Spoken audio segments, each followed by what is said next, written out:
Su Ming was about to turn around and walk towards Hu Zi when he paused for a moment, but it was just for a moment. He did not even turn his head back before coming down to the ground towards the snoring Hu Zi. When Bai Su saw Su Ming turn a deaf ear towards her, she frowned and came to despise him. She turned around and went in the direction Sima Xin had left. Her movements were elegant, and when she turned around and left, her body moved in the wind in a manner overflowing with wild beauty.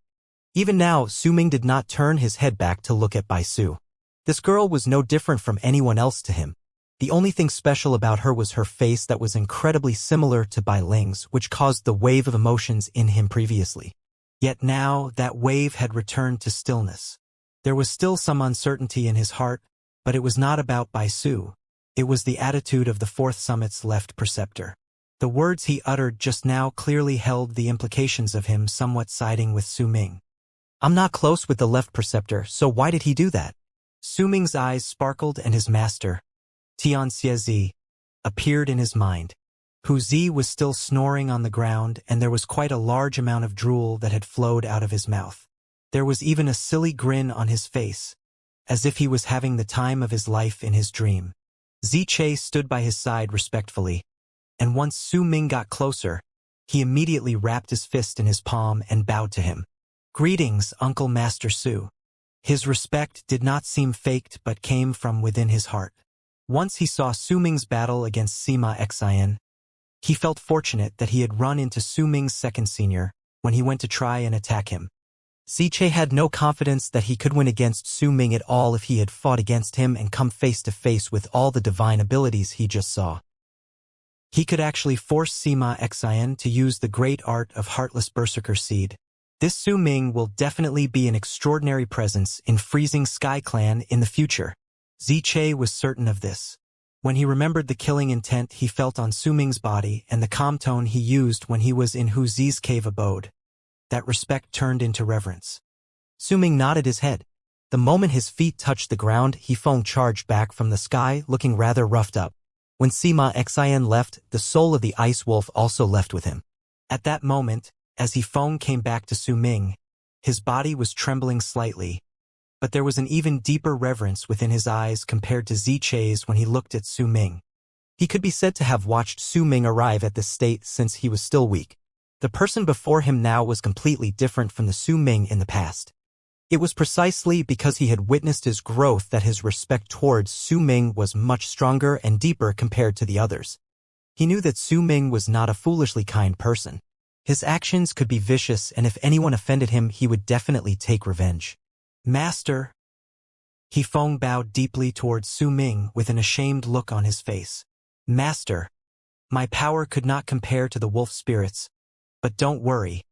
I'll definitely train hard and become your right hand in the future. I definitely won't let you down. He Feng lifted his head and patted his chest as he made his promise. You should come back now.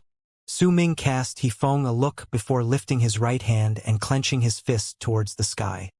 Both Spirit Plunder and Han Mountain Bell charged back instantly and spun around Su Ming a few times before he put Spirit Plunder back into his storage bag while Han Mountain Bell fused into his body and disappeared from sight.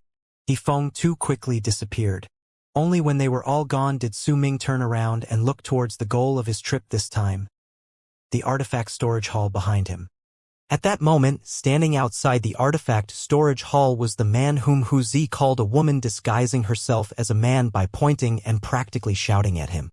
When she saw Su Ming looking over, there was a great difference in her expression compared to when she looked at him before Sima Xian's return. Her expression before had been filled with disgust and resignation, and if she could, she would have avoided them like the plague. Since she disliked Hu Zi, all those who came with him were also hated. Yet now there was respect on her face. When Su Ming's gaze fell on her, she immediately took a few steps forward and bowed deeply towards him with her fist wrapped in her palm. I am Xianxia. Greetings, Uncle Master Su. Xianxia was actually very beautiful and looked as pretty as a picture. However, under careful disguise, Xianxia's skin was rather dark, which made it seem like a pearl that had its shine hidden away, causing others to be unable to tell whether Xianxia was a man or a woman at first glance. She was also wearing a loose robe that hid the lines of her body. If Hu Zi had not mentioned that this person was actually a woman pretending to be a man, Su Ming would not have been able to find any clues about it. Yet when his gaze fell upon this person, he gradually saw some hints. However, he did not stare for a long time. He averted his gaze very soon. I'd like to enter the artifact storage hall and choose some papers. I hope you'll allow me to do so. Su Ming did not put on the airs of an uncle master as he spoke unhurriedly towards the other person. Xianxia quickly nodded and took a few steps back to open the path with a respectful look. Uncle Master Su, this way, please. I usually manage the artifact storage hall. Please wait inside for a moment. I'll bring the papers you need now. Under Xianxia's guidance, Su Ming walked into the artifact storage hall. As for Ziche, he remained outside taking care of the snoring Hu Zi. Without Su Ming's permission, he did not dare follow behind him. Perhaps before Su Ming fought against Sima Xin, Ziche would have still done so, but it would not have been a matter of whether he dared or dared not follow Su Ming. Yet now, when he witnessed the might of Su Ming's power, Ziche had a sudden change of impression towards the 9th summit. In his eyes, all the people in that summit were weird, but even if they were weird, everyone besides Hu Zi should be powerful berserkers. That gentleman who loved flowers was Su Ming, whose killing intent was revealed just now, was also a powerful berserker. There was also their eldest senior fellow disciple, the person who was in constant isolation. By Ziche's assumptions, this person should be an even more powerful existence. This is the true 9th summit. The other rumors are all fake. Only when you've entered the 9th summit will you be able to understand the terrors of the oddities staying there. Ziche sucked in a deep breath. He had a feeling that perhaps entering the 9th summit this way might not actually be something bad for him. It might even be a sort of chance for him. While he was immersed in his thoughts, Hu Zi's rhythmic snores fell into his ears. That sound might not seem loud in broad daylight, but in the quiet night, if anyone heard that sound in the forest, they would definitely think it was some big insect or a ferocious beast, and their expressions would definitely change to that of fear. Those snores were like roars that sounded like rumbles when it fell into a person's ears. Ziche turned his head around and cast Hu Zi a look, and curiosity gradually appeared in his eyes. This person is most likely not someone mediocre as well. He remembered how this man had grabbed his hands when he was in his cave abode and forced him into deep slumber. The things that had happened in his dreams made his face gradually turn pale. Entering dreams, if he could bring any person into his dream anytime he wanted, then his power would be terrifying. They're monsters. All the people in the 9th summit are monsters. The more Ziche thought about it, the more shocked he was. Yet similarly, the more shocked he was, the more tempted he became. Su Ming sat in one of the chairs in the artifact storage hall. There was an oil lamp on the table by his side. It might still be bright outside, but the light from the fire still let out a light that spread to its surroundings. The artifact storage hall was not very big, but it was not small either. There were rows upon rows of shelves stocked with all sorts of things. Some of them looked slightly broken and worn down, while others still looked new. He could see Xianxia's body occasionally flitting through the shelves. She was walking through them briskly and picking out different types of papers from the shelves. After a moment, she brought the papers before Su Ming and placed them respectfully on the table. Then took a few steps back and whispered with his head lowered, "Uncle Master Su, the items in the artifact storage hall are not complete. We only have these types of papers here. Please take a look to see which one you want, and I'll bring more of it for you." These papers are used by the disciples from the other summits for recording purposes. If you think it's not enough, we still have bamboo slips in store. As Xianxia spoke, she started sizing up Su Ming from the corners of her eyes. Su Ming nodded his head and looked at the papers on the table. Most of them were rough and dark brown in color.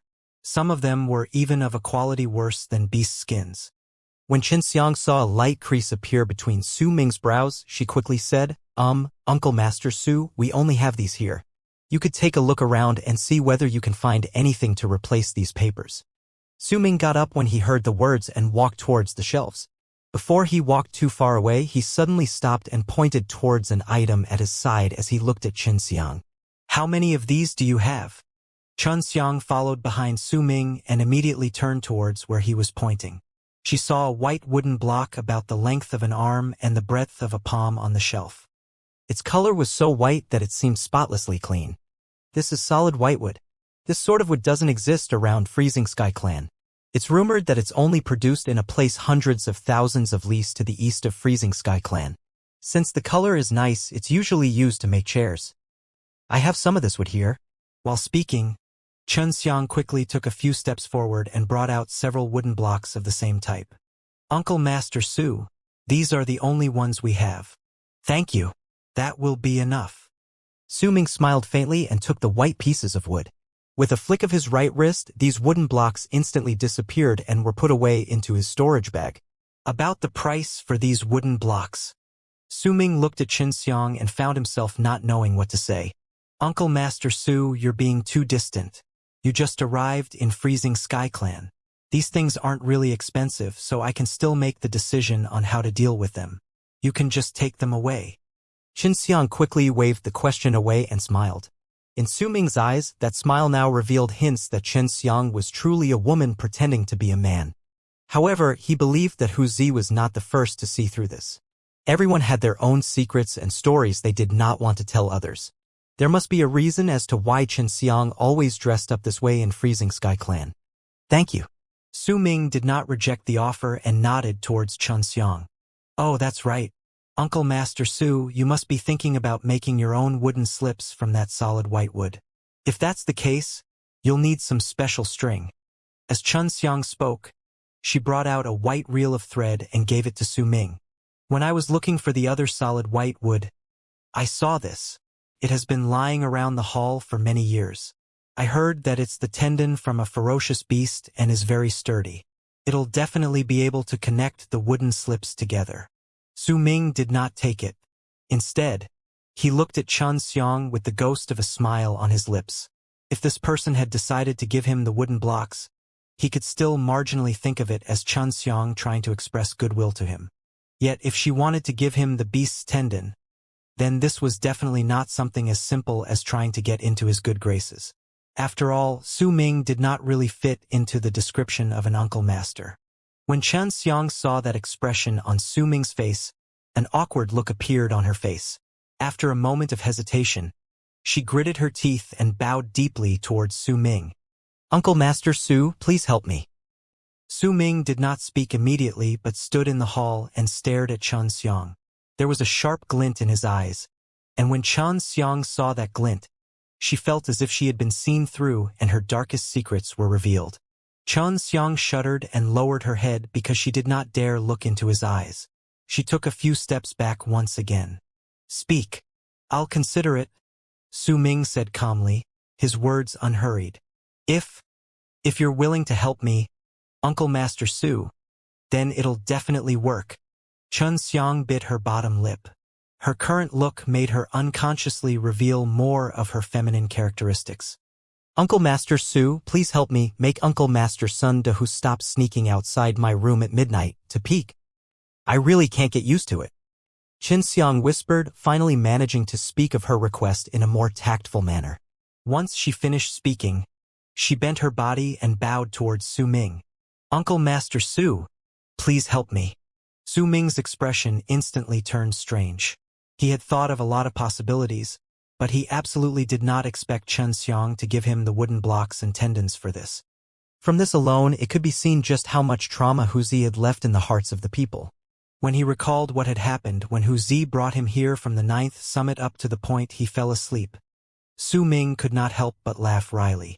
Su Ming hesitated for a moment before he spoke his thoughts. I'll try my best to persuade him from it, but I can't promise you success. He too would not like someone crouching around him at night watching his every move. When he remembered the strange smile on Wuxia's face when he was peeking at his second senior brother, it was not difficult for Su Ming to think of that smile on Wuxia's face while he was peeking at other people as well. He cast a pitying glance at Xianxia. When she heard Su Ming's words, gratitude instantly appeared on her face. That gratitude was not a show but came from within the depths of her heart, which just went to show just how deeply affected she was by Wuxia's harassment. Removing Uncle Master Wuxia, whose presence was really just like that of a nightmare at night to her, was the most important thing to Xianxia at the moment. Amidst her gratitude and respect, Su Ming walked out of the artifact storage hall. Xianxia followed behind him and gave a deep bow towards Su Ming. The eager look in her eyes made Su Ming instinctively look towards the snoring Wuxia behind Ziche, who were both located not too far away from him. "I'll try my best." Su Ming nodded at Xianxia and walked towards Wuxia. Once he had him in his arms, he took a step into the air and turned into a long arc that charged back to the 9th summit. Ziche quickly followed behind him and looked at Su Ming's back before him. Resolution appeared in his eyes. With Su Ming in front and Ziche following behind him, the two of them soon arrived at the 9th summit from the buildings underneath Heaven Gate. On the way, Su Ming ran into some freezing Sky Clan disciples. Once these people saw him, those who recognized him would immediately stop and wrap their fists in their palms to greet him. They only started moving again when Su Ming left. The people who called him Uncle Master Su were not many, but it was way different compared to how he had been treated previously. If there were some who did not understand what was happening while they stood beside those who did, they would quickly ask in low whispers. Once they obtained the answer, disbelief would appear on their faces, and their gazes that followed Su Ming would become different. After a moment, when the 9th summit appeared before Su Ming's eyes, he and Ziche quickly arrived to Wuxia's cave abode. Su Ming landed outside and brought Wuxia inside before placing him down on the spot he usually slept. As he looked at the loudly snoring Wuxia, a smile appeared on Su Ming's face. He grabbed a wine gourd by the side and placed it where Wuxia could reach it before turning around and leaving. Ziche was standing respectfully outside the cave. When he saw Su Ming coming out, he immediately lowered his head, looking as if he was waiting for his orders. "I originally wanted to turn you into medicinal liquid." Su Ming's gaze fell upon Ziche. Ziche was silent. There was an awkward look on his face, and he kept silent with his head lowered. "But if you can get me two people who are nearly dead, then I'll get rid of that thought," Su Ming stated calmly. He had already made his decision. The most important thing for him to do while he was in Freezing Sky Clan's 9th summit was to train. He must make himself stronger. Only by doing so could he win against Sima Xian in the short run, and in the long run walk out of Sky Mist Barrier and out of the land of South Morning. All of these required him to be powerful. The battle with Sima Xian may have made them seem as if they were equals, but Su Ming knew that he had lost during that battle. If his master had not intervened and given him enough time to copy the power of the world contained within the sword stroke, he would have definitely lost when that sword struck down. Even with Xianxia's help, Su Ming still felt a strong sense of danger looming over his head when Sima Xian casted the great art of Heartless Berserker Seed, and that danger was not something he could dissolve with his current power. Even if he still had one treasure left, not having brought out the fire ice his eldest senior brother had given him, that thing was still considered an external object and did not come from within him. All these made Su Ming clearly understand that his power was still very weak. In his current state, he would not even be able to leave Sky Mist Barrier, much less go back home. He would not even be able to have an easy time in Freezing Sky Clan. These thoughts had been circulating in Su Ming's mind all the way back. "Uncle Master Su, it won't be difficult to obtain people who are nearly dead. I promise you, within 3 years, I'll definitely be able to obtain 2 living corpses with incredible power for you. The shamans outside Sky Mist Barrier are the best choice," Ziche quickly said with a respectful tone. While Ziche was speaking, Su Ming had already walked into the distance with his back towards him, as if he did not hear the other's voice. As he continued walking forward, it made Ziche anxious and worried. When Su Ming was about to disappear from his sight, the man's slow voice reached his ears. "I'm lacking a person guarding my cave abode at night. If you want to, then come with me." Ziche felt his spirits lift and immediately shouted loudly, "I want to." He was already moving when the words left his mouth and immediately followed behind Su Ming. They disappeared from Wuxia's place. Su Ming returned to his cave abode. The simple cave now looked different in his eyes. There was now a slight hint of warmth there and even a feeling of home. The platform outside the cave was covered with plants that could grow in ice and snow. However, there was a small spot on the platform that was left empty. That was the spot Su Ming had asked his second senior brother to leave empty for him to meditate. The green grass swayed in the freezing wind, as if struggling to survive in this biting cold environment. There was a resilient life force within it, and when he looked at it, Su Ming had a vague feeling that he was looking at his second senior brother. He suddenly understood why his second senior brother planted so many plants in most of the areas in the ninth summit. It was because he treated the mountain as his home, and his presence was just like the plants in the mountain. As long as there was a spot where his plants grew, that place would be labeled as his protected area. Take, for example, this place. There were no plants here before he came here, but once Su Ming built his cave abode, his second senior brother dropped by with his plants and covered the place with them. A silent, heartwarming feeling seeped into Su Ming's heart as the plants and flowers swayed in the wind. He crouched down and looked at them with a smile on his face. This was a warmth he rarely felt after he arrived in the land of South Morning. The smile on his face was a reflection of the warmth he felt when he was in Dark Mountain. It had always been kept hidden in Su Ming's heart, but now it appeared once again on his lips. Xianxia stood not too far respectfully as he kept an eye on Su Ming. When he saw that smile on his face, he was baffled. It was as if the person before him was no longer the person he respected, the one who had enough power to fight against Sima Xian, and the Uncle Master Su who was filled with a murderous aura, but instead a young man who had just reached adulthood and was still a little wet behind the ears. Yet that bafflement only lasted for an instant. When Su Ming stood up, that smile was gone, and the feeling Xianxia had, which might have been just his misconception, immediately vanished. The young man who had just become an adult was gone. In his place was the usual Uncle Master Su, who had a murderous aura beneath his calm demeanor. "Without my orders, do not enter the cave abode. Stay outside and wait for my orders." Su Ming's cold voice fell into Xianxia's ears as he walked towards his cave abode, which was still lacking a door. "Aye." Xianxia immediately obeyed respectfully. He took a few steps back and retreated to a spot that had no wind before sitting down. A look of uncertainty and confusion appeared in his eyes for a moment before it was quickly replaced by resolution. 3 years. Perhaps these 3 years won't be a disaster for me, but a form of serendipity. Let's hope that's the case. Xianxia closed his eyes and sank into a meditative state. Nonetheless, his mind remained alert of his surroundings. Just like a guard, he performed his duties. Su Ming was also sitting inside his cave abode. The sky was gradually darkening outside. He slowly brought out the pieces of solid white wood he had obtained from the artifact storage hall and placed them in front of himself before also bringing out the beast tendon.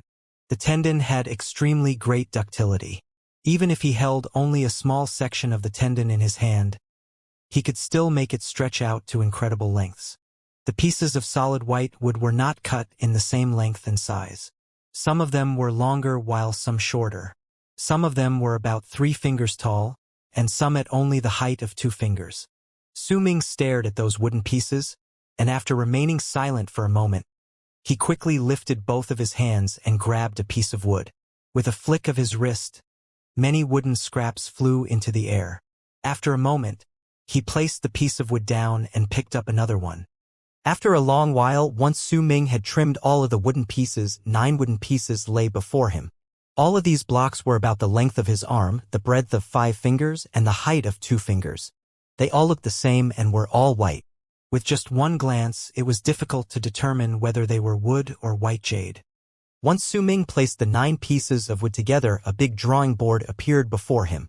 There may have been very fine cracks between the wooden pieces, but if he used force and pressed against them, he could cover them up. Su Ming then brought out the beast tendon, and green light shone at the center of his brows. The small sword flew towards the beast tendon and cut it up into several sections, which he used to tie up the wooden pieces on his drawing board. Due to the ductility and flexibility of the tendon, the cracks on the drawing board disappeared, but if he used force to roll up this drawing board like he would do a piece of beast skin, then it would turn into a cylinder under that force. Su Ming looked at the drawing board he had created, then lifted his right hand and gently stroked its surface. The drawing board was smooth, and he could not feel even a hint of roughness on it. "You'll be helping me understand the laws of creation in the world from now on," Su Ming mumbled and slowly closed his eyes. The world outside was already dark. As the chilling wind moaned in the air, it landed on the 9th summit and swept past the platform outside Su Ming's cave. Some of the wind even entered his cave and lifted his long hair. Su Ming had his eyes closed. He was not trying to reach any sort of epiphany. Neither was he immersing himself in his training. His mind was blank. However, a girl gradually appeared in his empty mind. The girl had a beautiful laughter and her eyes twinkled, causing the others to be attracted by her charm when they saw her. As the girl's body gradually grew clearer, a wild beauty could be seen on her. She was like a flower refusing to be restrained and obstinately growing in a forest while giving out a natural and incredibly attractive fragrance. She was dressed in white robes, and she was looking at Su Ming with a smile. "Bai Ling. Bai Su," he mumbled. With his eyes closed, he lifted his right hand and started drawing on the recently formed white drawing board with his finger as his brush. With each stroke, an illusionary line would appear on the drawing board. That illusionary line would seem formless to others and they would not be able to see it, as if there was no line to begin with. Since there was no brush and his fingers were only sweeping by the board, it seemed as if there were no signs left behind. Yet because Su Ming was using his heart to draw, he could see exactly what he was drawing every time his finger passed by the board. Perhaps more accurately speaking, he was drawing out what he saw in his mind. He was drawing out a feeling, an aura, and it was something that the naked eye could not see. Time passed by gradually. The whistling sounds from the chilling wind became stronger during the night, but the cave remained silent. The only sound inside was of Su Ming sweeping his finger repeatedly on the drawing board. However, that sound was too weak in the face of the wind and could not be heard. A night passed by. When the sun peeked out from the horizon, Su Ming's right hand stopped moving on the drawing board and he opened his eyes. He looked at the drawing board. To others, this drawing board would be no different from how it was before the previous night. It was still empty. Yet in Su Ming's eyes, there was a girl on the drawing board. The girl was dressed in white and she had a beautiful smile on her face. She looked alive, but she had no eyes. Su Ming remained silent for a moment before he lifted his right hand and drew a few strokes where the girl's eyes should be. Immediately, the girl on the drawing board had eyes. There was an attractive sparkle in those eyes, yet within that sparkle was disgust, causing her entire demeanor to change, making it seem as if she was questioning Su Ming. "She is by Su," Su Ming whispered to himself softly. There was a serenity within his eyes that remained still and did not seem like it could be disturbed. He looked at the girl on the drawing board for a long time before he tapped the drawing board with his right hand. The drawing board immediately started trembling and a thin layer of wood powder broke off from the surface of the board and jumped up. It looked like a veil that was lifted up, and that veil was the white figure he had drawn on the board. As the powder sprung up like a veil that was lifted, the cold wind from outside came into the cave and raised the powder. It blew past Su Ming's body and scattered away. When the powder disappeared, the drawing board returned to a blank slate once again in Su Ming's eyes. There were no longer any hints of the girl. It was just like Su Ming's heart. After a night of drawing with a calm mind, the slight shock brought by the similar face was gone like the wind.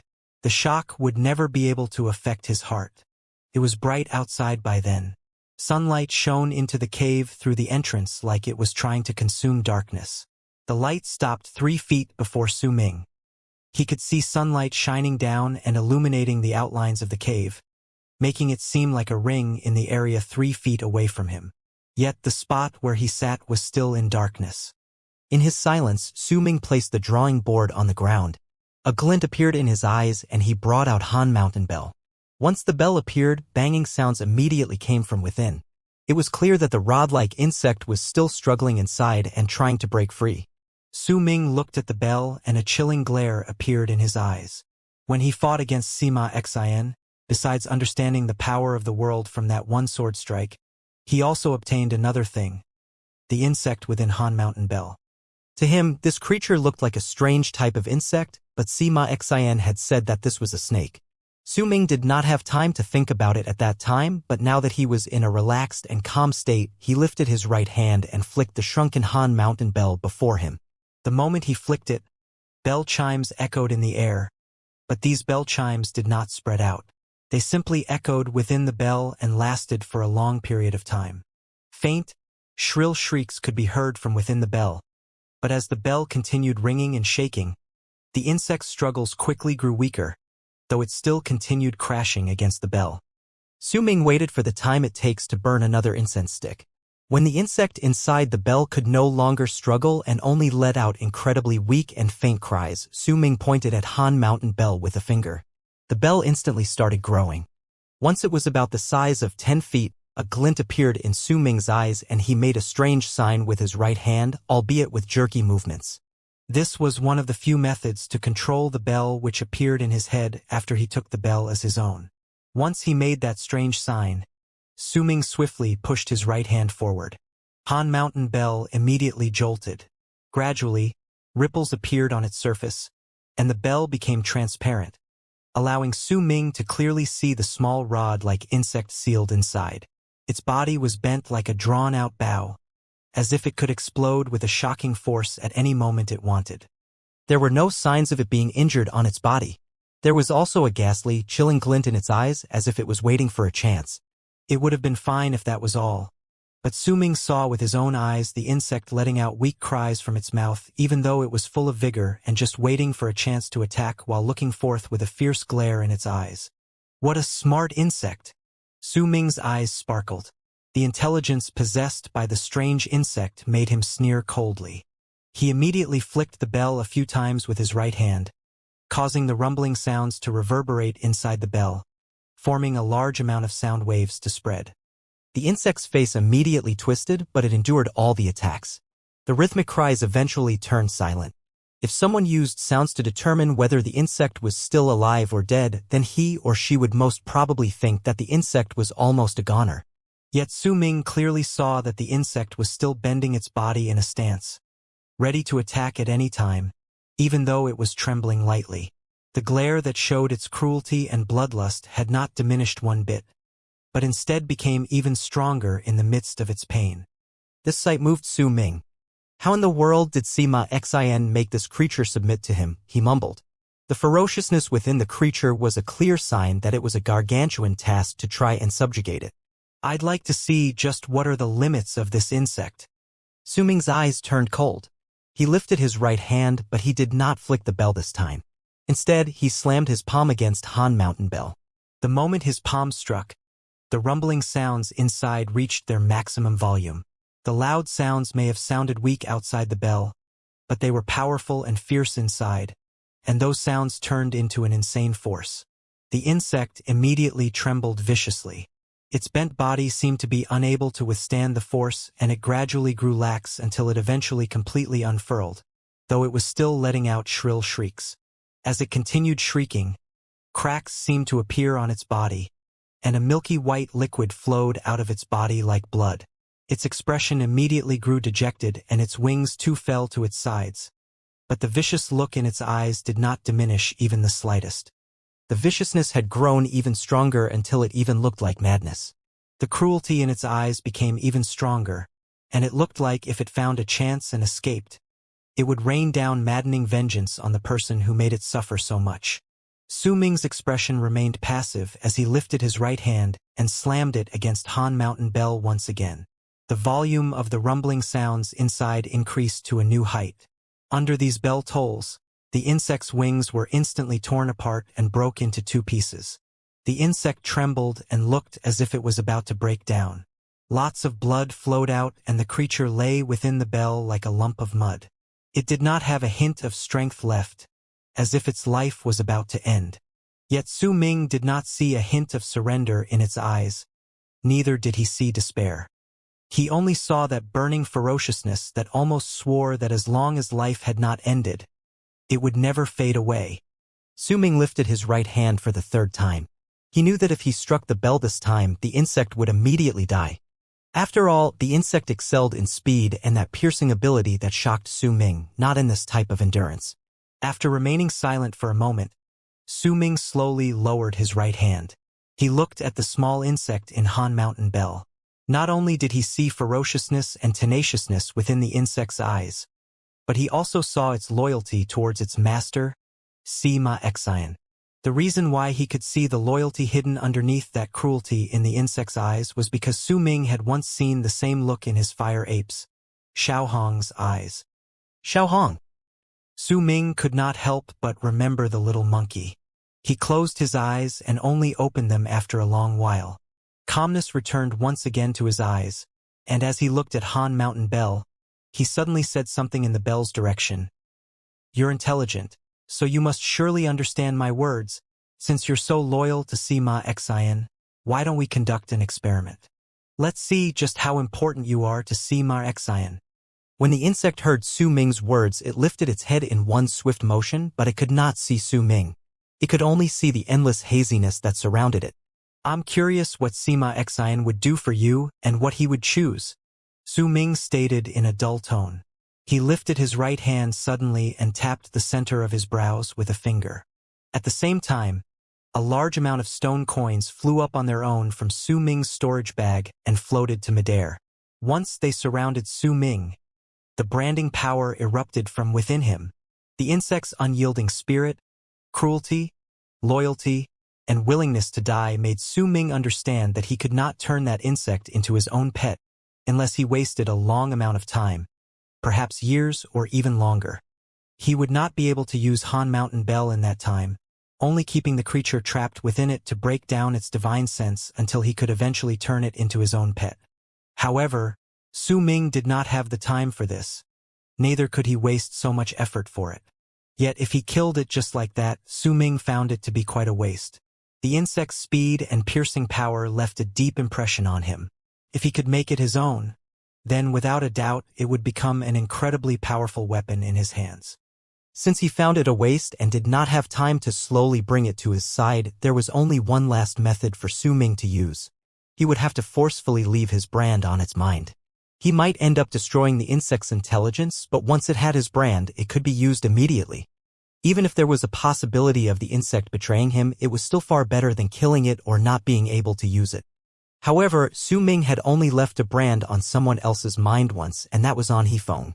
Besides, Hefeng was the one who had taught him how to use this art. In theory, he could use the brand on the insect. Nonetheless, in truth, Su Ming did not have much confidence in this. However, he had been practicing this branding art for quite some time.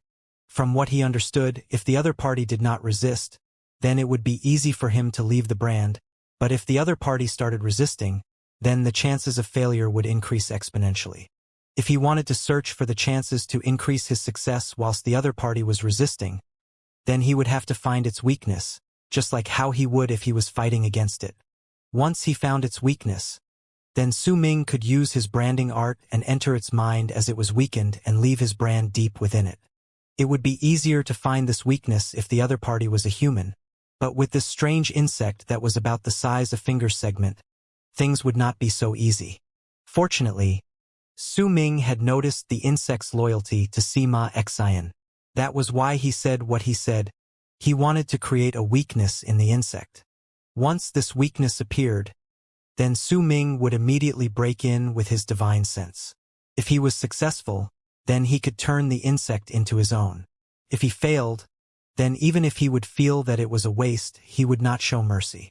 During the very instant Su Ming's divine sense spread out, he gathered it on Han Mountain Bell and entered it before turning into a typhoon within that descended upon the strange, weakened insect.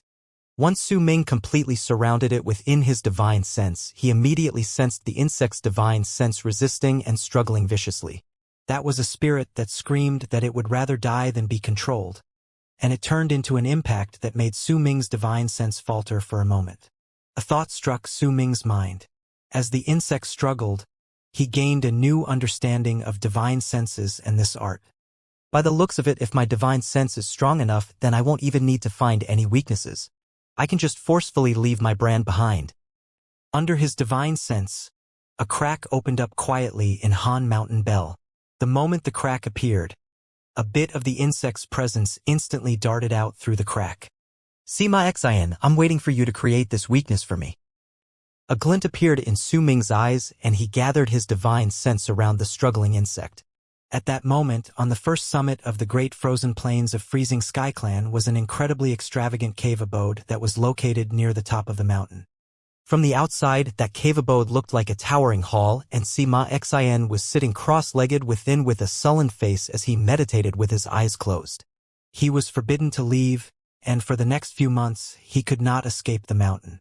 At that moment, he was remembering the battle with Su Ming in his head. That battle made him truly understand his opponent's power. To him, Su Ming was like a thorn stuck in his throat, and it was unbearable for him. Ever since Sima Xian was born, everything had been easy for him. It had continued even after he entered Freezing Sky Clan. He was regarded highly by the older generation of the school and worshipped by those of the same generation. Besides, he was good at forming good relationships with other people. It could be said that he had an innumerable amount of friends within Freezing Sky Clan. Many of the girls and women among them had been planted with the Berserker seed of love. The older generation of the school knew about this, but did not stop him. Their actions relieved him. When he was out traveling to practice the great art of heartless Berserker seed, those who caught his eye would find it hard to escape from his grasp. In truth, his next target was Baisu. That girl had a huge background that many of the disciples did not know. They only knew that she was a common disciple in the 7th Summit, but Sima Xian once accidentally learned that her father was one of the people in the 7th layer within the 9 layers of Heaven Gate. Sima Xian did not know the details. After all, Heaven Gate was also a sacred and mysterious place to him. That place was the true core and the gathering place of the most powerful forces within Freezing Sky Clan. The disciples in Heaven Gate rarely came down and appeared before the disciples of the summits in the Great Frozen Plains. One of them was in the sky, and the other on Earth. They lived separately as if they were in 2 completely different worlds. Becoming a disciple of Heaven Gate was practically the dream of every single person staying in the summits of the Great Frozen Plains. Yet only the lords of the summits could enter Heaven Gate. If they were not these people, the disciples would need to go through Freezing Sky Cave and retrieve 1,000 shaman heads before they could enter. I must enter Heaven Gate. Sima Xian clenched his fists. He did not harbor any sort of feelings for Baisu, but as he got in touch with her, he found that Baisu loved him. Of course, this sort of love was fostered slowly using various methods while he was traveling outside. His goal was not to plant the Berserker seed of love within her. After all, Sima Xian was still wary of Baisu's father in Heaven Gate. Yet this did not prevent him from approaching her, even if he had no thought of planting the Berserker seed of love within her. He wanted to use her to help him obtain the right to enter Freezing Sky Cave. After all, Freezing Sky Cave could only be opened with 1,000 shaman heads, and he was far from having enough heads. After all, unless the shamans invaded their land in a large force, he would need to venture out deep into the world outside Sky Mist Barrier to obtain 1,000 shaman heads. This was a little difficult for him. His plan was to enter Freezing Sky Cave first and increase his power in there. Once he was done, he would go out and retrieve the shaman heads. He had more confidence with this plan. This method, which was akin to cheating, was not allowed within Freezing Sky Clan. The others would not be able to understand why this was not allowed, but they could not do anything about it. But Sima Xian did not want to go along with the rules. That was why he set his sights on Baisu. As long as there was someone within Heaven Gate who opened Freezing Sky Cave for a disciple of the summits in the Great Frozen Plains, then he would be able to achieve his dreams. Besides, he had the confidence of succeeding with his great art of heartless Berserker seed, even if it was at the cost of sacrificing all the people. Once he succeeded, then his power would increase exponentially. When that time came, he would not have to worry about not being able to find Berserker children. It might require a lot of time, but he believed that it was worth it. That was right until he met Su Ming. More accurately speaking, it was right until he fought against Su Ming. An avaricious thought appeared in his mind. He wanted to plant a Berserker seed in Su Ming's body and turn him into his Berserker son. By doing so, his chances of success in clearing Freezing Sky Cave would not only increase by several-fold, the power he would gain would also increase, and it would also be largely different from what he would gain with his previous plans. There were a lot of benefits in this. There was even a high possibility that he would not need all of his Berserker children to die. These benefits made Sima Xian's heart pound in excitement. Baisu already promised me that she would speak to her father about this and that she would do everything that she can to make her father agree. She even told me that her father has never refused any of her requests before. This matter is practically in the bag, I just don't know how long it'll take. But now I won't have to hurry either.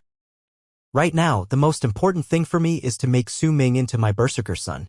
Sima Exine closed his eyes and a myriad of thoughts swam through his head. It's a pity that I can't leave the mountain. Even when the time is up and I can move about freely, it'll be difficult for me to get in touch with Su Ming.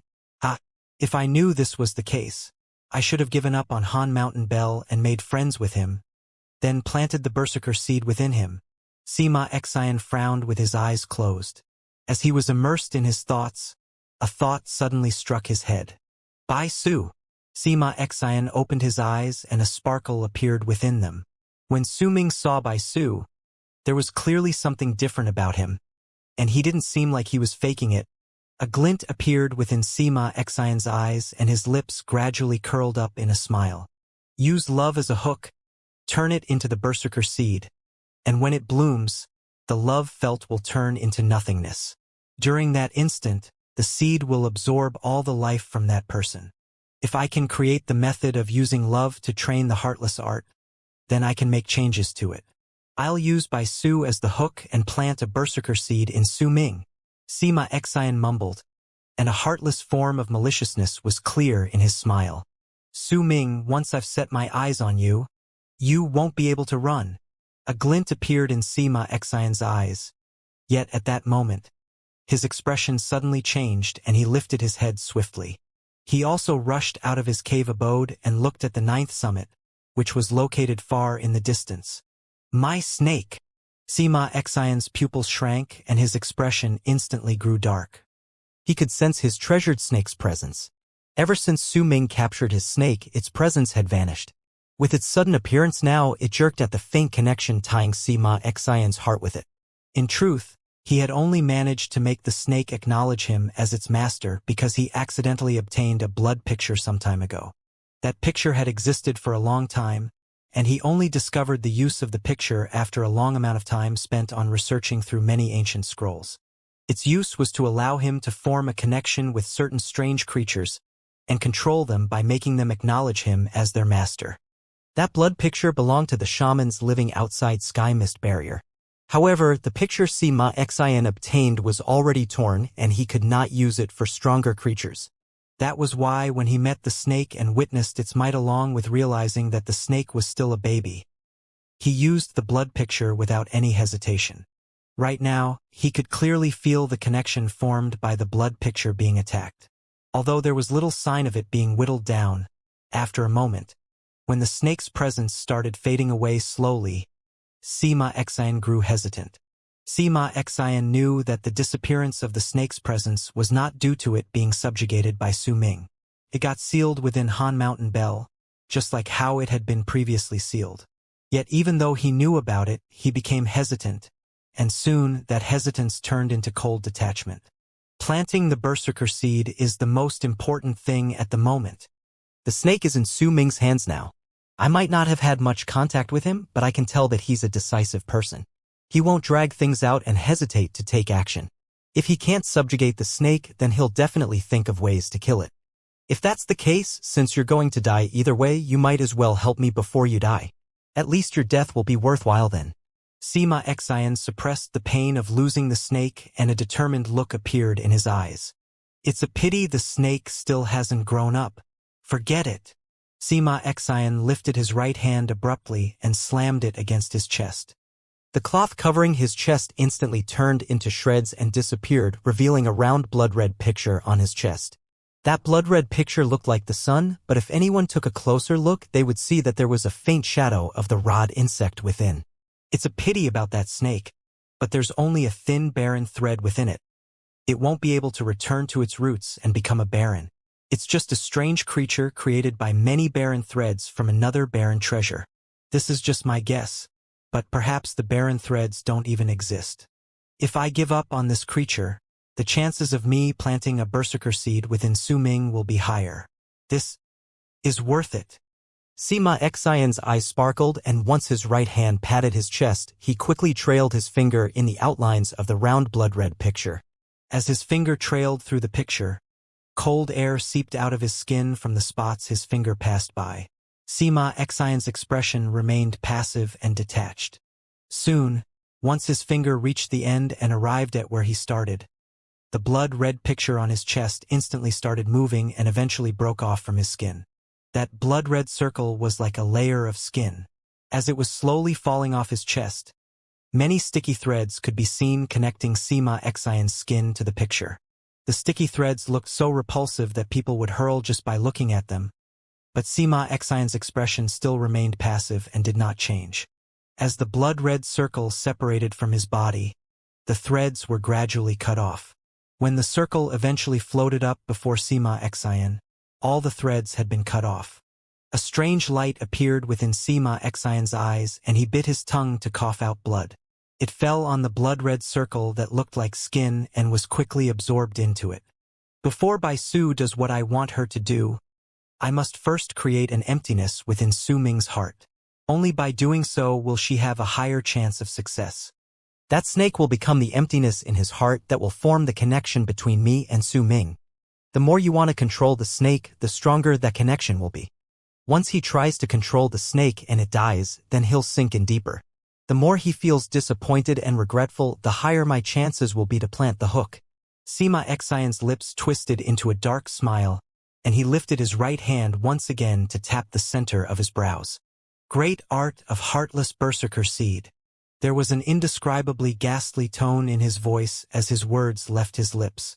The skin-like red circle before him instantly started burning. As it burned, the vague shadow of the rod insect in the red circle started trembling furiously and sounded as if it was letting out silent screams of pain. At the same time, in Su Ming's cave abode located on the 9th summit, the dispirited rod insect's body suddenly twisted within Han Mountain Bell. The insect, which was lying at death's gate, let out shrill, pained cries. As it cried out, the cruelty and viciousness in its eyes wavered, and the loyalty hidden within the depths of that cruelty became a look of one who's lost. White mist left the insect's body. There was no heat coming from that white mist, yet as it spread out, the rod insect's body started burning. So this is your master? Because he did not want you to be subjugated by me. He would rather kill you cruelly. Su Ming's voice echoed within Han Mountain Bell and seeped into the rod insect's soul. That insect possessed a high amount of intelligence and could understand Su Ming's words. The cruel light in its eyes grew dim, and the hidden loyalty also became tainted by a thick veil of bewilderment. It was as if no matter how much intelligence it possessed, it just did not understand why its own master would want it dead. He wants you dead because you were captured by me.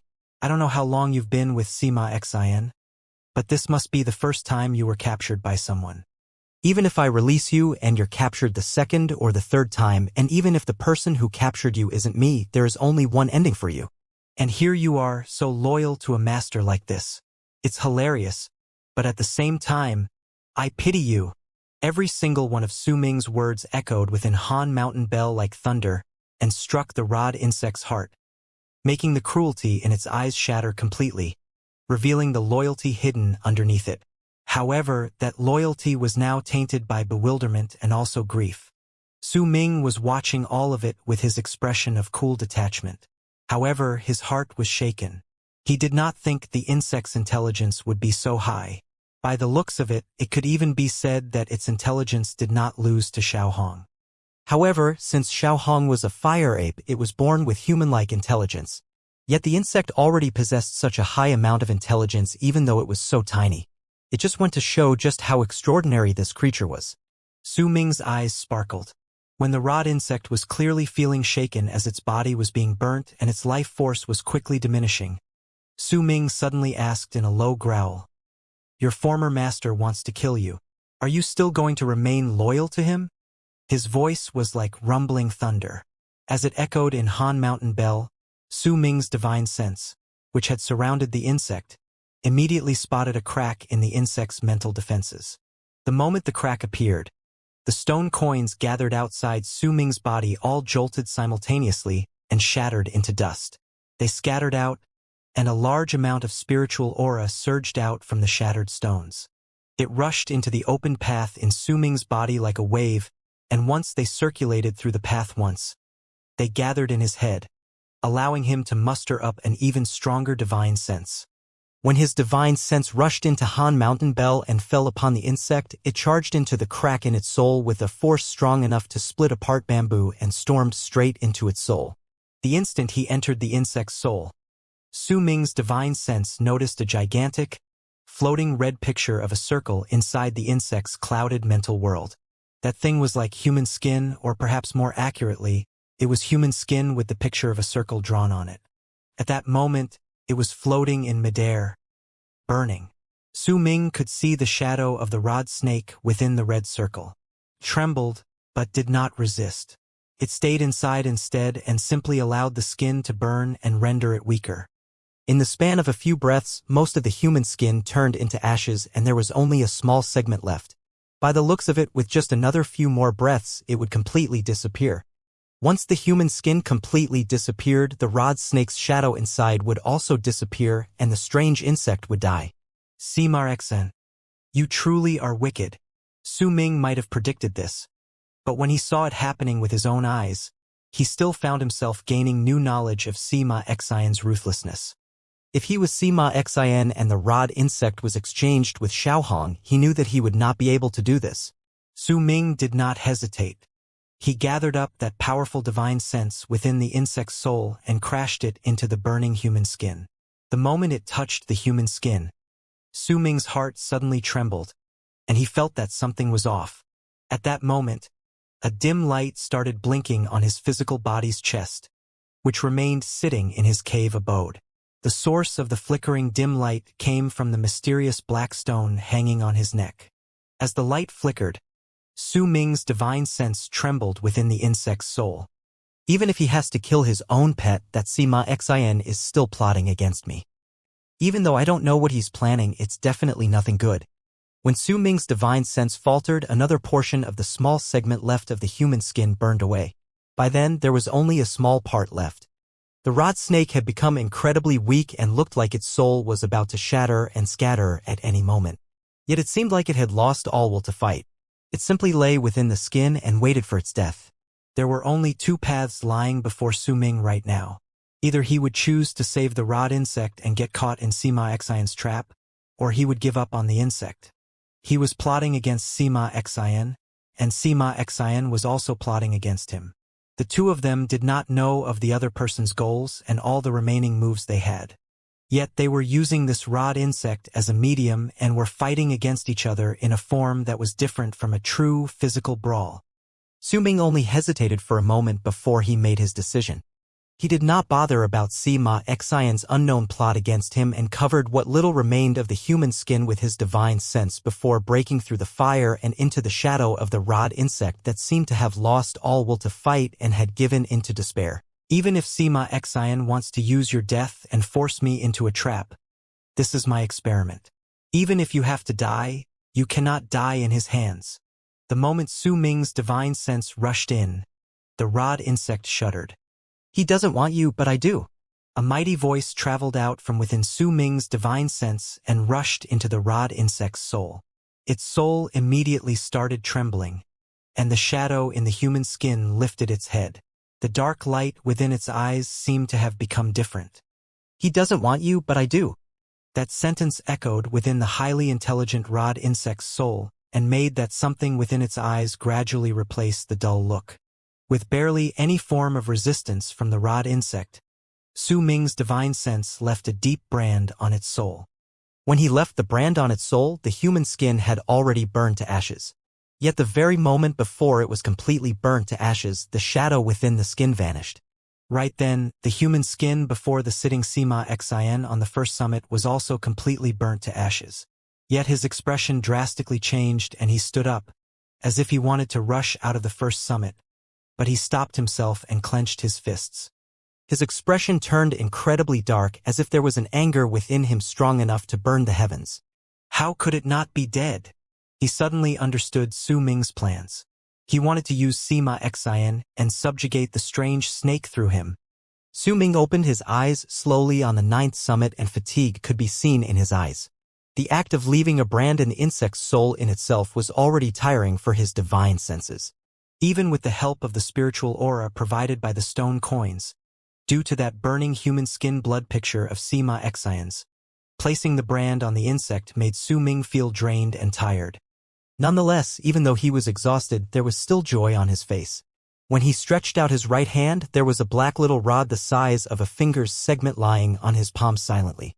If he took a closer look, he would find that it was the strange rod-shaped insect-snake hybrid. The snake had its head lowered. If Su Ming did not look carefully, it would be difficult for him to see that the creature's eyes were also closed. There was an exhausted air coming from it that was similar to Su Ming's own exhaustion, and along with it was also a strong sense of feebleness. It was clear that the things that had happened just now not only injured this highly intelligent snake physically but mentally as well. Yet Su Ming could clearly feel that the snake was different after it went through the process of changing owners. Its soul had just gone through a change, and there was an intense, malicious killing intent that Su Ming felt as if he could touch spreading out faintly from its body. When you wake up from your sleep, then I will have another trump card by my side. Su Ming mumbled and stroked the rod insect with his left hand. The insect did not move. The struggles and resistance it once showed could no longer be found. After being silent for a moment, Su Ming placed the insect into Han Mountain Bell once again. He might still be sealing up the creature, but the meaning behind his action was different this time. Previously, he had sealed it up to capture it, now he was protecting it. He would use Han Mountain Bell's might to protect the incredibly weakened snake and allow it ample time to recover until the moment it fully awakened. Once he put away Han Mountain Bell, Su Ming took a deep breath. The world outside was darkening once again. Before long, darkness would completely fall upon the land. Su Ming stood up and walked out of his cave abode. The moment he got out, a cold blast of wind blew against his face and lifted his hair and clothes. It made Su Ming feel some of his fatigue leave his body. He breathed in the chilling air, and a cold sensation spread into his body until it filled him from head to toe. Yet this chill only affected his body. Su Ming's heart remained warm because he was standing on the 9th summit, his home.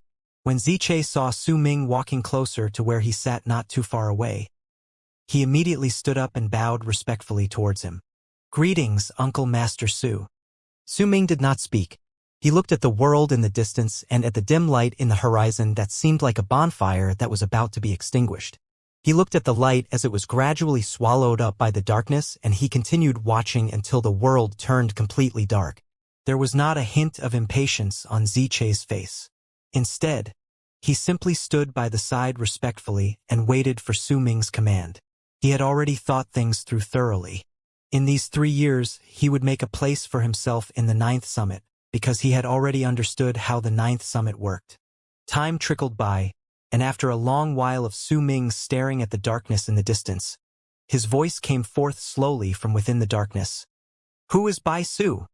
Su Ming hadn't asked about Bai Su previously, even though that question had been lingering in his heart.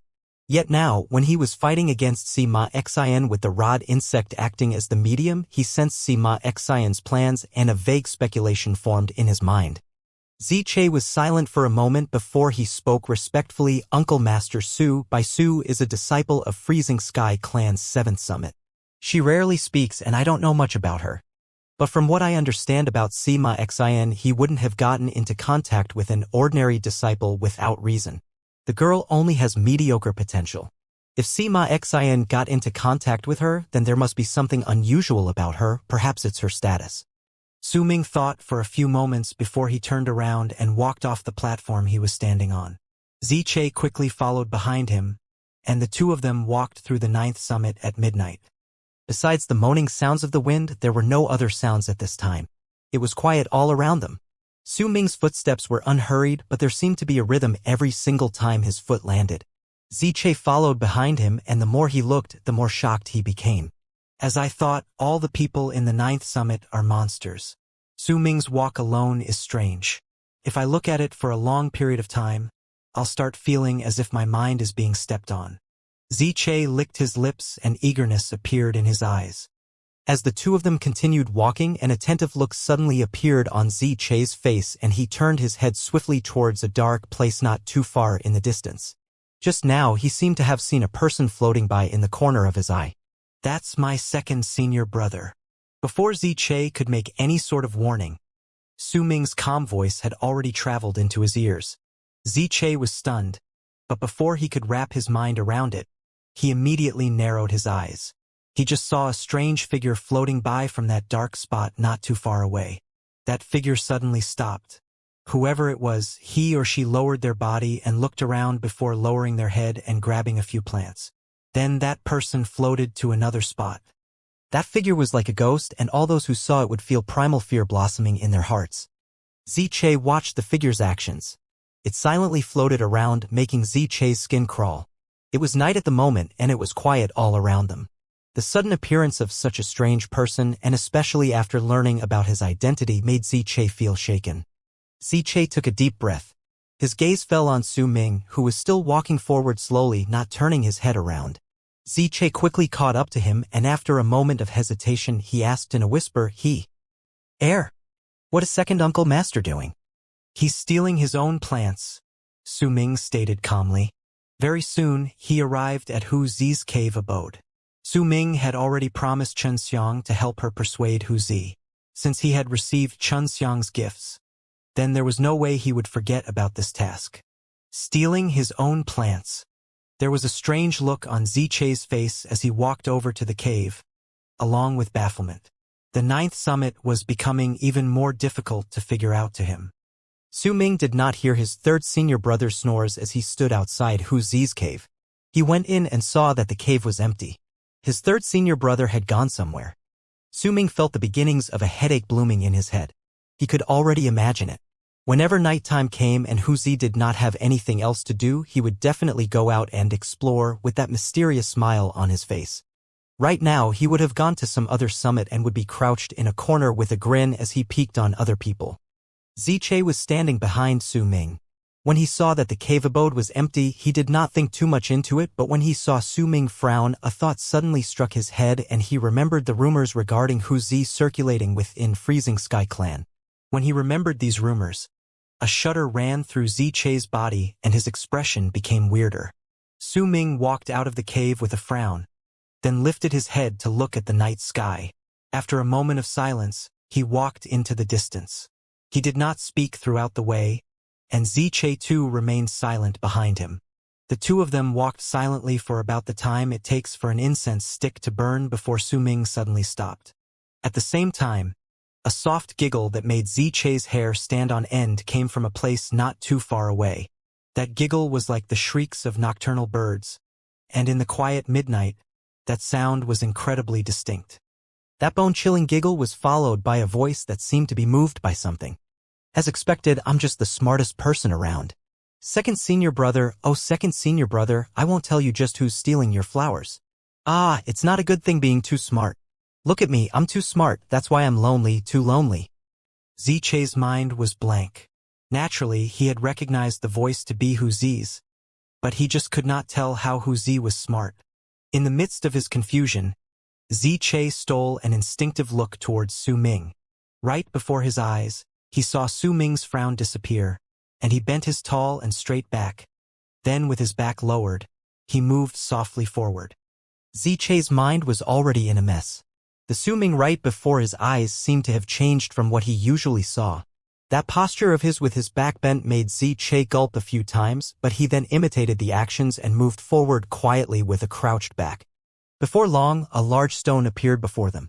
Ziche saw a man crouching behind the stone like a tiger with his head stretched out as he looked out from the edge of the stone. Su Ming was already used to Hu Zi's actions. With his back arched, he approached the stone and crouched down beside Hu Zi. His senior brother turned around and cast a glance at Su Ming. He was just about to speak when he saw Su Ming lifting his right index finger and making a shushing sound with a bitter smile. Hu Zi's eyes sparkled and an approving look appeared on his face before he whispered, "Not bad, youngest junior brother. Looks like you've adopted my good habit, and now I won't be lonely anymore. I'll take you around and let you see every corner of Freezing Sky Clan." Ziche was also crouching by the side. Curiosity was burning within him, and he could not help himself from lifting his head and looking out the edge of the stone. The moment he saw what was there, he blinked and found himself speechless. There was a frozen river lying between the mountains behind the stone, and there was a sunken area in the middle of the ice. It was about 100 feet in breadth, and there was an ice block that was about a few dozen feet tall standing in it. There was a dim light shining in the ice, and he could vaguely see a woman's figure on it. She seemed to be bathing there. As the woman bathed, she kept looking around her carefully. Since only the woman's back was in sight, they could only see her long hair, not her face, and since the view was a little muddled, it would have been difficult for anyone to see her face anyway. What is this? A baffled look appeared in Xianxia's eyes. He simply couldn't wrap his head around why this illusion would appear on the 100 feet tall ice. He also instinctively looked around him and found the area to be in silence. It was clear that no one was around bathing. Hey, this is your grandpa whose greatest invention. So what if the 7th summit has a tight defense? I don't even have to go there and I can still see what I want from here. There was a proud look on Hu Zi's face, and he seemed delighted with himself. Xianxia was stunned and the question slipped off his tongue before he even knew it. Uncle Master Hu, since you can see it here, then why don't you just go out and watch by the ice instead of crouching down here? When Hu Zi heard his question, he immediately glared at him condescendingly. This is the only way you'll feel as if you're peeking? Do you understand? Xianxia laughed bitterly. For some reason, that woman's blurred-out back was somewhat familiar, but he just could not place a finger on it. When he looked at it once again, the reflection of the woman on the ice turned around and the side view of her face, though still blurred out, was revealed. The moment her face came into view, Xianxia's jaw fell slack and veins began popping on his face. Big sister. Veins popped out on Xianxia's face and he stood up swiftly. Then with one step, he instantly arrived beside the ice and threw a punch at it. A loud bang rang through the air, and the ice instantly shattered into pieces. The shadow on the ice also disappeared as the ice shattered. Yet the moment it disappeared, the woman in it seemed to have noticed something and she turned her head as if she was looking at something. Hu Zi was furious. He widened his eyes and glared at Xianxia, then rushed out like a tiger, roaring. How dare you break the treasure your grandpa who created after all the blood, sweat, and tears he poured out? I'm going to teach you a lesson. Su Ming had a strange expression on his face. He respected Hu Zi's weird quirk. He was not entirely sure whether this was just his imagination, but when Xianxia broke the ice, he seemed to have heard two sighs traveling softly from around him. That's my sister. My sister. Xianxia was also furious and he shouted at Hu Zi, who was rushing towards him. Hu Zi was originally livid, but when he heard Xianxia's words, he was momentarily stunned. Then his anger faded away instantly. He also came to an abrupt halt even though he was charging forth at high speed previously. He scratched his head and an embarrassed look appeared on his face, but it quickly turned into nonchalance. Oh well, your grandpa who has a big heart. So what if it's broken? I can just make another one. Xianxia's breathing quickened and he glared at Hu Zi. More veins popped out on his face. Hu Zi was feeling slightly guilty, which prompted him to quickly speak. All right. I won't look at your sister anymore. Do you really mean it? Xianxia immediately asked. Of course, there are plenty of other people in Freezing Sky Clan. If I say I won't peek at her anymore, then I won't, Hu Zi hastily promised. But don't tell your sister. Xianxia's face was dark as he looked at Hu Zi's guilty expression, and he could not help but start laughing bitterly. However, cold sweat had already broken out on his body, and he instinctively looked at Su Ming. Su Ming had a strange look on his face. He did not bother about Xianxia and Hu Zi. Instead, once he got closer, he walked around the place as if he was looking for something. His strange actions immediately attracted Hu Zi and Xianxia's attention. The two of them also started looking around the place. An excited look appeared on Hu Zi's face and with light footsteps he quickly got closer to Su Ming, then whispered softly, youngest junior brother, what are you looking for? While asking, he started looking around the place. Su Ming's footsteps faltered and his gaze fell on the frozen river before him. After a long while, he shook his head and looked at Hu Zi. Third senior brother, could you also not look at Chun Xiang anymore? Once Hu Zi heard it, he immediately nodded. But soon, realization dawned on his face and he grinned mysteriously at Su Ming. Su Ming was just about to speak when he saw that grin on Hu Zi's face. I know. Youngest junior brother, you don't have to explain anything. There's nothing your third senior brother doesn't understand. Your third senior brother is the smartest person in the 9th summit. Su Ming could only laugh bitterly. He knew that he could not explain himself out of this, and decided not to even try. Instead, he simply wrapped his fist in his palm and bowed towards Wuxia. Why are you being so courteous? We're under the same master. By the way, youngest junior brother, my entering dream was great, right? I chased Sima Xian away, didn't I? Heh, don't you worry, youngest junior brother. I haven't mastered entering dream yet. Once I master it, it'll be even more powerful. As Wuxia spoke, a proud look appeared on his face and he patted his chest. He suddenly lifted his head and looked at the weather. Youngest junior brother, I won't be talking with you anymore. It's almost time now, so I have to hurry to the 8th summit. Do you want to come with me? Wuxia looked towards Su Ming, and once he saw Su Ming shake his head, he flew up quickly and turned into a long arc that charged into the darkness in the distance. He soon disappeared, but no matter what, his departing figure still gave Su Ming the impression that he was running away. When he saw Ziche's controlled anger, he understood that his third senior brother was feeling embarrassed and guilty after being caught red-handed, which was why he chose to leave so hurriedly. Do not do this again. It doesn't matter whether he is right or wrong. If you do this again, remember that I still lack an ingredient to make my medicine. Su Ming turned around and cast Ziche a cold glance. Ziche trembled and felt a little upset, but when he saw the cold look in Su Ming's eyes, he lowered his head and obeyed. That ice was blurred out and you couldn't see anything. Besides, my senior brother has already said that he won't peek at your sister anymore. So let it be. Su Ming walked away as he spoke. Ziche breathed out a sigh of relief. He was not an unreasonable person. Su Ming may have said those words, but he did not do anything to him due to his actions just now. He only gave him a warning to not do it again. This in itself was a form of respect towards Ziche. When Su Ming and Ziche left, a person suddenly charged towards the place that was now filled with shattered ice. That person came to the place and looked at it carefully and sneakily before quickly crouching down and taking away all the ice shards. With his back arched, the person quickly left the place. That tall and built figure was, of course, Wuxia. I'm so unlucky. This is the first time I made this and I was having fun watching, but who knew I'd meet up with her little brother? How could I forget about this? Oh well, I'll just have to be more careful next time, Wuxia mumbled and quickly left. A short moment after Wuxia left, the space above the frozen river where Su Ming was staring at previously suddenly distorted, and a handsome man gradually walked out of the distortion. There was also a hint of embarrassment on his face, but even so, he still looked as gentle as spring wind. This person was naturally Su Ming's second senior brother.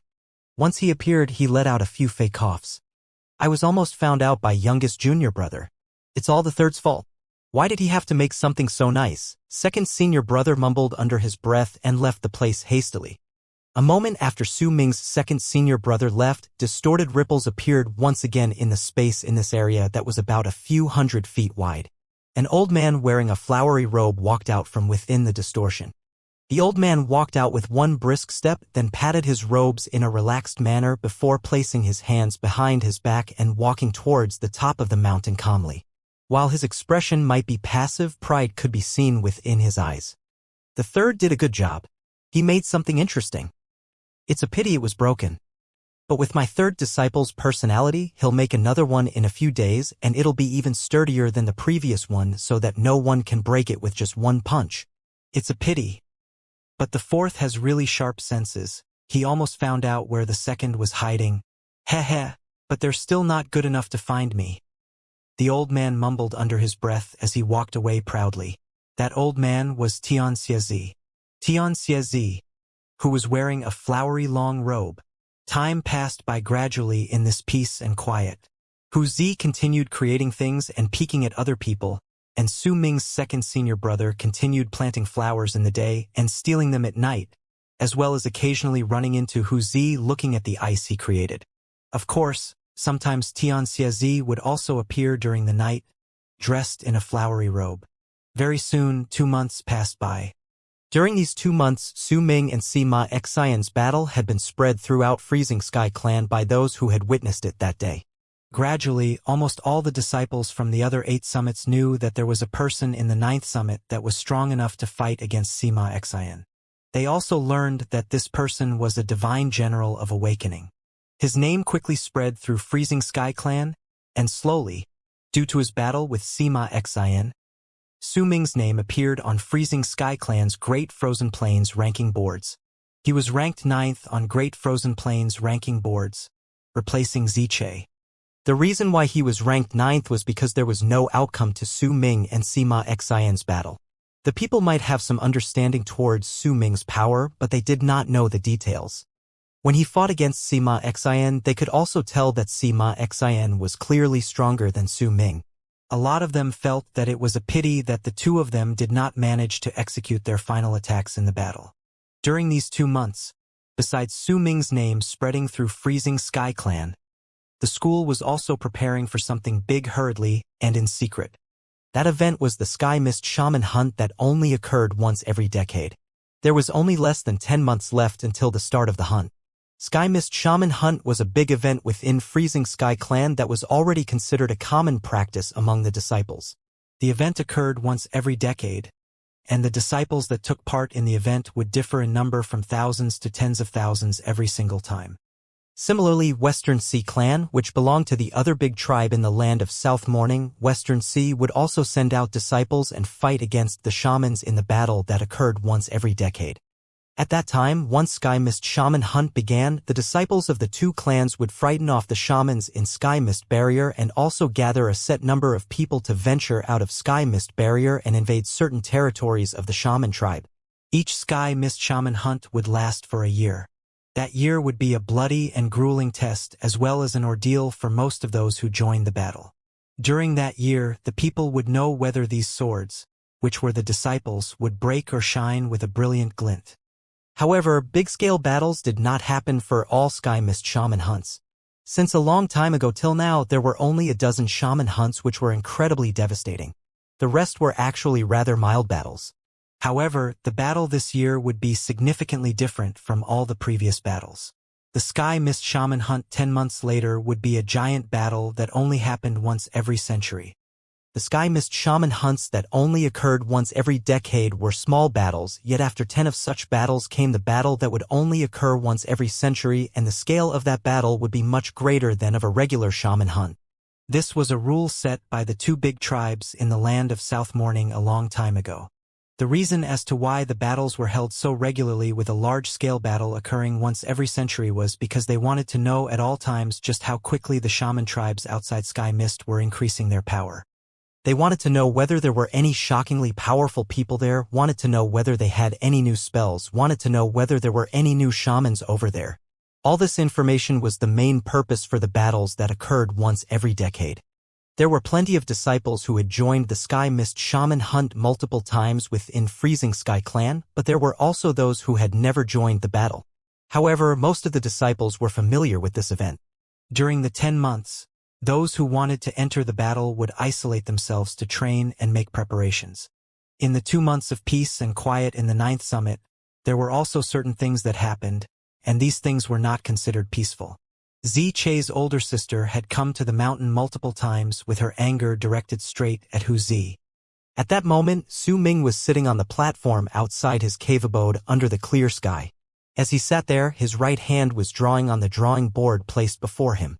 His actions were very slow, but there was also a feeling of age gradually seeping out from his fingers and appearing on the drawing board as he drew each stroke.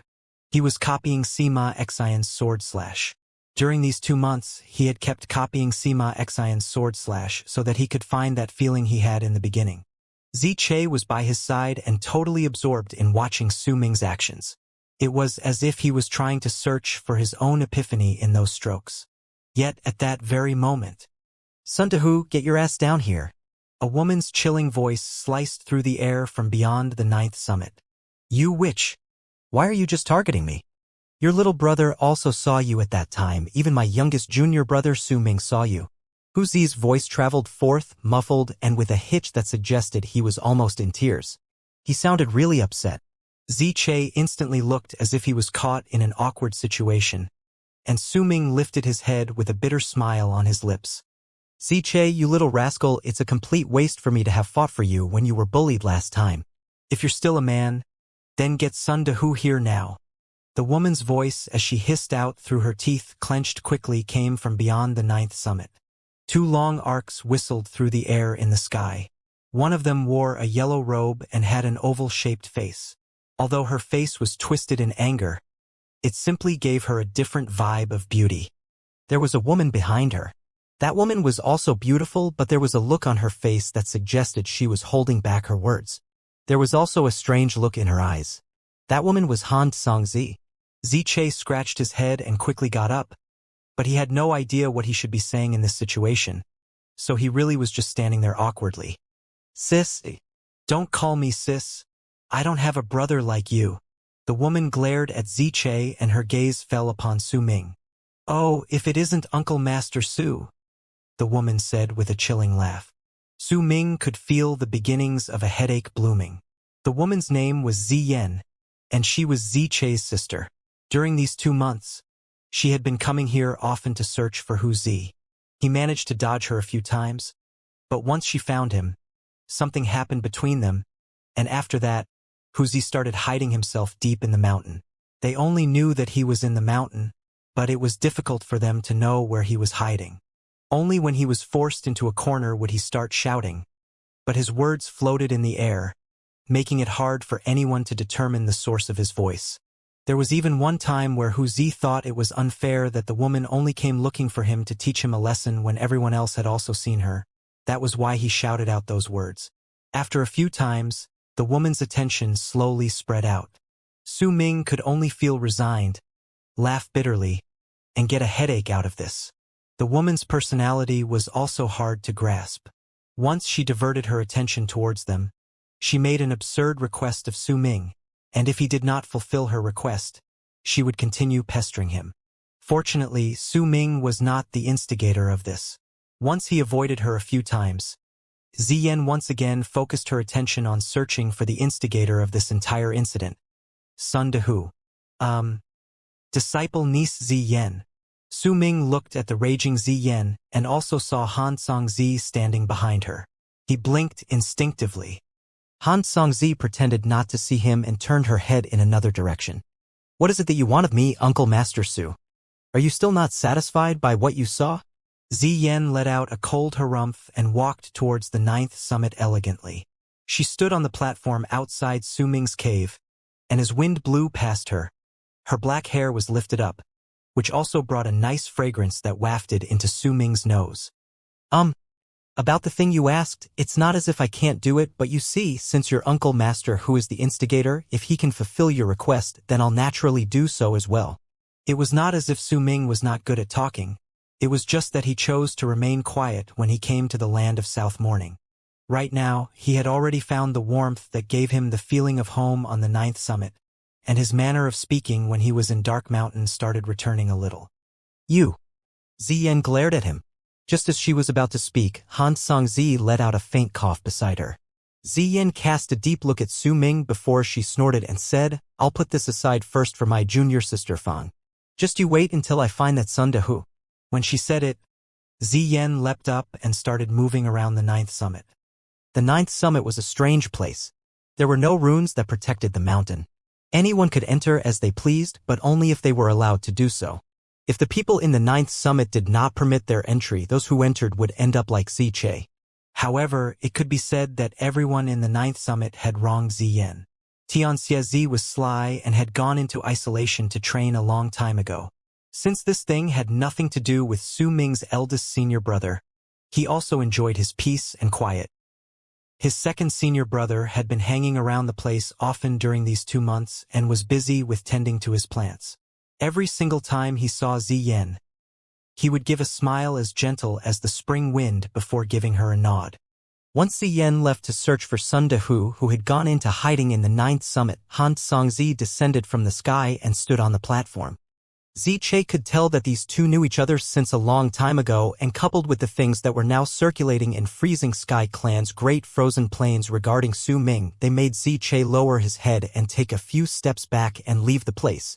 White clouds covered the blue sky. The wind brought about a chill as it blew past the two people. As the wind lifted some locks of their hair, it also gave a sense of beauty to the serenity in the place. You seem to be avoiding me? Su Ming said, looking at Fong Zhonglan with a smile.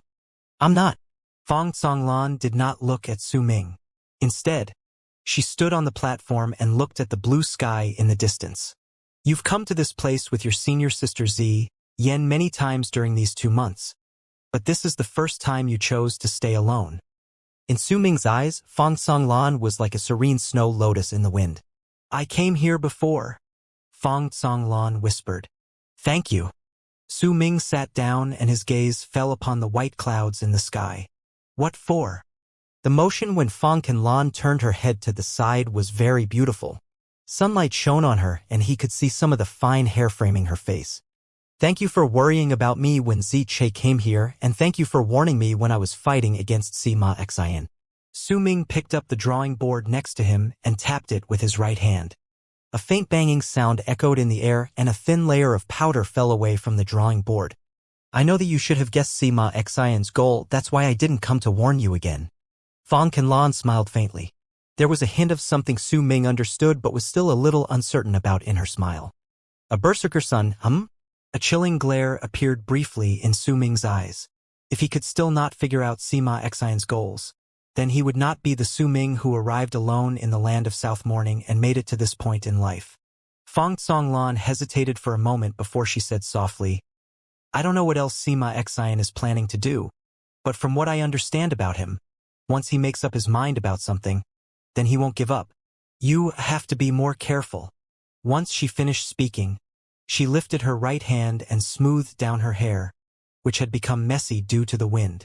She tucked some locks behind her ear and turned around to no longer look at Su Ming.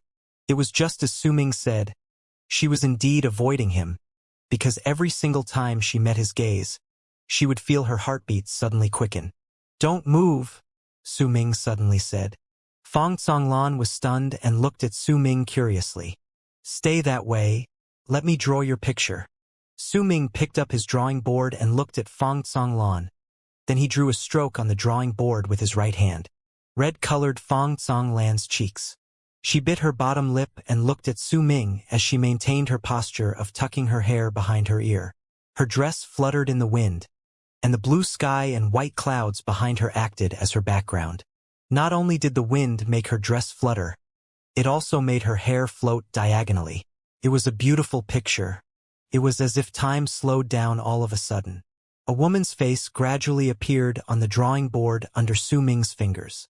Fong Zhonglan's fluttering heart slowly calmed down. She kept her gaze on Su Ming, and what entered her vision first was the scar underneath his eye. When she saw the scar, Fong Zhonglan's heart clenched in pain. The two of them did not speak. In this piece, one of them drew and the other watched. Admiration appeared on Ziche's face as he stood in the distance. He might not have heard what Su Ming and Fong Zhonglan said to each other, but when he saw Su Ming drawing Fong Zhonglan, his admiration towards Su Ming grew to an incredibly high point. As expected of Uncle Master Su, when he fought against Sima Xian, his killing intent was suffocating, and he had an intimidating presence. Now, he can draw so tenderly and make a woman so bashful. When will I ever be like that? Ziche sighed deeply. He shook his head and closed his eyes slightly as if he was thinking about something. He has just fought Sima 2 months ago. Now he sits drawing for a woman. If the day comes that I can do this, what should my next line be? Ziche frowned. During these 2 months, as he continued observing the odd eccentricities of the people in the 9th summit, he gained an epiphany and believed that perhaps these eccentricities were what made them so different from the others. That was why he also tried looking for a weird quirk for himself, which led to something like this happening where he would start making poetry when he was deeply moved. While Ziche was thinking about what his next line should be, while Su Ming was looking at Fong Zhonglan and drawing her, second senior brother, who had been tending to his flowers on the 9th summit, lifted his head and looked towards the direction of Su Ming's cave. His eyes also sparkled brilliantly. Youngest junior brother, thank you. Second senior brother suddenly uttered these abstruse words before quickly standing up and letting out a few fake coughs. Then he disappeared without a trace. On another spot on the 9th summit, Su Ming's second senior brother suddenly appeared. He first smoothed out his robes and took a few deep breaths before placing his hands behind his back and lifting his head to look at the sky. Yet he soon moved his body to the side and let the sunlight fall on his face as he looked up. Soon, he frowned again and waved his left hand by his side. Immediately, a light breeze blew past him and made his robes and long hair flutter in the air. With the wind constantly around him, the second senior brother looked at the sky and remained still. Before long, Ziyin appeared on the stairs not too far into the distance. She had already gone to a few places, but she simply could not find Sun Dehu. She might be furious, but she could not do anything to vent her anger. As she continued walking forward, a gentle voice suddenly reached her ears. "Miss Ziyin." Ziyin's footsteps faltered. When she turned around, she saw Su Ming's second senior brother standing nearby. The very instant she saw him, shock appeared on her face. She saw Su Ming's second senior brother's hair dancing in the wind. She also saw his long robes fluttering in the wind. She even saw him positioning the side of his face towards her, and with his hands behind his back look at the white clouds in the sky. When sunlight fell on his face, it made him seem different from how he usually was. Ziche felt her skin crawl. She did not know what had happened to this person, so she quickly took a few steps back and spoke softly. "Air. Greetings, second uncle master of the 9th summit. Miss Ziyin, I'm not that much older than you are. Let's talk as equals. You may call me senior brother Hua." Zihua was momentarily taken aback, but then opened her mouth as if to speak. "Miss Ziyin." Su Ming's second senior brother's face grew more stern. "I said that I would bear the responsibility for his wrongs. How about this? I'll follow you to the 7th summit and punish myself to protect you for 3 years. I'll use these 3 years to compensate for Hu Zi's mistake." Once the second senior brother finished speaking, he sighed. If Hu Zi was by his side and saw the gentleness on his face along with the persistence in his words, perhaps, just perhaps, he would be very touched. "Senior brother Hua, there's no need for that." Ziyin felt that she could not handle him and took a few steps back. "Are 3 years not enough? All right then, 10 years. I'll punish myself to go to the 7th summit and protect you for 10 years. Second senior brother was just about to take a step forward, but after a short moment of hesitation, he did not move, because the sunlight in the spot one step away from where he was right then was not as bright as the spot where he stood right now. "Ah, you really don't have to do that," Ziyin said nervously. Su Ming's second senior brother's enthusiasm was beginning to scare her. "Miss Ziyin, in truth?" Second senior brother looked at Ziyin and a grave expression appeared on his face. "In truth, I was also among the people who watched you. That's why you must accept my apology." When Ziyin heard his words, she was stunned before a bitter smile appeared on her lips. "Senior brother Hua, please don't joke around. I know that you weren't there. Let's leave it as it is, I'll be leaving now." While speaking, Ziyin quickly moved back towards the stairs in an attempt to leave as quickly as possible. This place was making her uncomfortable all over her body. "Miss Ziyin, I was really there." When he saw that Ziyin was about to leave, second senior brother took a few steps forward quickly. "Let's leave it at that. I'll be leaving now." Ziyin did not even turn back and quickly ran down the mountain through the stairs feeling incredibly flustered. By the looks of it, if second senior brother chased after her, she would immediately jump into the air and fly away. "No." Second senior brother took a leap and instantly appeared before the fleeing Ziyin. "Miss Ziyin, you have a heart of gold, but I am a person who repents with my actions. If you will not accept my apology, then you can request 3 things from me. You can come to me at any time and ask me to fulfill your requests," second senior brother stated sternly. All right, I'll remember it. Senior brother Hua, I'm leaving first. You don't have to send me off, in fact. Please don't send me off." Ziyin quickly nodded her head and flew up just as hastily. She avoided Su Ming's second senior brother and charged out into the distance. In the blink of an eye, she disappeared without a trace. Just as Ziyin was scared off by Su Ming's second senior brother's enthusiasm and fled quickly in a flustered state without even bothering about Han Songzi, Su Ming's right hand made the last stroke on his drawing board where he sat outside his cave abode. When he finished drawing, Su Ming held out the drawing board to Han Songzi. A baffled look appeared momentarily on her face when she looked at it. After a long while, she placed the drawing board down, cast a glance at Su Ming, then spun around with a calm look on her face and turned into a long arc and left. The drawing board was empty.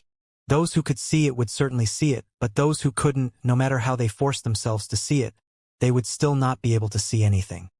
Su Ming did not know whether Han Songzi saw the drawing. He looked at her leaving figure, then closed his eyes after a long while. When he opened them once again, they were as calm as water. He picked up the drawing board silently and once again immersed himself in copying Sima Xian's sword slash. With every single copy, he would gain a slightly better understanding of it. These experiences gradually built up and slowly allowed him to sense the might of that one stroke he had made previously. 3 days later, Hu Zi came out of his hiding place silently. When he saw that Zi Yan seemed to no longer bother him, he became pleased with himself once again and spent his days in his cave abode drinking. And as he did so, he would also mumble under his breath and fiddle with some ice shards, grouping them together. He would even occasionally let out some weird giggles as he did so. Second senior brother tended to his plants as he usually did, but he also gained a new hobby for himself. He would go to the spots where the sun was the brightest and position himself so that sunlight would fall on the side of his face. It was as if he was extremely fond of this particular action. Their master, Xianxia, also walked out when Zi Yan no longer appeared on the 9th summit. Every morning, the people in the 9th summit would hear long-lasting howls from the top of the mountain. Those roars were like thunder and rumbled in the air. Xianxia would always rise up to roar and fly in different directions to do something, though no one knew exactly what he wanted to do, and he would usually only return by noon. As time passed by, Su Ming learned that this was his master's hobby. At the same time, as another month went by, Su Ming noticed that his master, Xianxia, had another unique quirk. He only learned about this quirk through his second senior brother's words and his own observations. Look, master is wearing white again today. He should be flying north. Second senior brother sat beside Su Ming on his platform outside his cave abode. At that moment, second senior brother had his head lifted towards the sky, looking at the top of mountain. He spoke as if he was deeply moved by his master's actions. A rumbling roar came from the top of the mountain and Xianxia, who was dressed in white, flew towards the north. If master is in a good mood in the morning, he'll do this. Youngest junior brother, you must get used to it. Master is wearing red today, he'll fly to the west. Hu Zi was also sitting beside his second senior brother this time. There was a pot of wine in his hand. He mumbled under his breath, Master is wearing black today, so he'll definitely fly to the south, and did not even bother looking at the sky. Then, just as he said, Xianxia flew towards the south from the summit, dressed in black. Master is dressed in green today and is also wearing a green hat. Just you wait, his mood is bad today, so he'll fly east. Second senior brother did not even bother lifting his head when he stated that softly, holding a green plant in his hands. When Su Ming heard it as he was still drawing Sima Xian's sword slash, he instinctively lifted his head to look, and a stunned look appeared on his face. Rumbling sounds came from the mountaintop and then Xianxia appeared in the air dressed in green and a green hat and flew north. This scene immediately made Hu Zi, who was drinking, stunned, and he quickly rubbed his eyes. That's not right. Why did Master fly north? Second senior brother also lifted his head and his expression suddenly became grave. Something happened to Master. When Ziche heard this and saw the changes in expressions of second and third senior brothers while meditating not too far away, having gained a deeper understanding of the weirdness in the 9th summit over the past few days, his heart immediately started racing against his chest. He had a feeling that he was about to discover some sort of secret. At that moment, the green-robed Xianxia suddenly faltered in the sky, in the act of flying towards the north. He stopped for a moment in midair, as if he was mumbling something under his breath before he turned around and flew east. Hu Zi rolled his eyes and lifted his wine pot to continue drinking with a look as if he was displeased with Xianxia's actions. Su Ming frowned and cast a glance at his second senior brother. He saw a hint of seriousness that was rarely seen in his second senior brother's eyes. I remember that the last time Master made a mistake like this was 15 years ago. Could it be that his purple-robed self is about to appear once again? Second senior brother took a deep breath and looked at Su Ming and Hu Zi. Purple robe. Su Ming also looked at his second senior brother. Every single time Master appears before us in purple robes, there will be much bloodshed. That is something that is very difficult for me to forget. Second senior brother let out a long sigh before standing up and taking a light step forward.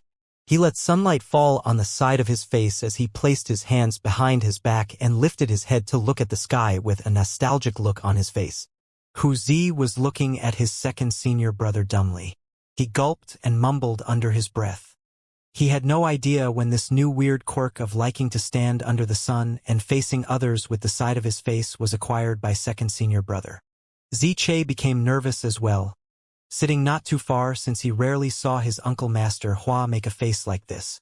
Su Ming cast a glance at his second senior brother and lowered his head to continue copying Sima Xian's sword slash on the drawing board before him. That memory is something that I will never forget. It was 15 years ago during a night where the moon did not shine and the winds were strong. Second senior brother lifted his head and a complicated look appeared on his face. At that time, eldest senior brother was still in isolation, training himself, and I was meditating in my cave abode when suddenly, second senior brother's words faltered and he swept his gaze across Hu Zi and Ziche before finally settling on Su Ming. When he saw that Su Ming had also lifted his head, second senior brother's voice rang out in the air once again. Master was dressed in purple when he suddenly entered my cave abode. I will never forget the very first question Master asked me at that time. He asked me whether I knew how to use arts to fight. At that time I answered yes, and in the end, remember this, if either of you sees the purple-robed master in your cave abode, and he asks you this question, remember to say that you don't. Second senior brother cast a solemn glance at Su Ming and Hu Zi before he shook his head and walked into the distance. His footsteps were very strange, because even though he was walking away, he still managed to make sunlight fall on the side of his face. Hu Zi blinked. He always thought that he was very intelligent. So when his second senior brother's words reached him, he was not convinced and thought that second senior brother was misleading them. If Master really wore purple robes and came to him, he would definitely not listen to his second senior brother and tell his master that he knew. I'd like to see just what would happen if I said yes. Hu Zi lifted his head as if pleased with himself and exchanged a few words with Su Ming before picking up his wine pot and leaving the place. During the past few days, the three of them had regularly gathered together. One of them would drink and one would let sunlight shine on the side of his face as he planted more flowers on the already green-covered ground. As for the last one, he would be sitting by the side with his drawing board as he drew on it. Su Ming had already lost count of how many strokes he had drawn. His drawing board may seem empty, but in truth, if anyone sensed it carefully, they could gradually tell that there was a suppressed presence within that was gradually growing stronger. The day of Sky Mist Shaman Hunt was drawing closer. The disciples in Freezing Sky Clan started making detailed preparations during. There were also many private trades that occurred among them. In fact, some of the disciples that had been away for many years returned, and their goal was to join the Sky Mist Shaman Hunt this time. Since this battle was a rather large-scale battle that occurred only once a century, it was a very attractive thing to the disciples. The shamans were a mysterious group of people that were somewhat similar yet completely different to berserkers. They lived in the area outside Sky Mist Barrier and prevented the berserkers in the land of South Morning from completely controlling the entire land of South Morning. They also prevented countless people from leaving the place, forcing them to be unable to leave the land of South Morning as well as meet other berserkers in the other continents in this world, so keeping them from knowing whether they had any other comrades. To the disciples of Freezing Sky Clan, the battle against the shamans allowed them to see the shamanic spells that were obviously different from berserker arts. Perhaps they would even be able to obtain some form of serendipity. Besides, practically all the beasts in the shaman tribe had a beast core within them, and this thing was a great tonic for berserkers. There was also another rule set by those guarding Sky Mist Barrier that a person would be rewarded based on the number of shamans he or she killed. The more shamans he or she killed, the greater the reward would be. Every single time Sky Mist Shaman Hunt was held, the two big tribes and schools, Freezing Sky and Western Sea, would bring out grand rewards for the disciples who killed their enemies. The rewards offered for the battle this time would also top all the rewards of the past 100 years because the battle was a large-scale battle that occurred only once every century. The rewards were just one of the factors that attracted the people to join the battle. There were also people who joined for the fame that would come from this battle. In Sky Mist City was a gigantic rock. That rock stood tall and towered into the sky. All the people of South Morning who wanted to join the battle would leave a handprint on that rock right at the moment they arrived in Sky Mist City so that their presences would be left behind. After that, a rather detailed ranking board that would rank all the people based on how many shamans they killed would appear on that rock. Once Sky Mist Shaman Hunt ended, the ranks would spread through all the Berserker tribes in the land of South Morning so that all people would know of it. During the hunt, the ranking board would be observed by all the powerful berserkers who came to the place. Those who were ranked higher on the board would receive more attention, and those within the top 100 would temporarily be given the name Tianlan. If they could enter the top 10, then they would be given the title of Sky Mist Guard. If they entered the top 3 and maintained their position, then they would obtain the right for permanent residency in Sky Mist City. The person in the first place would obtain Sky Mist's sacred treasure. However, this treasure could only be given to the person in first place temporarily. Once he or she was no longer in the first place, then the treasure would automatically disappear and appear in the hands of the new person who obtained first place. When the battle ended, the treasure would disappear and reappear in Sky Mist City to be worshipped once again. Yet even so, there were plenty of rumors regarding Sky Mist's sacred treasure. One among the many rumors had been proven true. The sacred treasure, which was only given to those ranked first temporarily during the battles that occurred only once a century, would increase the power of the person who continuously held onto it incessantly for those 2 short years. Prestige, fame, rewards, all these things made the people who wanted to join the Sky Mist Shaman Hunt this time arrive and start an incredibly intense preparation stage.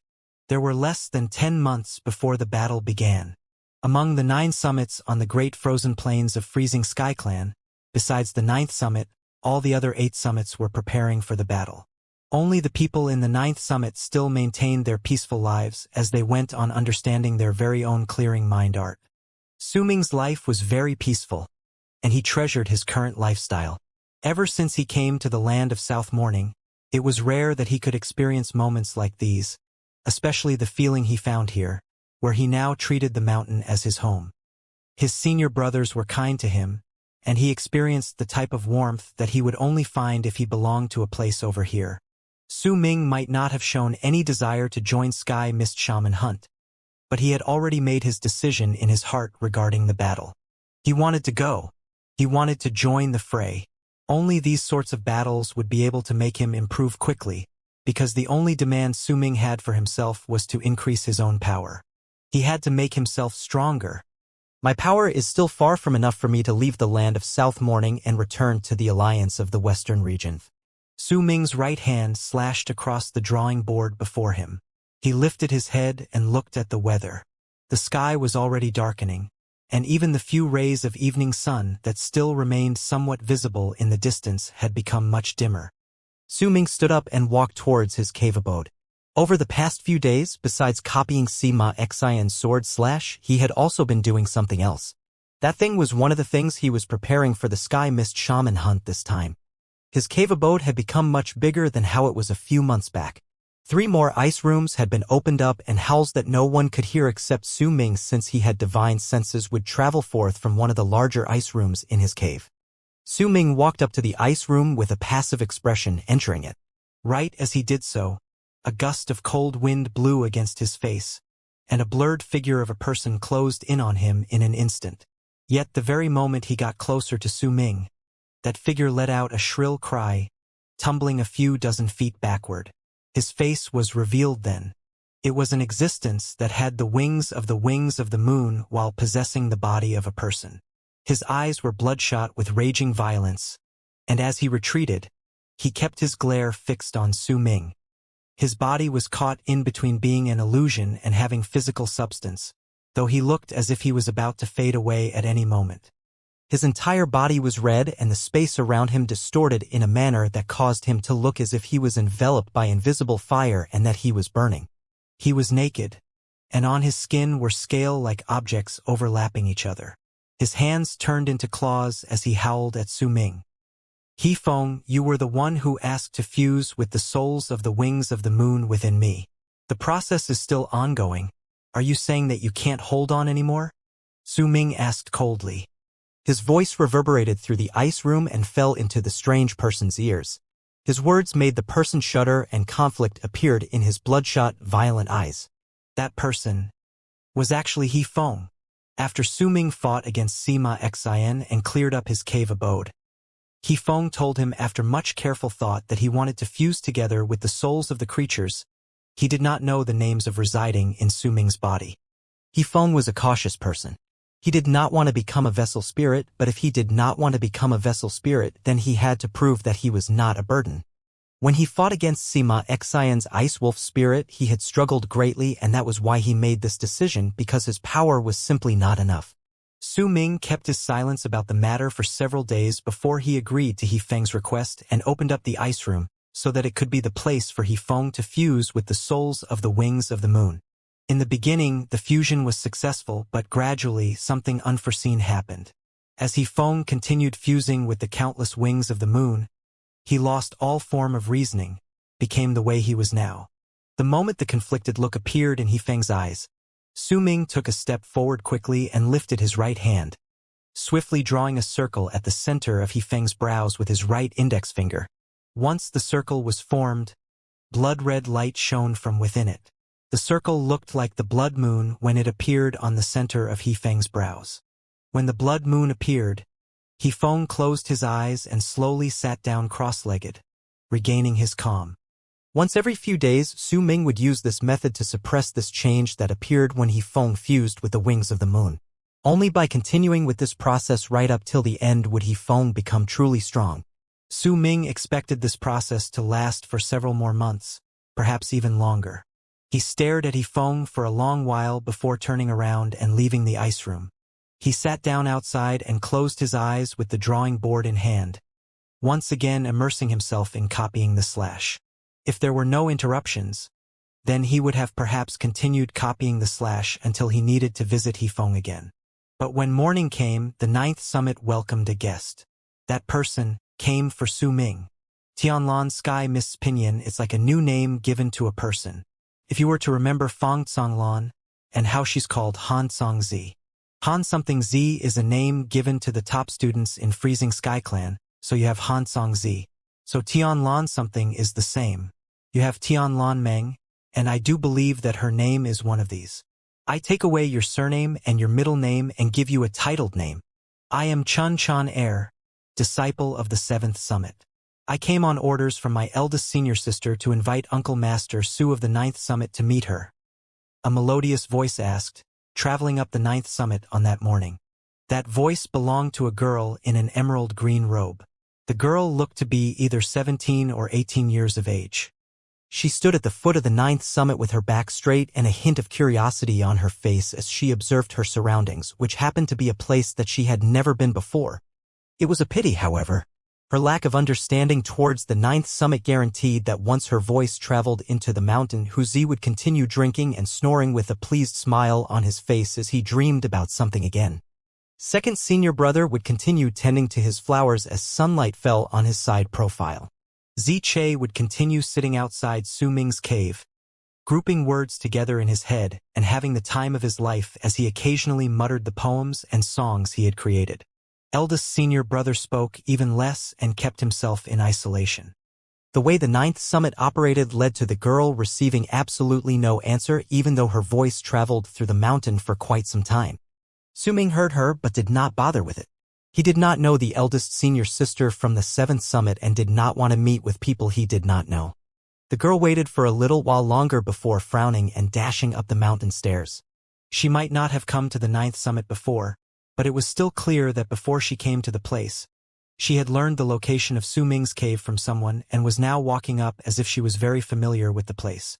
After a moment, she arrived outside Su Ming's cave on the quiet 9th summit, but her path was blocked by Zi Che. Zi Che sat outside with a cold and aloof look as he stared at the girl. Uncle Master refuses to see anyone. Please go back. So it is senior brother Zi Che. I am Chen Chan Er. You should know who eldest senior sister of the 7th summit is. I came on orders by my eldest senior sister to ask Uncle Master Su to see her. Please relay my message to him. The girl's expression was passive as her clear and melodious voice echoed in the air. It was as if she did not care about Ziche's power at all. Ziche frowned. Naturally, he knew about the eldest senior sister of the 7th summit, Tianlanmeng. That woman was ranked first on the Great Frozen Plains ranking board. Just like Sima Xin, she was one of the people who were known to have the possibility of becoming the god of berserkers. He hesitated for a moment before he got up and walked into Su Ming's cave abode. After a short while, Ziche came out and with a flat expression. He waved his hand dismissively and said, "He won't see her." The girl frowned and cast a glance at Su Ming's cave, which was located not too far away from her, before she turned into a long arc and left. After a moment, the long-haired woman sitting on the big rock that stood at the top of the 7th summit and had witnessed the fight between Su Ming and Sima Xin while also copying the power of that one stroke executed by Su Ming smiled faintly. "He won't see me, hmm? That's right. Eldest senior sister, that Su Ming is far too arrogant. He actually thinks he is our Uncle Master. I already said that I went there under your orders." The person who spoke was the girl who just came back, and her face was red with anger. "It's fine. Take this with you and go there again." The long-haired woman was breathtakingly beautiful. She pushed her black hair with her hand away and brought out a jade box, handing it to the girl. The girl took the box, and while she was curious about what was hidden in there, she did not ask anything. She simply nodded and left. After a moment, on the 9th summit, Ziche stood inside Su Ming's cave and placed a jade box before him respectfully, then took a few steps back to wait for instructions. Su Ming looked at the jade box quietly for a while before he opened it. The moment he did so, the entire cave abode lit up. Sitting inside the jade box was a golden stone coin. The golden stone coin was diamond-shaped and sparkled in a manner that gave a clouded, dreamlike feeling to others, while also making people feel as if their souls were about to be sucked into the coin. A superior grade stone coin. Ziche sucked in a sharp breath. The value of a golden stone coin, even if there was only one, was incredibly high. It was also extremely rare. One of these golden stone coins was enough to exchange for 100,000 normal stone coins. However, this golden stone coin gave Su Ming a different feeling compared to Ziche. There was a shocking amount of spiritual aura within it, and the density of it made Su Ming's divine senses feel as if they were being sucked in. "She brought out a spirit stone of this quality just to see me." A glint appeared in Su Ming's eyes, and he closed the lid on the box with his right hand before pushing it back to Ziche. "I won't see her." Ziche licked his lips, picked up the box, and exited the cave. A long arc flew towards the risen platform on the 7th summit. Soon, Chan Air's angry voice rang on the summit. "Eldest senior sister, that Su Ming is just too arrogant. He still refuses to see. Just who does he think he is? You already asked him to come twice and he's still ignoring you." Once the girl returned the box back to the woman and stood fuming by her side. She glared in the direction of where the 9th summit was located in the distance. "It's fine. Send this box over." The long-haired woman smiled gently and brought out another box. It was as if she had long since expected this to happen and had prepared more than one box such as this. Yet the girl did not seem to have noticed this in her anger. When she heard the woman's voice, she originally did not want to go, but in the end she still took the box obediently and flew away in a long arc. "Su Ming, I'd like to see just how many things you'll make me bring out before you're willing to come." The long-haired woman smiled in an unaffected manner before she closed her eyes. In the 9th summit, Ziche's ragged breathing echoed within Su Ming's cave as he stared at the beast skins folded on top of each other in the box lying before Su Ming. There were 4 words on the skins, and they were, God of Berserkers Transformation. Only when the disciples are acknowledged by the school and have the possibility of becoming the God of Berserkers would they be given the mystical ability of God of Berserkers Transformation. Tianlanmeng actually sent this thing here. Ziche could manage to not pay too much attention towards the golden stone coin, but he could not afford to not care about these beast skins. His breathing became quicker. If he was Su Ming, then he would accept these things without hesitation. It's just meeting her.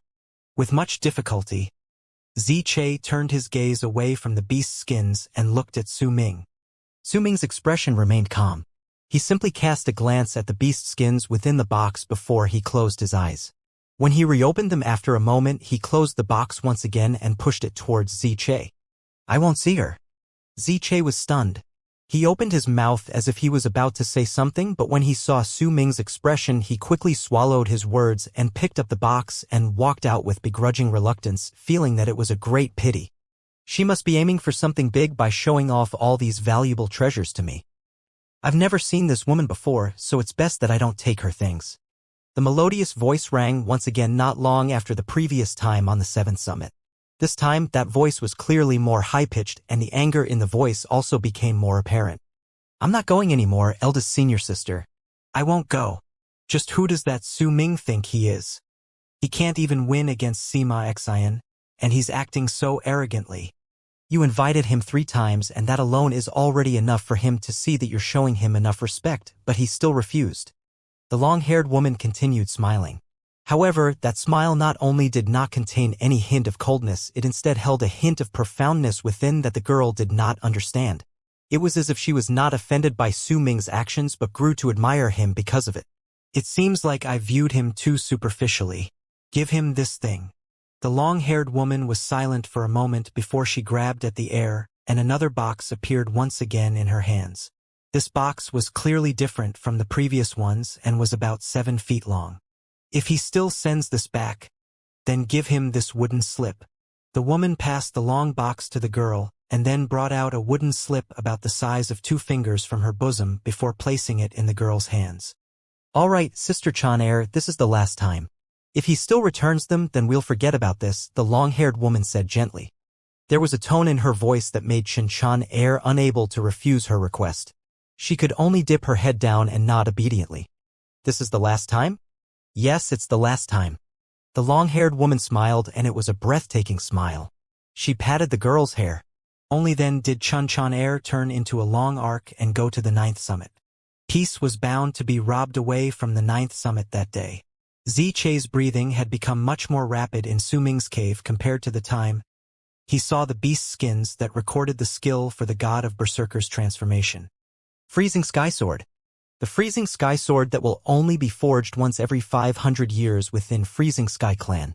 Only the disciples who have contributed to the school will be given this sword by Heaven Gate. Tianlan Meng actually brought this out? This is... Ziche was shaken when he saw what lay in the opened box before Su Ming. He simply could not fathom why the woman would do so. Su Ming looked at the sword inside the box calmly. That sword was an ice sword and was completely transparent. It was letting off a chilling air that made his hair stand on end. This was a great piece of treasure. There are only 14 Freezing Sky Swords given out inside Freezing Sky Clan. There is an art embedded within each of these swords. Apparently, it'll also be much easier if you enter Freezing Sky Cave with them. A great look of longing appeared on Ziche's face. Su Ming was silent as he looked at the sword. Yet even though his eyes were trained on the sword, his heart was not on it. Instead, he was immersed in his own thoughts. First it's the golden stone coin, then it's the god of Berserker's transformation, now it's this Freezing Sky Sword. The eldest senior sister of the 7th summit, Tianlan Meng, who is ranked first in the Great Frozen Plains ranking boards. Just what are your goals? Su Ming frowned. Ziche hesitated for a moment before he spoke in a low voice to try and persuade Su Ming. Uncle Master, this sword. You should take this sword. She's leading me into something. Su Ming lifted his head and gave Ziche a look before he closed the lid on the box before him with his right hand and pushed it away once again. I won't see her. Ziche felt his jaw fall slack and only let out a breath after a moment. He hesitated for a moment before sighing eventually and taking the box. Then he left the cave with great reluctance. Yet after a moment he returned. This time, there was an odd expression on his face. When Su Ming looked over, he held out a wooden slip to him respectfully. They said that this is the last item they will offer, Ziche whispered. Su Ming took the wooden slip and cast a glance at it, and the very moment he did so, his expression changed. Even when he saw the golden stone coin, the god of Berserker's transformation, and Freezing Sky Sword, such a drastic change of expression had never appeared. Ziche was momentarily stunned. He had stolen a glance at that wooden slip before and found that it was empty. There was absolutely nothing carved on it, so when he saw Su Ming's expression he could not understand what caused him to have this reaction. Su Ming stared at the wooden slip in his hands blankly and only closed his eyes after a long moment. When he opened his eyes once again, he stood up. Ziche, I'm going to go out for a while. You don't have to follow me. What exactly is spirit? Ziche might have been confused by Su Ming's words, but he still obeyed. He watched with bewilderment appeared in his eyes how Su Ming walked out of his cave and turned into a long arc before flying off the mountain. The wooden slip looked ordinary and there was nothing special about it. So why did Uncle Master Su change his mind so quickly after he saw it? Could it be that the small wooden slip had something even more valuable than the golden stone coin, the god of Berserker's transformation, and even freezing sky sword? Ziche simply could not understand it. This was the first time Su Ming left the 9th summit ever since he battled against Sima Xian. To him, neither Freezing Sky Clan nor the Great Frozen Plains sect were his home in the land of South Morning. The only place he called home was the 9th summit. Su Ming was walking forward in the air, and the 7th summit lay at the end of what his eyes could see. Tianlan Meng had invited him multiple times and had offered him gifts from the golden stone coin, to the god of Berserker's transformation, and later to Freezing Sky Sword before eventually changing it to the wooden slip. There was a process hidden in her actions. Could be said to have been a test, but could also be said to have been a gradual change of heart. If she had not given the wooden slip, Su Ming would not have ventured out of the 9th summit, neither would he have went to meet the person who was ranked first on the Great Frozen Plains ranking board, Tianlan Meng. Su Ming's expression was passive even as he held the wooden slip in his hands. As he moved forward, another long arc was struggling to keep up behind him. The person in that long arc was in fact the Chun Chan heir who had come forth to invite Su Ming all those multiple times. Su Ming did not turn his head back. With the wooden slip in hand, he arrived in the sky above the 7th summit before long. The 7th summit seemed a little fuzzy in his eyes, as if there was a layer of mist around that mountain, yet if he took a closer look he would find that there was actually no mist there. He immediately discovered that the mountain was giving him this strange sensation due to the rune that was naturally activated once all the halls within the mountain were in operation. This was completely different from the 9th summit. Su Ming gave it a brief glance before he averted his gaze and turned to look at the wooden slip in his hands. A glint appeared in his eyes, and his grip around the wooden slip tightened. He stood in the air calmly without a hint of impatience or lethargy on his face. Chun Chan Air, who was behind him, only managed to catch up to him after a moment. It might have been because she was rushing over now, having been moving back and forth between the mountains multiple times that day, but her forehead was covered in sweat. She gave Su Ming a glare and flew past him without even a word. Su Ming did not bother about the girl's actions. He followed behind Chun Chan Air calmly, and the two of them turned into long arcs as they flew towards the top of the mountain. The moment they got closer to the mountain, the barely discernible mist before Chun Chan Air suddenly disappeared and the mountain returned to normal, allowing Chun Chan Air to enter smoothly. Su Ming followed behind. It was as if he had walked through a membrane, but it also felt that he had just passed through a layer of water. When he stepped into the 7th summit, the wind that blew against him was no longer cold but held a hint of warmth, and as he breathed in, there was a sweet fragrance to it. That fragrance did not come from flowers or plants, but was a unique scent that was formed because there were a lot of female disciples in this mountain. Playful giggles reached his ears, and in each place Su Ming's eyes swept through, he saw women and girls. The female disciples on the summit were either playing around in groups or walking up the mountain stairs leisurely. They were so great in number that it was dazzling just looking at them. Compared to the quiet 9th summit, the 7th summit was simply far too lively. This liveliness that all came from women made Su Ming uncomfortable. Almost at the very instant he arrived on the 7th summit, quite a number of female disciples also noticed his presence. His green robes, handsome figure, and the scar under his eyes made a lot of people able to identify him with just one glance. I remember him. He's Su Ming, the one who fought against fellow brother Sima. He's from the 9th summit. I remember too. He once told fellow brother Sima that he is his uncle master, Why is he here in the 7th summit? That's right. Men seldom come to the 7th summit. Who did he come for? Chirping sound reached his ears, forcing Su Ming to take a deep breath to calm himself down. This was the first time he was in a situation like this. He could not adapt to this quickly and could only walk forward swiftly to avoid all the gazes focused on him. Ziyen was walking down the mountain stairs, her back straight. Her lazy demeanor gave her a unique, charming air. She placed a hand on her mouth and yawned, and when she lifted her head, she also saw Su Ming, who was walking to the top of the mountain with Chun Chan air. Ziyen blinked. When she saw Chun Chan air guiding Su Ming forward, a confused look appeared on her face. She fell silent for a moment before she immediately moved towards where Han Songzi was. There was another girl who saw Su Ming's arrival on the 7th summit. The girl wore a purple robe and stood on a mountain rock. With the wind in her face, she looked into the distance and her gaze was trained on the 1st summit. The girl was incredibly beautiful and had a hint of wildness surrounding her. Her eyes were half-lidded and she was frowning, as if she was hesitating because of something. When she saw Su Ming flying through the sky, towards the top of the mountain, disdain and contempt appeared within her eyes. However, that expression was quickly hidden away. She took a deep breath and cast a profound gaze towards the 1st summit before gritting her teeth. Resolution appeared in her eyes. By Su, there's definitely someone who looks incredibly similar to you which he met before in his life.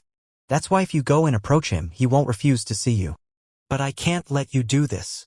Even it's for the reason so that I can plant a berserker seed inside him which would definitely make me succeed in challenging freezing sky cave, and even if I don't and the cave is dangerous for me. Still, even if it's risky, I want to try it. That girl was naturally by Su. At the moment that determined look appeared in her eyes, she remembered Sima Xian's gentle words to her 2 months ago. Big brother Sima, I won't let anything happen to you in freezing sky cave. Bai Su mumbled and turned around. The wind picked up a few locks of her hair and, as they floated in the wind, Bai Su left, similarly charging towards the top of the mountain. Su Ming floated down on the top of the 7th summit. This was the first time he met Tianlan Meng. She was a woman with long hair and was dressed in red robes, and she was sitting at the edge of a huge rock which stood at the top of the mountain. The woman was looking at Su Ming and her face was as beautiful as a picture. Her smile was warm, and it did not give others even the slightest feeling that she was a stranger. In fact, her smile gave others the impression that they were looking at an old friend. Sister Chan Air, you can go back first, the long-haired woman said softly, and when the girl by her side heard her words, she nodded her head obediently and left the place. However, when she passed by Su Ming, she did not forget to glare at him. Clearly, her multiple trips to the 9th summit had angered her due to Su Ming's multiple refusals. Once the girl left, the long-haired woman smiled at him gently and spoke to Su Ming softly. Chan Air is still young, brother Su, please don't mind her. There was a gentle air around her. This temperament, along with her natural grace and gentleness, gave her a noble air. Su Ming's gaze swept across the woman. She was beautiful, but even though she was gentle, he still felt that there was a layer of mist before her which caused others to have the feeling as if they were looking at her through the mist and could not see her clearly. Su Ming walked forward silently. Then, with a lift of his robes, he sat down on the same rock right opposite the woman. Once Su Ming sat down, he looked at the woman before her calmly and said languidly, "It's fine. In fact, I was fortunate to have been invited so many times." Su Ming could not gauge the woman's level of cultivation. "Congratulations, brother Su. You have improved once again. As expected, the people of the 9th summit are all extraordinary. I have overlooked this previously," Tianlan Meng said with a smile. She trained her eyes on Su Ming and their gazes met each other. Su Ming did not speak. He simply met Tianlan Meng's gaze squarely. After the span of a few breaths, wind blew past them and lifted a few locks of Tianlan Meng's hair. These locks of hair broke their gazes. After a long while, Tianlan Meng broke the silence and asked softly, "Brother Su, how was the one copy I did?" "You copied the spirit and the form was also present. Both spirit and form are there, but there are still some details missing," Su Ming answered calmly. "What exactly is spirit?" Tianlan Meng suddenly asked. Spirit is the mind, it is your thoughts, your imagination. Spirit is when you remember as you dream in your heart. This is what we call thought, and it is also spirit. Su Ming cast Tianlanmeng a look before his gaze fell on the sky behind her. Brother Su, your understanding towards the word is different from mine. Tianlanmeng's gaze towards Su Ming changed slightly. Pray tell. Su Ming averted his gaze from the sky and trained his eyes on the long-haired woman's face. Spirit is Tao, Tianlanmeng stated calmly. It is not thought because thought in itself is narrow, but Tao is endless. Tao is a realm that those from other realms seek. Every person has a different Tao. The great Tao is boundless, and those who obtain Tao will see through the world. And in turn, we can say that we have found and become the truth. I have to thank you, Brother Su. Your fight with Sima Xian has allowed me to reach an epiphany and understand the meaning behind a sentence. I read this sentence from an ancient scroll before. It is a sentence that is spoken in the other worlds. If you stay on your Tao but have no method of solving a particular problem now, that method will eventually come to you. If you have the skills and power, but have strayed from your Tao, then you cannot use your skills, and your power will forever stay stagnant. Tianlanmeng's voice gradually started drifting and echoed around them. Due to my epiphany, while I still might not know the true meaning behind the words, I can view my epiphany as my Tao. Because I have a Tao, I could draw that copy of the slash you did after just one glance. That is why the spirit is Tao, and not the thought, heart, and imagination you speak of. Brother Su, do you understand my words? Tianlanmeng smiled softly. Su Ming looked at the smile on her face. There was no hint of ridicule or scorn within her smile, only logic and persistence, and she seemed to be waiting for his answer. All things in the world differ in sizes. My understanding towards the word is narrow and small to you, and the Tao you speak is a huge thing that seeks to reach a state where you understand the world. It is like two spots, like two different directions, and like two different extremes. Su Ming closed his eyes and continued unhurried. To me, the heart is aspiration, and the spirit is a realm. You are walking on the Tao of the heavens, and I'm walking through the narrow gate on the earth. But once I walk past that gate, what I'm searching for is just to merely open my eyes. Do you understand what I'm saying? The last sentence written in the beast skin scrolls suddenly surfaced in Su Ming's mind. You cannot see the world that I see. Tianlanmeng frowned. Su Ming's words threw her off slightly, but even if she pondered over them, she still found her understanding of his words to be slightly unclear. She did not quite understand what he had said. Tianlanmeng fell silent for a moment before she asked softly, "What do you mean by opening your eyes?" Su Ming looked at the woman before him and lifted his right hand suddenly. With a wave, the air from his fingertips swept past the mountain rock lying by his side, and as ice shards flew into the air, a blooming flower appeared on the iced river underneath the rock. Anyone who saw that flower could feel the overflowing vigor coming from it. In fact, they would find themselves hard-pressed to discern whether it was carved on the iced river or whether the flower had been growing on the ice since the beginning. "Copy it," Su Ming said calmly, lowering his hand. A sparkle appeared in Tianlanmeng's eyes. She turned her gaze towards the flower on the iced river and pointed a finger at it. She drew a few strokes through the air, and another ice flower appeared on the ice river. The two flowers looked completely the same, and it was difficult to find any difference between them, whether it was their spirit or form. "Do you understand now?" Su Ming looked towards Tianlanmeng. The long-haired woman frowned, and after a moment, she shook her head. Su Ming lifted his right hand once again. This time he did something simple. He pointed towards the mountain rock by his side and jabbed a small hole in that mountain rock. Several cracks appeared on the edges of the hole, spreading outwards. "Copy it." Su Ming's voice still remained calm. Tianlanmeng looked at the small hole on the mountain rock that appeared once Su Ming lifted his finger and fell silent for a long time. When she eventually lifted her head to look at Su Ming, a complicated expression appeared in her eyes. "You are always copying," Su Ming said slowly, lifting his head. "Because you think that the spirit is Tao. You search for something abstruse, that's why you can copy many things, because you think that as you search for it, you will find your Tao eventually. I don't know what is the Tao you speak, but from what you said just now, I can understand that while the Tao is an abstruse concept, it exists. It exists within the world, perhaps all the plants, trees, flowers, and stones have a Tao within them. What I seek isn't a Tao, but to have my mind acting as my aspiration, to have my spirit as my realm, and when I open my eyes, I will draw out my heart's desires. This is the reason why I can draw, but you can only copy. Tianlan Meng remained silent. After a long while, she looked at Su Ming with an even more complicated gaze. If all the people in the world are drunk and you are the only one sober, then it means that all the people in the world are awake and you are asleep. Tianlan Meng mumbled. She suddenly understood why the people in the 9th summit had all those weird eccentricities that normal people would not understand.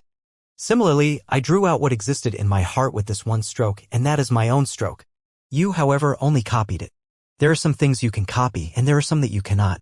Su Ming stood up and flipped over the wooden slip he held in his hands, revealing its back. I came here and answered your questions because I wanted to ask something. But now it seems that I don't have to ask you. You don't understand. Su Ming sighed softly and turned around to leave. Su Ming. At the same time he turned around, a vast and mighty presence suddenly rose behind him. Tianlan Meng slowly stood up and a tenacious look appeared within her eyes as she looked at Su Ming.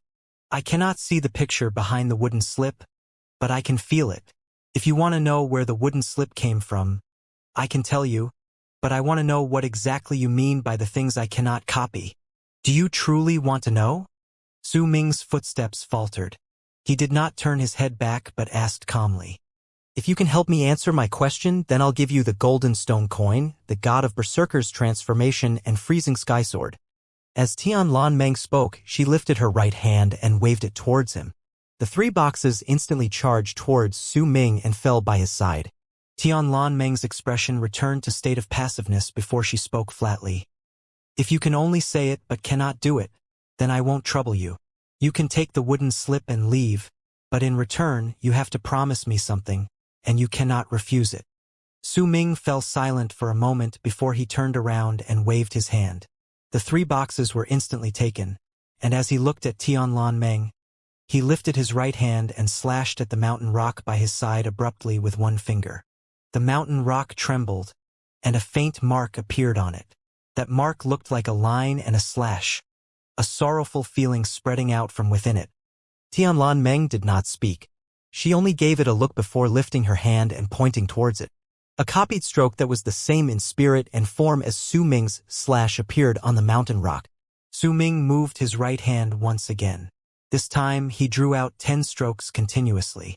Each stroke seemed the same but were in truth completely different from each other. As they fell on the mountain rock, the rock rumbled. Tianlan Meng's expression was calm.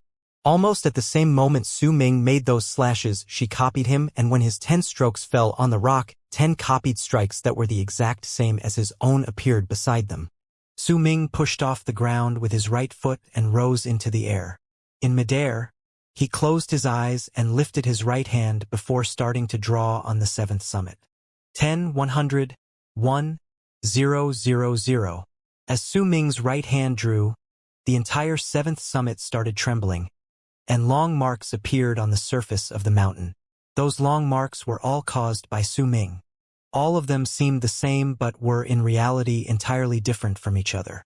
Tianlan Meng too rose into the air and lifted her right hand by Su Ming's side. She started copying all of them, and even though each stroke was different, she still achieved the same results as she copied them. As one of them drew and the other copied, the entire 7th summit trembled. The rumbling sounds made all the disciples within the mountain feel their hearts shake, and they lifted their heads to look upwards. At that moment, an old woman dressed in white robes looked at Su Ming and Tianlan Meng with sparkling eyes from the 7th summit. Su Ming did not stop even after he finished drawing those 1,000 strokes. He simply continued on drawing calmly. This was nothing difficult for him. The number of strokes he made on a regular basis far surpassed the number he had now. He was simply drawing as he pleased and was using the mountain as his drawing board as he drew 1,000, 3,000, 5,000, 7,000 strokes. All those strokes contained a different presence, and gradually, it made Tianlan Meng's speed in copying them slow down. She began to slowly show signs that she could not catch up to Su Ming, because she was copying, and Su Ming was creating on his own. One of them was drawing what he thought in his heart, and the other was merely copying it. Time passed by, but even as Su Ming continued to close in on his 10,000th stroke, he still had not stopped. It was as if he was completely immersed in creating a picture, and it seemed like he was drawing out the world on the 7th summit with each stroke. The many female disciples on the 7th summit began to experience a change in their expressions as the mountain trembled, and as they watched the strange competition between Su Ming and Tianlanmeng in the sky. Bai Su stood at the top of the mountain and looked at Su Ming standing in the air before sucking in a deep breath. She suddenly realized that this Su Ming seemed to be slightly different from the abhorrent man in her memories. When Su Ming was somewhere around his 13,000th stroke, Tianlanmeng could no longer catch up. Sweat had started forming on her forehead. Her speed had started to slow down because those 10,000-something strokes that were completely different from each other had already become very difficult for her to copy, for they had different feelings coming from within them. Yet she still gritted her teeth and persevered in copying all those strokes, though her speed was also becoming increasingly slower. When she copied out the 15,000th stroke, Su Ming had already drawn his 20,000th stroke by her side. The 20,000 different strokes made Tianlanmeng turn pale. Her actions gradually slowed down until she eventually came to a halt.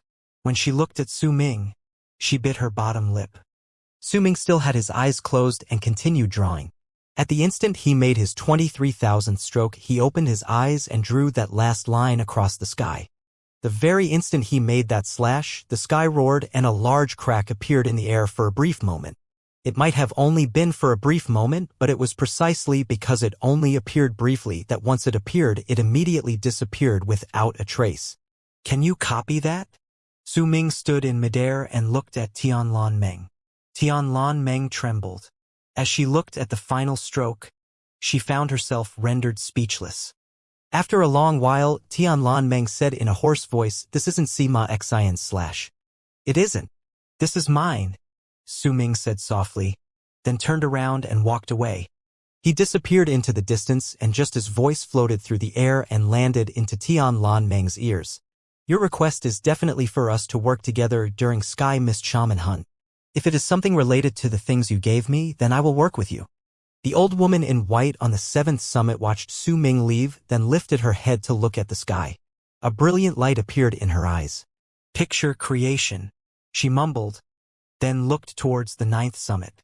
It was not long since this child entered the 9th summit, and yet he has already reached this level of understanding.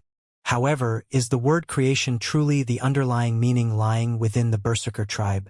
Uncle Master Xianxia, due to his epiphany, your eldest disciple is forced into isolation and cannot leave. Due to his epiphany, your second disciple split into 2 different personalities. Due to his epiphany, your third disciple has 2 different realities. His dreams and what is in the real world. These 3 people have succeeded but have also failed. Perhaps they will once again succeed someday, but it is only a mere possibility. Right now, your 4th disciple is about to arrive at that state. What sort of change will happen to him? You went through 4 changes of heart and could not go through the 5th. But even if you eventually make it through, there will be more waiting for you. If you are already caught in this state, then can your disciples do it? Creation is difficult. The old woman shook her head and a complicated look appeared on her face. Meng Er is the most powerful among all those within the same generation in the Great Frozen Plains. For the training of her state of mind, I let her understand the Daos of the other worlds. This method is stable, but it is unrelated to the berserkers. As the old woman mumbled with mixed feelings in her heart, Xianxia was sitting in his cave at the top of the 9th summit. At that moment, his face was twisted with mixed expressions that showed pain and struggle. His robes would sometimes be white, sometimes black, occasionally red, and at times green, but most of the time they would stay purple. On his way back to the 9th summit, Su Ming stopped twice. The first time he stopped because he saw Han Fei. This was the first time he met this woman ever since she entered Freezing SkyClan. They met each other's gazes for a brief time in midair when they ran into each other. Han Fei was not alone. There was a man and woman following behind her. Su Ming was familiar with them. They were Chun Yubing and Su Ruyu. Right now, they were moving several steps behind Han Fei. Judging by their respectful looks, it was clear that they had become her followers. Han Feizi still looked as cold as ever. Her cold demeanor may seem alluring, but the cold attitude coming from within her spirit itself was not something that everyone could accept. She wore a green dress and her hair fell around her shoulders. Her expression was indifferent, and nothing much changed within her when she saw Su Ming. "Greetings, Uncle Master Su." "Greetings, Uncle Master Su." Behind Han Feizi, Chen Yubing and Su Ruyu's expressions immediately became complicated when they saw Su Ming. Yet it quickly turned into respect. They were clearly aware of the difference between themselves and Su Ming and were shocked by how quickly Su Ming had risen up the ranks of Freezing Sky Clan during the past 6 months since he joined the school. It could be said that Su Ming's battle against Sima Xin made his name sweep through the great frozen plains like a typhoon.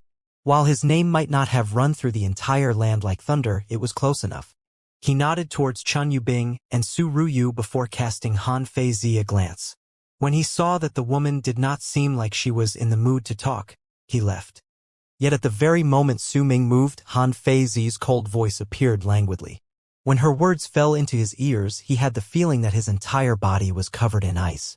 Her voice held no hint of emotion, and it was so cold that perhaps it could even make a sweltering hot day cool down in an instant.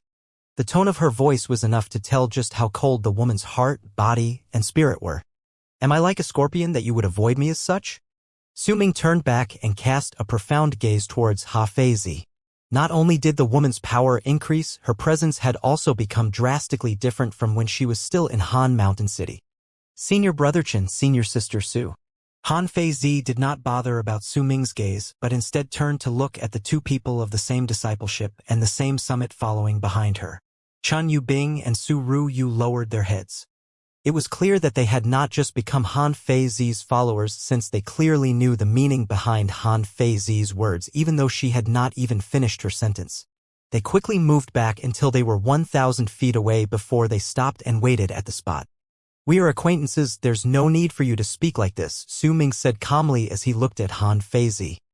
His initial meeting with this woman was when he entered the inn the first time he went to Han Mountain City and had just initially arrived in the land of South Morning.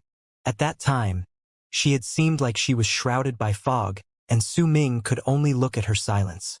Her power and status were not things that he could compare himself to at that time. Even their subsequent meetings had been as such, including the first time they battled against each other. Su Ming had been extremely careful at that time. "When I went to the 4th summit and met my master, I isolated myself. Sometimes I would come out, but I never left the mountain." Han Feizi turned her head around and looked at the mountain ranges in the distance as she spoke coldly. Her voice may have been cold, but her words spoke of an intention to try and explain oneself. Su Ming was silent and did not speak. "I saw your battle against Sima Xin." Han Feizi's gaze fell upon Su Ming's body. "After that, I went into isolation once again so that the distance between us would not widen." Su Ming still remained silent. Han Feizi's words faltered and she no longer spoke. The two of them remained silent for a while longer before Su Ming turned around and walked into the distance. Han Feizi looked at Su Ming's back, and when she spoke once again, her voice still did not contain any hint of emotion. It was still cold and indifferent. "Do you remember the matter we discussed when we were in Han Mountain's hidden grounds?" "I remember." Su Ming did not turn back as he answered calmly. "Starting from tomorrow, I will continue training in the skills my master gave me in isolation. I will come out of isolation before the start of Sky Mist Shaman Hunt. During it, I would like you to come with me to a place." Su Ming mulled over it for a moment and did not refuse her. "All right. You will be interested in the place. That place is related to the other worlds." Han Feizi spoke softly, and as she spoke, her gaze was trained on Su Ming's retreating back, but she could not see a hint of change in that back. He was still walking away calmly and gradually disappeared from her sight. On his way back to the 9th summit, Su Ming stopped for the second time, was small distance away from the 9th summit. Just as he was about to enter the mountain, his footsteps faltered. "Just how long are you going to follow me? This place doesn't belong to the 9th summit alone. What right do you have to say that I'm following you?" A girl's voice came from behind Su Ming. That voice was unlike Fong Songlan's gentleness. not alike to Tian Lan Meng's gracefulness, and neither was it like Han Fei Zi's coldness. But there was a melodious lilt and provocative tone within that voice that the other three lacked. Su Ming frowned, turned around, and saw a girl in purple standing a few hundred feet away from him. That girl was incredibly beautiful and filled with a wild and untamed air, especially her eyes, which were trained on Su Ming at the moment. There was wariness and scorn within her eyes. This person had a petite face that always appeared in Su Ming's memories. She also had a face that caused him to act on an impulse he did not want to suppress several months ago. This person was Bai Su. Su Ming looked at her and at the face that had appeared multiple times in his memories. At this moment, he did not want to see her. Su Ming turned around and moved his sight away from the girl. After pausing for a brief moment, he landed on the 9th summit. When he started walking on the mountain stairs, he could not help but frown once again. He did not stop anymore though and charged back towards his cave abode instead. Ziche was outside his cave abode. When he saw Su Ming closing in, he quickly stood up and bowed towards him respectfully. He was about to speak when his expression suddenly changed and he turned his gaze towards the direction behind Su Ming. Over there, he gradually saw a hint of purple appearing. At the very instant he saw that dash of purple, a stunned expression appeared on his face. Su Ming was frowning when he walked past Ziche. Before he walked into his cave abode, he turned his head around and looked towards Bai Su coming towards them from afar. Her purple robes, stubbornness, and the provocative look within her eyes made her wild beauty become even more distinct. "This is the 9th summit," Su Ming stated calmly. "I know." Bai Su lifted her chin and answered. "Chase her out." A chilling look appeared in Su Ming's eyes. As he sent his command to Ziche, he turned around and walked into his cave. "You don't dare to see me because there's a girl in your memories that look exactly the same as me. If you don't dare to see me, then there will forever be an area in your heart that will hurt. If you don't get rid of that pain, then you will never be able to keep your mind calm. Even if you pretend to be, that is still fake." Bai Su suddenly shouted out. The moment her words left her mouth, Su Ming, who had already walked into his cave, sat down within and closed his eyes, as if he did not hear anything. "Junior sister Bai, please don't make this hard for me." Ziche took a step forward and blocked Bai Su, who wanted to trespass into Su Ming's cave. He spoke with a cold and indifferent tone. "You still don't dare to see me? I'm the seed planted in your heart, and even if you don't want to see me, I'll still be there. You won't even attack me. Why else would you ask someone else to chase me out of the mountain? You can do it yourself. Your power is enough for you to fight against Big Brother Sima. I've only just awakened. With your power, you can chase me away with just a wave of your hand. Why can't you do it?" Bai Su shouted loudly, and her gaze fell on Su Ming's cave abode located nearby. She did not even look at Ziche standing by her side. "And even if you chase me out of the 9th summit, so what? I'll still come again. I'll come every day." Ziche frowned. He moved the chi within him slightly and a wave of force was instantly formed, pushed against Bai Su and forced her to move back. When he saw the stubbornness on Bai Su's face, as if she was going to continue pestering them, he waved his hand and a large gust of wind lifted Bai Su's body instantly, sending her straight out of the 9th summit. Su Ming closed his eyes in the cave abode, as if he hadn't heard anything that had happened outside. However, for some reason, a hint of anxiety appeared within his heart. After a long while, he opened his eyes and looked at the blue sky outside his cave. "So, Sima Xian, will you be using her to engage in another battle with me?" Su Ming mumbled.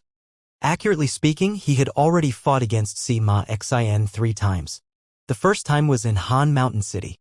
Sima Xian then took over Feng Mu's body with his spirit and fought against Su Ming. He won but also lost at the same time. Could be said that the battle ended with a draw. The second battle was within Freezing Sky Clan, and it was the fight that shocked the sky and earth. It might have seemed like they tied in the end, but in truth, Su Ming had lost, though at the same time he had also won. This battle could also be said to have ended with a draw. The third battle was the one where they used the rod snake's life as the hook, and the two of them had engaged in a battle of wits that while had neither changed the weather nor shook the earth was still incredibly dangerous. This battle did not end in a draw. Su Ming had won hands down. Right now, Bai Su's arrival made Su Ming understand that this girl was the stage for the fourth battle between Sima Xian and himself. If the prodigious Sima Xian made this hand, then it was clear that he had already made thorough preparations for this. Great art of heartless berserker seed. This art is incredibly mysterious. By linking all your actions together, your goal has been revealed to me clearly like an open book. You want to plant a berserker seed within me. Su Ming looked at the sky beyond his cave and his eyes sparkled. If I don't fight, then I will lose. Unless I can forget her. If I fight, then I will fall into your plans and will find myself unable to escape. Su Ming closed his eyes. He lifted his right hand and started drawing slowly on the drawing board before him. Gradually, a picture that only he could see clearly appeared. When Su Ming's final stroke was made and he opened his eyes, he saw that he had drawn out the faint figure of a person on the drawing board. That person had his head lowered and was looking at the grass underneath his feet. But when he lifted his right foot, grass entangled that appendage of his.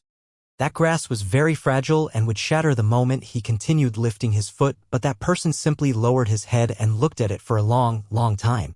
As Su Ming looked at the picture in his cave, Xianxia opened his eyes in his cave at the top of the mountain and looked in the direction of Su Ming. You're about to experience your first change of heart. Worry appeared on Xianxia's face.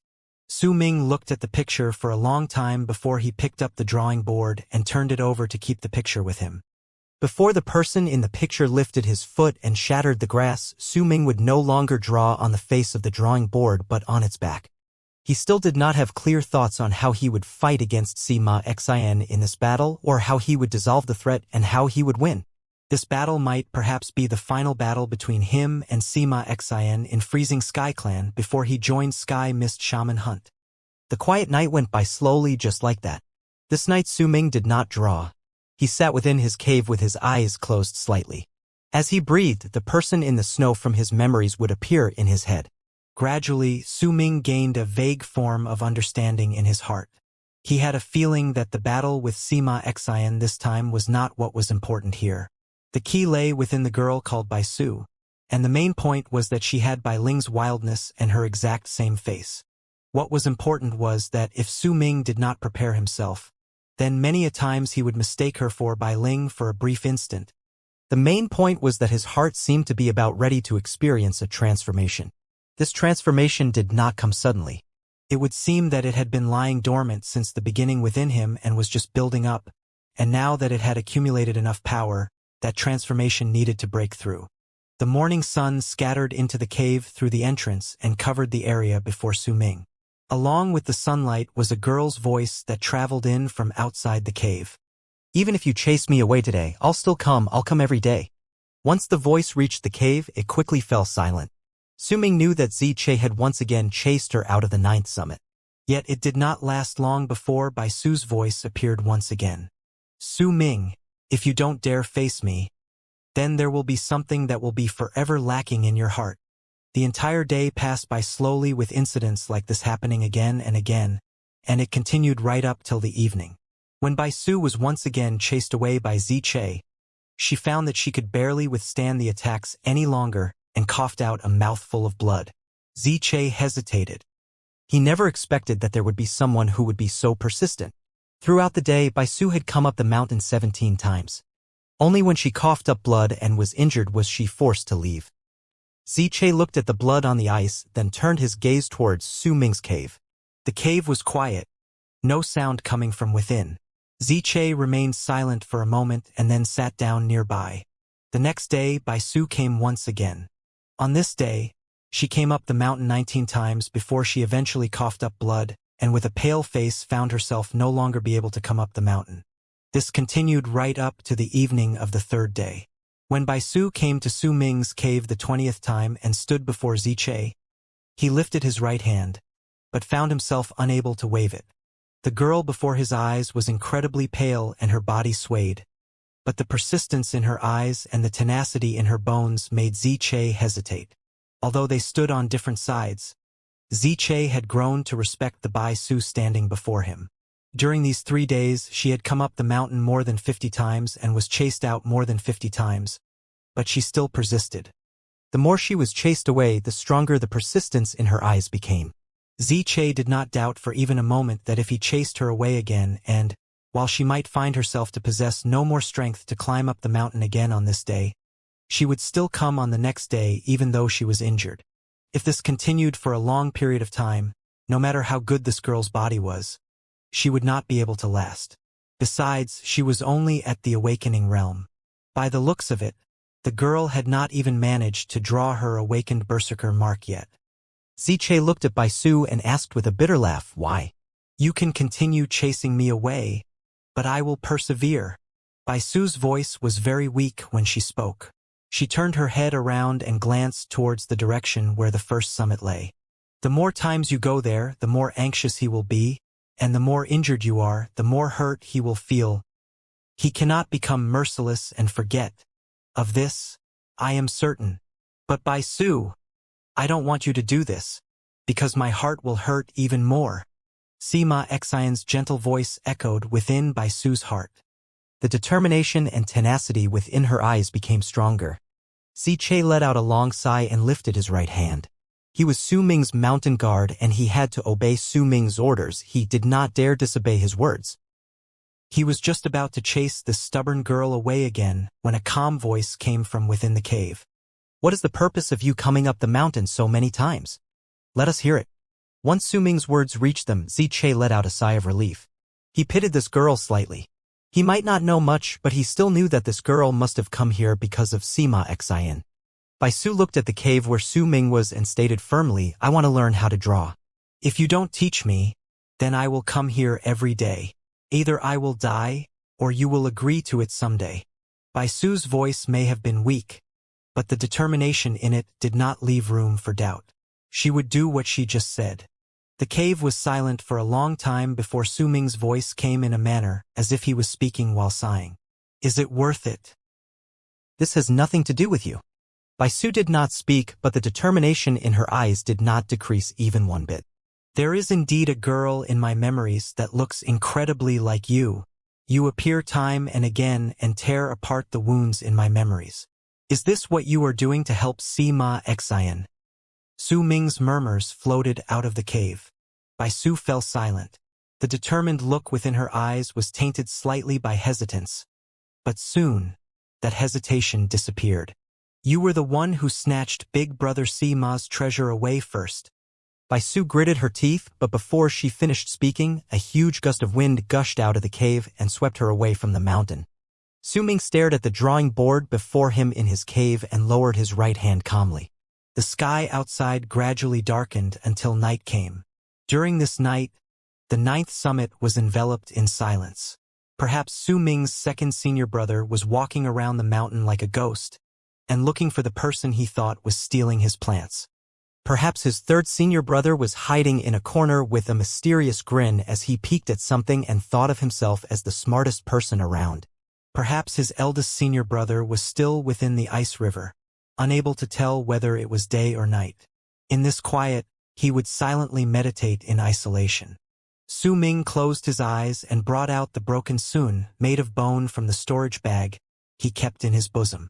This sun was very difficult to repair and could no longer form any sound. It was placed beside Su Ming's mouth and he quietly blew into it.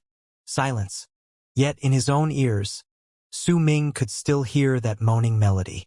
The sound surrounded his body and enveloped his heart, and lingered there for a long time. He did not know how much time passed by.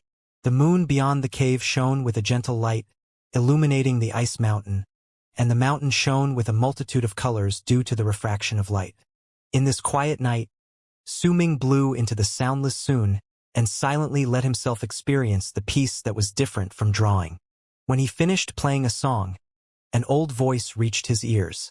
"Not bad." The moment he heard the voice, Su Ming opened his eyes quickly and his heart instantly started racing against his chest. A person had entered his cave at some unknown point of time and he had no knowledge about this. This person wore a long purple robe and stood with his back facing Su Ming. Some rays of moonlight shone on him and seemed to be causing the purplish color on his robes to evaporate. It formed a strange sort of pressure that not only shrouded the entire cave, but also dyed Su Ming's pupils with that color. Purple long robes, purple hair, a purple figure, but with a familiar voice. "Greetings, master." Su Ming immediately stood up and bowed towards the person who still had his back turned towards him. Su Ming may have acted like how he usually would, and nothing unusual could be seen from his actions.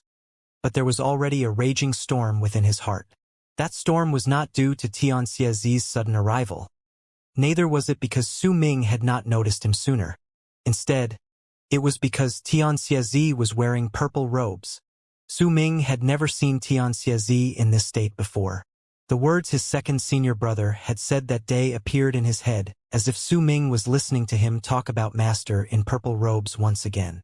He also remembered the grave expression on his second senior brother's face that day.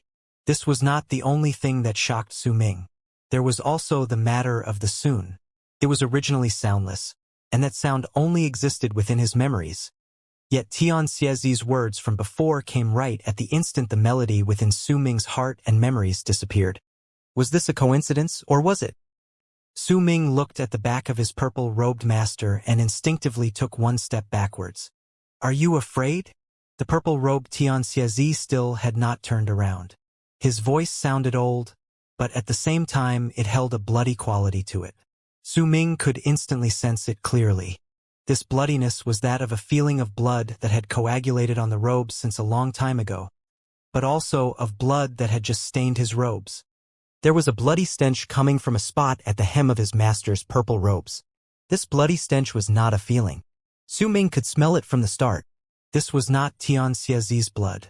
It was clear that before Xianxia came here, he spilled someone's blood. Su Ming was silent for a moment before he answered, "Honestly, master, I've never seen you wear long purple robes before. I'm just a little unused to it." "Do not be afraid, you'll get used to it." The bloodiness in Xianxia's voice became stronger abruptly. He turned around slowly and with eyes that looked like burning torches, he looked at Su Ming. At the moment he turned around, Su Ming immediately saw clearly that Xianxia's originally kindly face now looked like ice. His expression was chilling and his face somber, but there was no ill will in his eyes. Su Ming thought he saw an illusionary sea of blood behind his master. Within that sea of blood was a stone statue. That stone statue had its arms wrapped around its chest. Its eyes were opened, and it was similarly looking at Su Ming without ill will. "My fourth disciple, do you know how to fight against others with arts?" Xianxia asked in a hoarse voice, looking at Su Ming. As he spoke, a hint of brutality appeared on the corners of his lips. That brutality was not aimed towards Su Ming. It was as if that sentence affected Xianxia's heart and caused his emotions to fluctuate. I do not." These two phrases had two completely different meanings. They were like two extremes, like the sky and the earth, and they made Su Ming feel as if his thoughts froze up in that instant. It was not as if he had not been prepared for this. Even now, his second senior brother's words and advice were still ringing in his ears. "You must say you don't know." This was what his second senior brother had said with a grave expression. Su Ming was silent. The two different answers were like two different doors standing before him. He did not know what lay behind those doors, and neither did he know which door he should choose to open to see the world that lay behind it. Xianxia did not press him for an answer. He simply looked at him and waited for his decision. Su Ming had a feeling that he should listen to his second senior brother's advice. After all, the grave expression on his face when he recounted that he had given the wrong answer was an expression that was rarely seen on his face. However, a glint appeared in Su Ming's eyes and he lifted his head to look at the purple-robed Xianxia, who was watching him, and slowly said, "Master, I'd like to witness a battle of arts." This was Su Ming's answer. He went around the question of whether he knew or did not know and stepped out of that circle by voicing out his own thoughts. He did not bother about what would happen if he chose to answer yes or no. Instead, he spoke words that were clearly different from what his second senior brother had told him. The very instant Xianxia heard those words, a brilliant glare appeared within his eyes. That glare instantly illuminated the entire cave and caused Su Ming to be unable to meet his gaze. There was also a sharp stab of pain in his eyes, and he took a few steps back instinctively. "Looks like my fourth disciple is quite ambitious." Xianxia's voice was hoarse and filled with a hint of ghastliness. As his voice echoed in the cave, a hint of brutality could be felt from within it. Your eldest senior brother answered with a no, and your second senior brother answered with a yes. As for your third senior brother, he did not give me an answer, he simply pretended to be asleep. You're the only one who did not answer the question as it is and gave me another answer.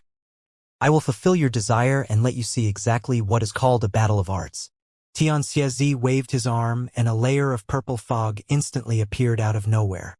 It charged towards Su Ming, and in the blink of an eye it enveloped him, and with an abrupt shrinking, the fog stuck to Su Ming's robes and body, turning his clothes purple.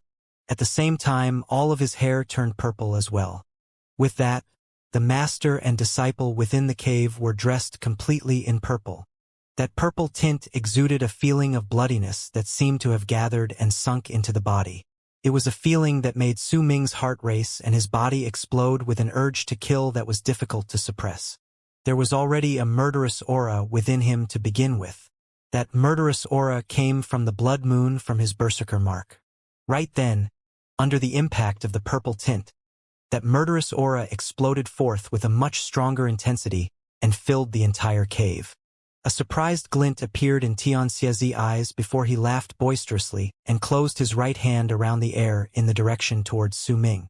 Instantly, Su Ming was taken away and they disappeared from the cave. Although the murderous aura coming from within them was shocking, Ziche, who was sitting outside, did not notice anything. In fact, even Hu Zi and Su Ming's second senior brother did not notice anything. Only Su Ming's eldest senior brother, who had isolated himself under the ice river, opened his eyes to small slits, but he soon closed them once again. The air in the sky above the land of South Morning distorted, and Xianxia and Su Ming appeared from within. Su Ming's right wrist was in Xianxia's hand and he was forcefully being dragged. His entire body was in severe pain. Su Ming's face was slightly pale. When he appeared, he instantly turned his head around and he saw that there was nothing behind him. The land seemed endless. It might be night, but he could still somewhat see that the land was covered in green grass. This place was not Freezing Sky Clan. Su Ming widened his eyes and shock could be seen within them. The relocation rune may be good, but before there were any relocation runes within the Berserker tribe, how exactly did the powerful Berserkers move around? Only those who respect those from the other realms will imitate, learn, and research foreign objects. It is an act where they discard their roots and place their attention on something not essential to them. Xianxia let out a cold snort. If a Berserker reaches the peak of the Berserker Soul Realm, then with just one step, they can relocate anywhere they want and travel through the world. As long as their bodies are not destroyed, they will never breathe their last. Su Ming felt shaken. He looked at Xianxia and found himself incapable of saying anything even after a long while. I cannot do it either, but with the creation arts, as long as the distance is not too far, I can travel to all the places I went to before if I take an item from the place. However, I must be dressed in purple to use this art. Xianxia spoke hoarsely and let go of his grip on Su Ming's wrist. A fierce and cruel look appeared within his eyes and he looked towards the land. Seventh junior brother, do you know how to battle with arts? With Xianxia's sudden words, Su Ming lowered his head and cast his gaze towards where Xianxia was looking. That place was a grassy plains. There was wind blowing through it at the moment, causing rustling sounds to rise from the grass. Apart from that sound, everything else was silent. After a long while, a sigh came from the depths of the land. Your early, fourth senior brother. The moment the sigh came, Su Ming saw the grass in the plains wither away and scatter into the wind in the form of dust. The land trembled, and with a boom, a giant crack opened up in the land as if it was ripped open by two invisible hands. The crack was deep, its end nowhere to be seen. It was dark within, but a brilliant gaze appeared within the crack and it looked towards the sky. That gaze fell on Xianxia and Su Ming. When that gaze landed on him, Su Ming's entire body instantly fell cold. But soon, a bloody red light shone from his right eye, and it fused together with the purple robes covering his body, turning into a murderous aura that seemed to be facing off with the gaze. Fourth senior brother, is that your new disciple? An ancient voice asked from the crack on the ground.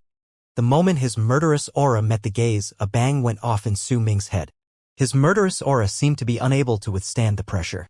However, that gaze did not harbor any ill will. It only swept through his body once before turning away. Su Ming's breathing immediately quickened, and he wrapped his fist in his palm before bowing to the land. I am Su Ming. Greetings, seventh Uncle Master. Xianxia let out a cold harumph before he took a step forward and, in the blink of an eye, he appeared right outside the crack on the ground. He stomped there. Immediately, an illusionary sea of blood appeared behind Xianxia.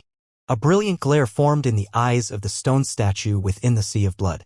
It slowly unfolded its arms, which had been wrapped around its chest.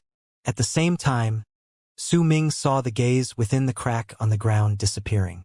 In its place, a frail-looking person walked out of the crack.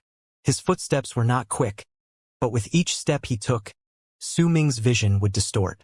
The man took 5 steps and arrived right under Xianxia's foot. He suddenly lifted his right hand, clenched his fist, and rammed it against Xianxia's right foot. At the same time, a gigantic illusion appeared behind the man. Within that illusion were a countless number of people. Men and women, the old and the young, and they were all kneeling on the ground worshipping this person. The ghosts of the land's power is not what we berserkers practice. 7th junior brother, you're still practicing the arts of the other worlds. This is not creation. The moment Xianxia's hoarse voice appeared, his right foot crashed into that frail person's fist with a bang. As the bang reverberated in the air and shook the skies, Xianxia shuddered and staggered back 100-something feet. However, the frail person within the crack staggered back a few hundred feet before he managed to stop.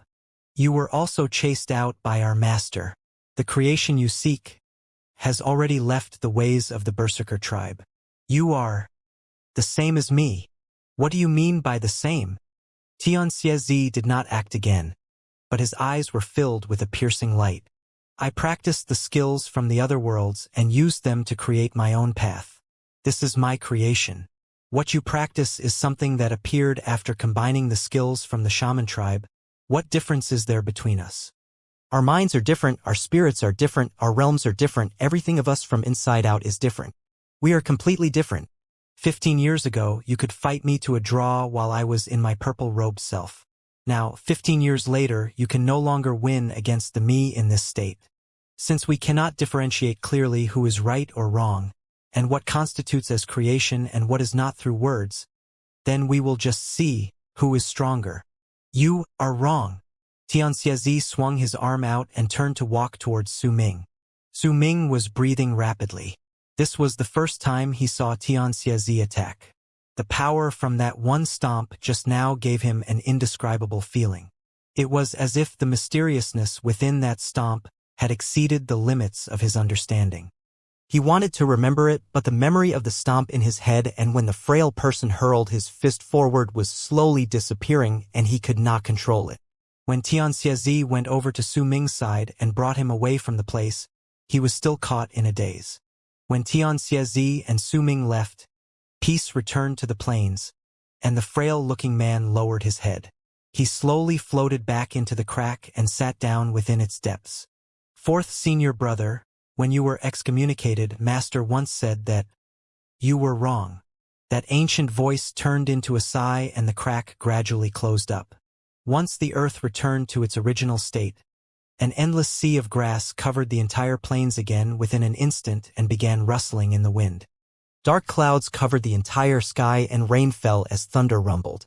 The sky twisted and Su Ming and Xianxia's bodies gradually appeared. The instant the two of them appeared, lightning cracked in the sky viciously and thunder roared. Xianxia had his back turned towards Su Ming, and he looked at a fenced-up tribe before him through the rain as he asked Su Ming languidly, "Do you understand now?" Su Ming was silent and his expression baffled. He seemed to have understood it somewhat, but there was still a great cloud of confusion within him. "Let's go." Xianxia walked forward and then landed on the ground. He stepped on the puddles of water on the ground. With the rain falling on his body, he walked towards the quiet, fenced-up village in the rain. Su Ming followed behind him silently. At that moment, the figure of Xianxia stomping on the ground had become very faint in his mind. He couldn't remember it, and neither could he retain it. As they got closer to the village, Su Ming heard a faint sound. Crack! Crack! Crack! It was as a sound that seemed to be made from bones rubbing against each other. That sound traveled forth through the rain and thunder from the ordinary village. Xianxia's expression was still dark. When he got closer to the gate in the village, he did not slow down. Right when he stepped next to it, Su Ming's pupils shrank as he continued walking behind him. He saw the village gate distorting as if they had just been moved to another place in an instant without any warning. Xianxia walked in slowly. Su Ming followed behind and walked into the village as well. When the two of them went in, Su Ming turned his head back and found that the village gate had returned to its original state. It was clear that this was not the first time Xianxia had come to this place. At this time, most of the people in the tribe had fallen into deep sleep. Since it was raining, there were no bonfires around them. Besides the pattering rain and occasional rumble of thunder in the silence, the only other sound was that cracking sound that rang repeatedly. It was as if that sound was guiding Xianxia's path as he walked through the village and stepped on the puddles of water. Once they gradually moved past the houses, Su Ming saw light shining through an ordinary beast skin tent before him. This was a small tribe, a tribe that was almost similar in size to Su Ming's Dark Mountain tribe. Small tribes like these numbered to too many in the land of South Morning. He looked around him, and when Su Ming's gaze fell upon the tent with light shining within, he could hear the cracking sounds that seemed like bones being rubbed against each other. Xianxia walked up to the tent and lifted a flap before walking in. Su Ming followed behind him and also entered the tent. When he did so, the first thing that entered his gaze was the many bones that lay within the small tent. Besides the bones, there were also some stones in the tent, and most of these items had been turned into soons. This was the first time Su Ming had seen so many soons. It was also the first time he saw a soon in the land of South Morning. A shiver ran down his spine. Once he swept his gaze past those signs, it fell on the old man in the tent. The old man's hair was flecked with white and he was dressed in beast skins, though he did not cover the upper half of his body. Right now, he was sitting inside the tent with a beast bone in his hand and was rubbing it against a stone slab. It seemed like the shape of this beast bone did not match with the bone sun he wanted to make. That was why he had to rub away the unnecessary parts. With a dark expression, Xianxia looked at the old man and walked until he was right in front of him and sat down. His gaze shifted to the beast bone in the old man's hands, which he was still rubbing against the stone slab. The old man looked calm. It was as if all his attention was trained on the bone in his hands, and he did not notice Xianxia's arrival, nor did he notice Su Ming's presence. He sat there calmly and continued rubbing the bone against the stone slab. Cracking sounds echoed within the tent. Some of the sounds even floated out and lingered in the air for a long time. Time trickled by. Su Ming's eyes never left the bone in the old man's hands, and he saw that a corner of that bone gradually became round under that continuous rubbing. Xianxia never spoke. He was also looking at the old man, and changes started to show on his face. Sometimes he would appear sullen, at other times he would look as if he understood something, and occasionally there would be a complicated expression on his face. Rain poured even harder outside the tent. Thunder would occasionally rumble in the sky, and sometimes the sky would brighten up for a brief moment and leave the shadows of the three people on the skin of the tent, but they would flicker and quickly vanish. The old man's concentration made Su Ming arrive at some form of understanding. He did not know at what point of time he eventually chose not to stand but sit by the side and watch the bone being rubbed against the stone slab while listening to the cracking sounds. At that moment, the calmness that had never appeared ever since by Su had come to the 9th summit overtook him. At that moment, Su Ming sank into a state that felt as if he had forgotten about himself due to his calm gaze towards the bone. In his eyes, he could only see the bone that was being rubbed against the stone slab. He did not see that the clothes on Xianxia's body seemed to be changing as he sat right before the old man. That change only happened for an instant before returning to its original state. If no one paid close attention to it, they would not be able to see it clearly. Time trickled by. They had no idea how much time passed. But the old man eventually stopped in his act of rubbing the bone against the stone. When he stopped, Su Ming felt his mind jolting back and came back to his senses. He saw the old man looking at the beast stone and lifting it up as if he was inspecting it. After a long while, he changed the beast bone's position and continued rubbing it against the stone slab. The complicated look on Xianxia's face grew deeper. After a long while, he let out a long sigh and stood up. The moment he stood, the old man stopped. When he lifted the bone in his hands once again, that bone had already turned into a sun. There were several small holes in it. Once he gave it a look, he lifted his head. But he did not look at Xianxia. Instead, he trained his gaze on Su Ming. It was a gaze that was as tranquil as water. Those were a pair of eyes that seemed to contain endless knowledge, had seen through the truth behind life and death, understood all that lies within the world, and could contain everything within them. Inside were kindness, peace, tranquility, and a light that made Su Ming fall into a state of serenity once he met his gaze. The old man lifted his right hand and handed the bone sun to Su Ming. Su Ming quietly stood up and took the ordinary-looking bone sun in his hands respectfully. At the instant the old man handed the sun to Su Ming, he suddenly understood the meaning behind the old man's gaze towards him. He wanted him to play it. Su Ming held the bone sun and wordlessly took a few steps back before he sat on the ground and stared at the sun in his hands blankly. The sound of rain falling outside became stronger and thunder started rumbling nonstop in the sky. Su Ming closed his eyes and positioned the bone sun by his mouth before blowing into it gently. He originally did not know how to play any songs on the sun, but over the years, the broken bone sun that could no longer make any sound had kept him company during the nights when he was alone and missing his home.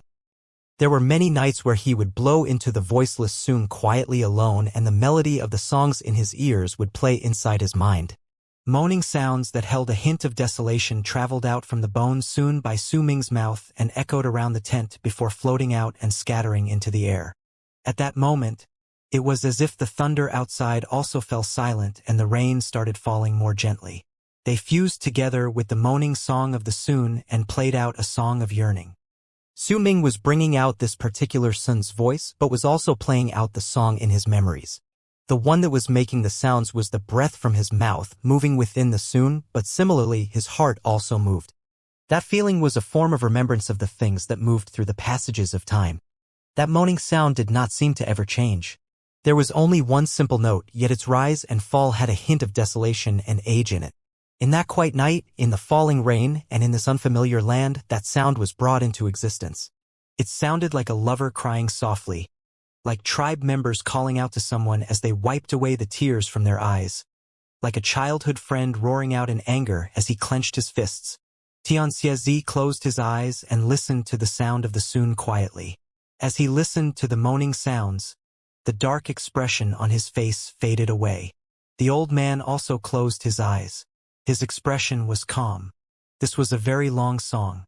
It might have had a name, but Su Ming did not know it. This song had been played multiple times in his memories, but this time he truly played it out with a sun.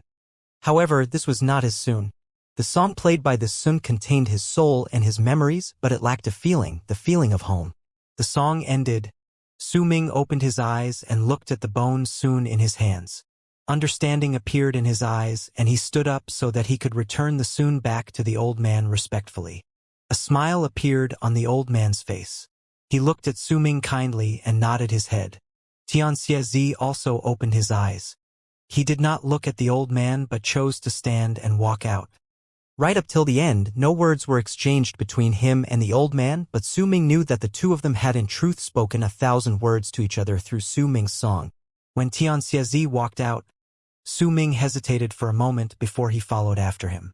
The two of them left the tent. Rain was pouring heavily from the sky, and it fell on their bodies and on the puddles of water that were formed from the holes on the ground. When they were a dozen feet away from the tent, Su Ming's footsteps faltered. His gaze was no longer hesitant but filled with determination. When he stopped, Xianxia also stopped with him, but he did not turn back to look at Su Ming. Su Ming bowed towards Xianxia and went back towards the tent he had just left. He lifted the flap and went in. When Su Ming walked into the tent, the old man sitting inside looked over calmly. "Sir, can you repair this?" Su Ming brought out his bone sun from his bosom. This was the sun that held the feeling of home. It had many cracks and could no longer make any sound. Su Ming placed it before the old man. The old man's gaze fell on the Sun and he picked it up. Once he gave it closer inspection, he nodded. Su Ming bowed towards him respectfully before turning around and leaving the tent. Then he left the village with Xianxia. Do you understand now? Xianxia asked calmly outside the village in the rain. At that moment, though he might still have been dressed in purple, his expression was no longer dark. The first battle was a confirmation with the ways of your own cultivation, and the second. Su Ming looked at Xianxia and fell silent for a moment before speaking up again. It's a battle of hearts.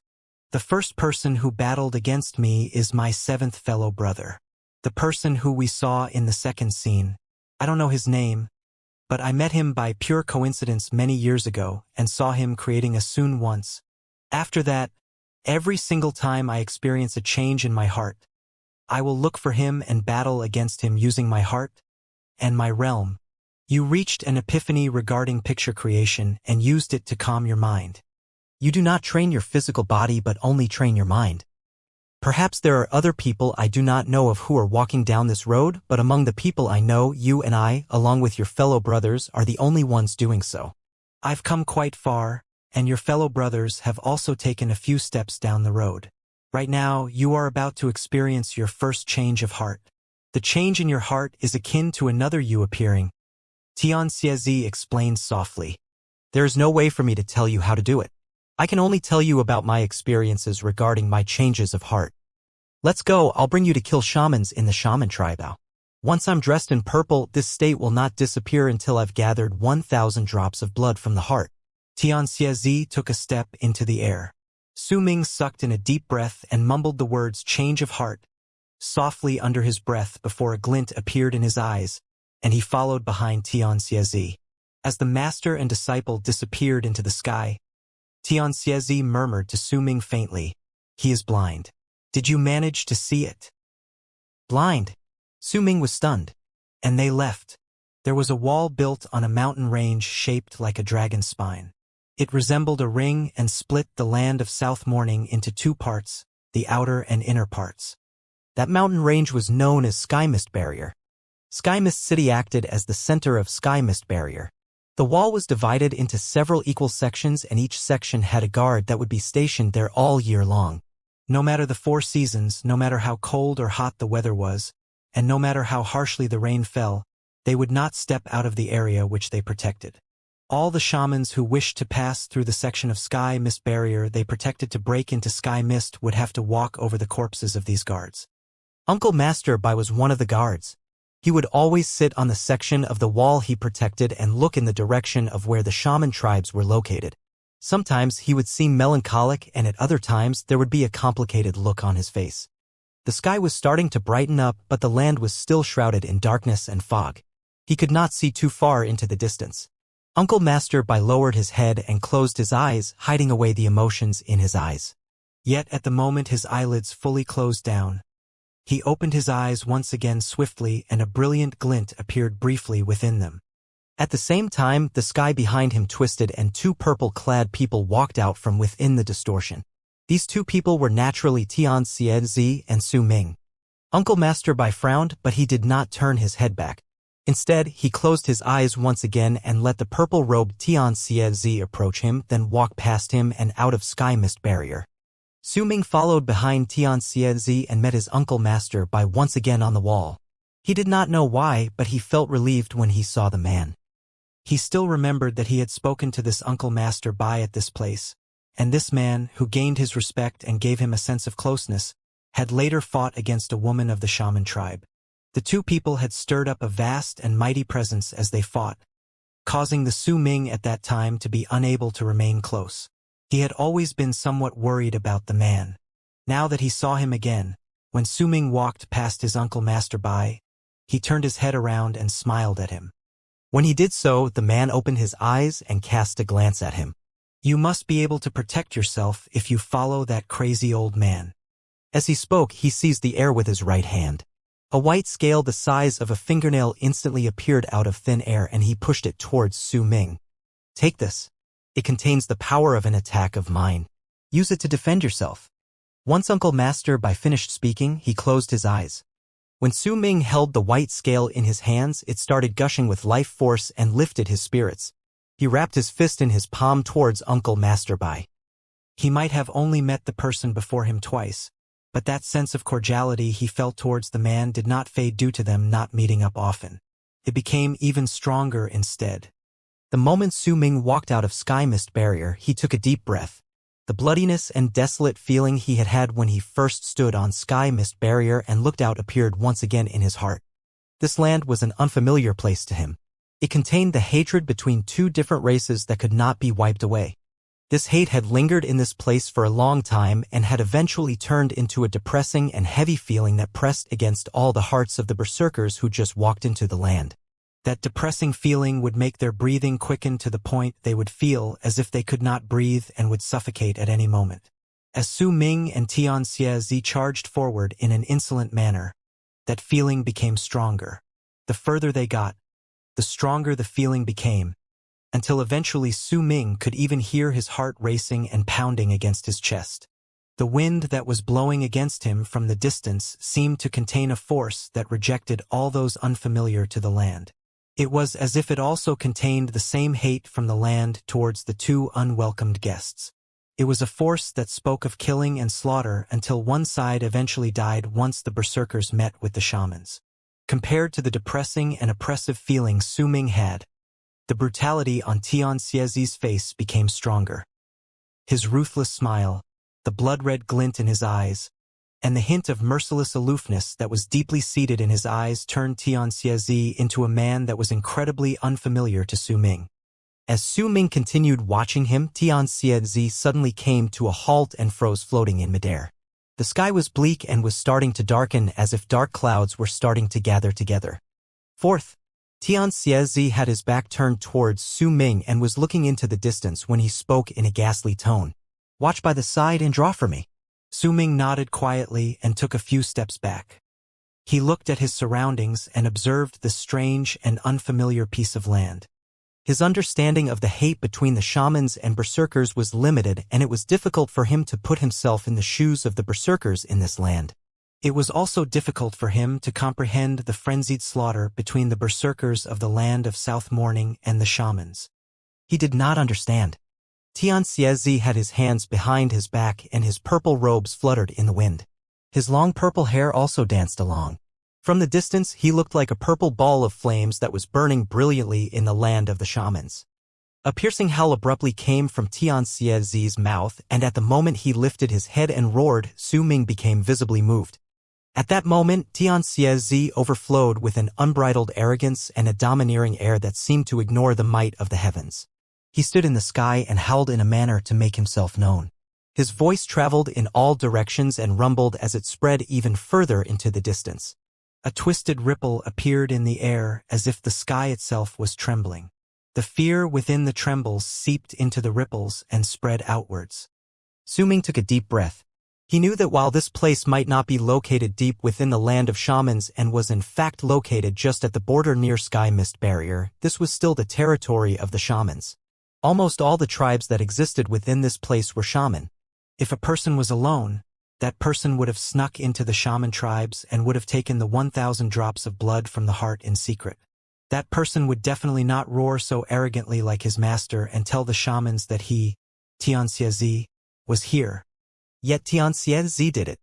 With his body that looked like a ball of purple flames from the distance and with an incredibly arrogant manner, he announced his arrival to all the shamans within the area. Su Ming suddenly understood what Uncle Master Bai had meant when he called his master a crazy old man. He also understood why he gave him the white scale. It was clear that this was not the first time Xianxia did such a thing. Neither was it his second time.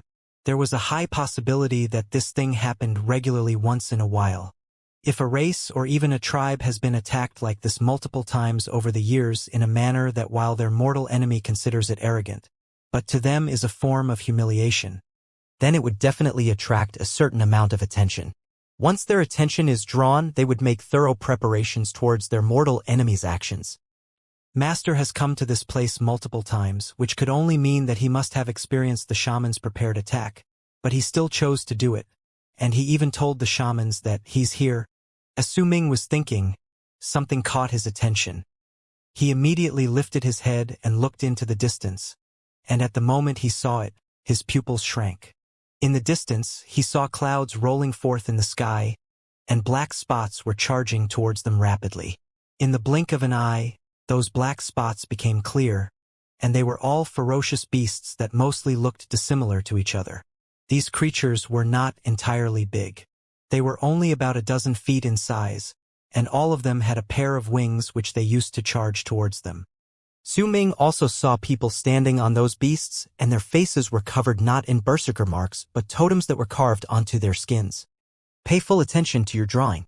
The ruthlessness in the smile at the corner of Xianxia's lips reached its peak, and a murderous aura that shook the skies erupted from his body. Right at the moment he finished speaking, Xianxia took a step forward. Behind him, the sea of blood that originally looked like a mere illusion now seemed as if it was real. Light appeared within the eyes of the stone statue in the sea of blood, and it shone with an excited lust for slaughter. With that lust for slaughter in Xianxia's eyes, Su Ming saw him storm straight towards the incoming mass of black spots. Waves rose in the sea of blood behind him and charged towards the black spots. Roaring sounds reverberated in the air, and Su Ming saw the same brutality and madness on the shamans' faces who were standing on the ferocious beasts. They did not fear death, and all of them bit their tongues to cough out blood. That blood turned into an innumerable amount of blood-red bugs that charged straight towards Xianxia. Some brought out skulls. As they stroked them, black mist shot out and turned into hideous, malicious ghosts. Some sat down, and as the beasts underneath them let out shrill cries of pain, their blood and flesh were ripped apart from their bones. That large mass of torn flesh grouped together to form large blood-red giants, and they howled as they charged towards Xianxia. The creatures that lost their flesh and blood only had eerily white skeletal frames left. However, there was a ghostly fire within their eye sockets that burned with an indescribable ghastliness and coldness. There were even dozens of shamans who stomped on the ferocious beasts underneath them and bounded into the air. Their bodies instantly swelled up, and a shocking power erupted from their bodies, turning their physical bodies into their strongest enchanted vessels. They too charged towards Xianxia. Su Ming looked at the sight.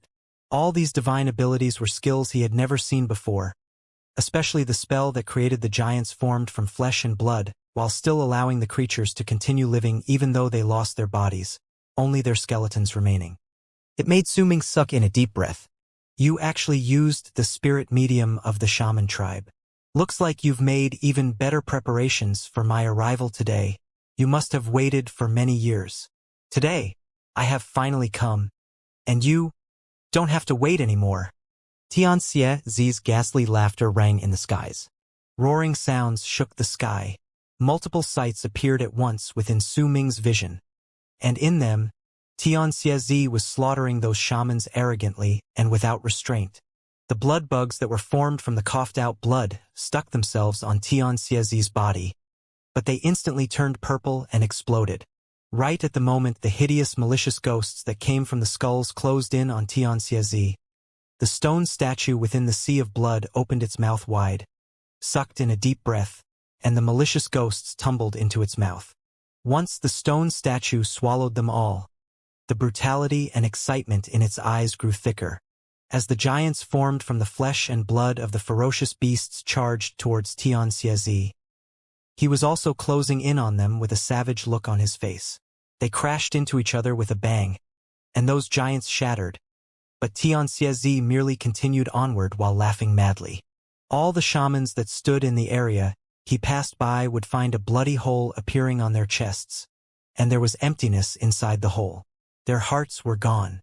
Their hearts were dug out by Xianxia. Once he crushed them, the blood from their hearts fused into the air and appeared inside his sea of blood. When he saw the sight, Su Ming sucked in a sharp breath. He looked towards the sea of blood behind Xianxia. That sea of blood? Could it have been created due to master slaughter? He mumbled. The dozen shamans who had swelled up, treating their physical bodies as their strongest weapon, with totems tattooed on their faces, hurled their fists forward with a force that made the air distort. Right at the moment these people attacked Xianxia together, He waved his arm and the purple long robe on his body instantly grew bigger. In the blink of an eye, the purple robe covered the entire area, including the dozen shamans. This scene only lasted for an instant. When Xianxia's purple robe reverted to its original size, bloody holes appeared on the chests of those men, and their hearts were all gone. The spirit medium of the shamans, the spirit medium who only pities the dead but is cold towards the living. I killed one of you before, and I love fighting against people like you the most. Today, let me slaughter to my heart's content. When Xianxia let out an eerie bark of laughter, the sea of blood behind him turned into a giant mouth and opened it wide to swallow the shamans.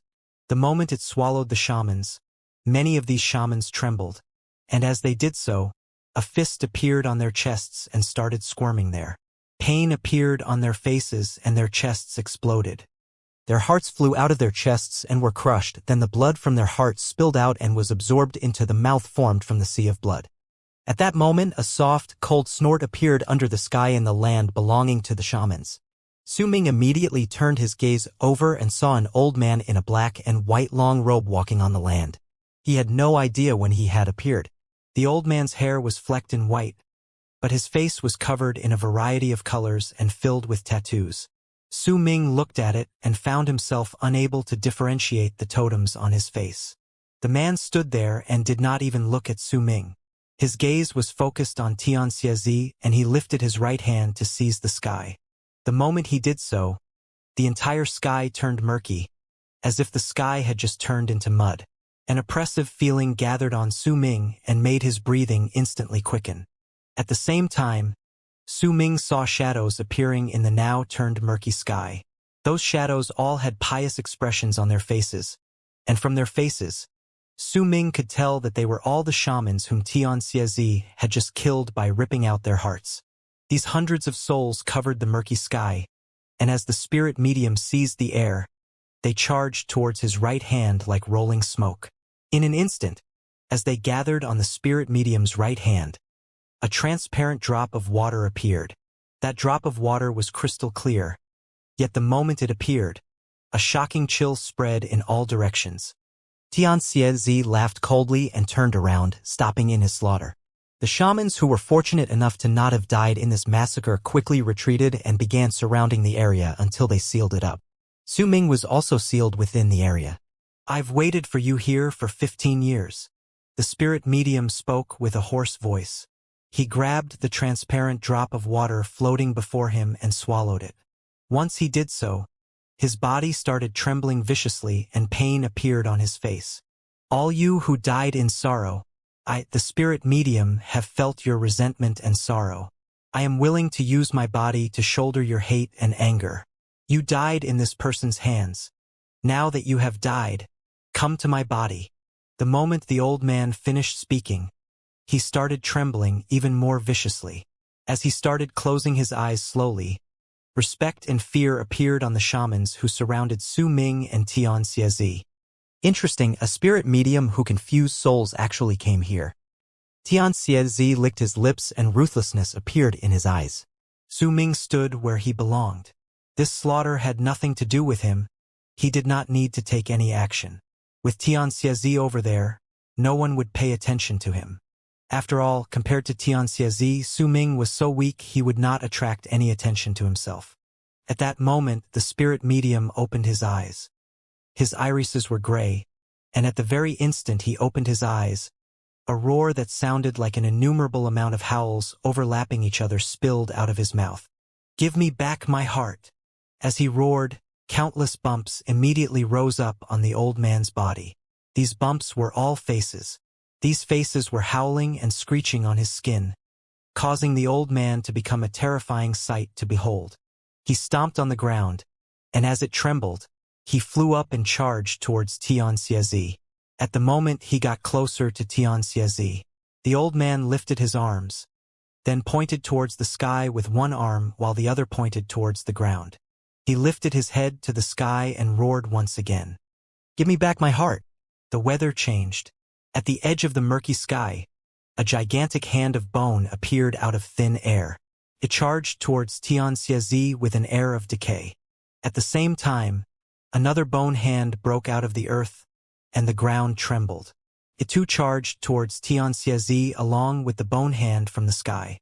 The ruthless glare in Xianxia's eyes shone, and as the sea of blood behind him enveloped his body, the stone statue that had its arms folded around its chest within the sea of blood spread out its arms in a fashion that seemed slow but managed to clash into the two bone hands that were charging from the sky and earth, with one palm facing upward and the other downward.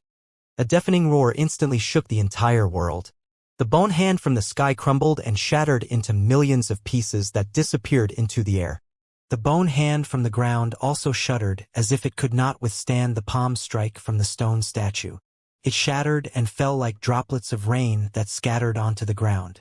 With a glint in his eyes, the spirit medium spread out his arms. At the same moment, the bone hands shattered and let out a piercing howl towards the sky. As he roared and his body trembled, the faces of the ghosts on his skin roared with him, and they charged out of the old man's body. As those ghosts charged out, the old man shuddered and his physical body rapidly withered away. In the span of a few breaths, he turned into mere skin and bones and fell face down to the ground. The final soul within his body also charged out at that moment. The sky was filled with the roars of these ghosts as they stormed towards Xianxia. Xianxia let out a cold snort and was about to counter when two soft sighs came faintly from the sky in the distance. The sighs were very gentle, as if they held no rage within them, and were so tender that they sounded like a lover blowing a puff of air on your cheek and into your ear. When it sounded, Su Ming turned his gaze in its direction and saw two men walking forth from the sky in the distance. Those were two men who were so beautiful that women would sigh because they could not compare to their beauty. They wore long white robes, and all men and women who looked at them would be attracted by their beautiful looks. Even more shocking was that the two of them came together with breathtaking smiles on their lips while holding hands, and they were walking forward with an air of intimacy as if they were lovers. Split dawn. For the first time, besides ruthlessness and excitement, seriousness appeared in Xianxia's eyes. Even the rarely seen split dawn appeared here. Interesting. Choosing a pair of split dawns is not an easy thing. The two beautiful men in white came forth with their hands still held together as if they were lovers. They looked at Xianxia with eyes that shone with a beauty that did not seem to belong to this world. One of them spoke up softly. I suppose there is a person without a heart around you, one that is formed by the spirits of those who were wronged. As his words traveled forth, the many ghosts charging towards Xianxia suddenly spread out when they were about to close in. Then, with Xianxia serving as its chest, they turned into a gigantic figure. That figure was created entirely from the ghosts. They howled continuously, their voices echoing through the sky. I suppose you can no longer move, no longer can cast any arts. You have become this person's heart, and then you will shatter. The other beautiful man smiled and spoke softly. Su Ming widened his eyes and his pupils shrank once again. Could be said that this was the first time he encountered shamans. Here, he encountered the spirit medium who pitied the dead, but was cold towards the living. Right now, he saw the split dawn, who seemed to be in control of an unimaginable power. He even saw his master, Xianxia, coming to a complete halt at that instant, just like what the split dawn said. The sea of blood around him started disappearing. A murderous look flashed through Su Ming's eyes and bell chimes reverberated within his body. The white scale appeared in his hands, and the green mark of the sword glowed at the center of his brows. His berserker mark appeared faintly on his body. Because not only did he see his master's body freeze, he also saw the figure formed by the ghosts that had surrounded Xianxia gain the form of a person, and his master stood at the location where its heart should be. By the looks of it, it seemed like it wanted to bury Xianxia within it. However, Su Ming also had his doubts. From what he understood about his master, if Xianxia dared to make such a blatant show of his arrival, then he would definitely not act recklessly. But Su Ming just could not figure out what else his master could do. Su Ming was just about to take action during this crisis when a sound rang out. That sound made the expressions of the two beautiful split dawns drastically change. It made the old spirit medium who was lying on the ground in only skin and bones let out a cry of surprise, and made the shamans who had surrounded Su Ming and Xianxia sink into disbelief. That sound came from Xianxia. My shaman beast, I summon you with my voice. As Xianxia's voice echoed in the air, A low growl that shook the sky came from the land in the distance. A huge gust of wind swept through the land, and in the land far away, a gigantic golden rock appeared. By the looks of it, its size was about 10,000 feet. This is our sacred beast, the golden rock. Who are you? Why do you know the sacred skill of the shamans? The old spirit medium lying on the ground let slip a cry of surprise with an expression filled with horrified surprise. The old spirit medium let out a cry of surprise, and in the blink of an eye, that horrified surprise on his face changed to one of shock. He never expected that the person the big shaman tribes told him to kill with an army to possess a sacred beast of the shamans. The shock that came from witnessing a berserker summoning their sacred beast, the sacred beasts that rarely appeared even when the shamans themselves summoned them, was like that of lightning crashing onto him. The shock made his head roar, and besides surprise, his mind was completely blank. Besides the old spirit medium, the beautiful split dawns were also shocked.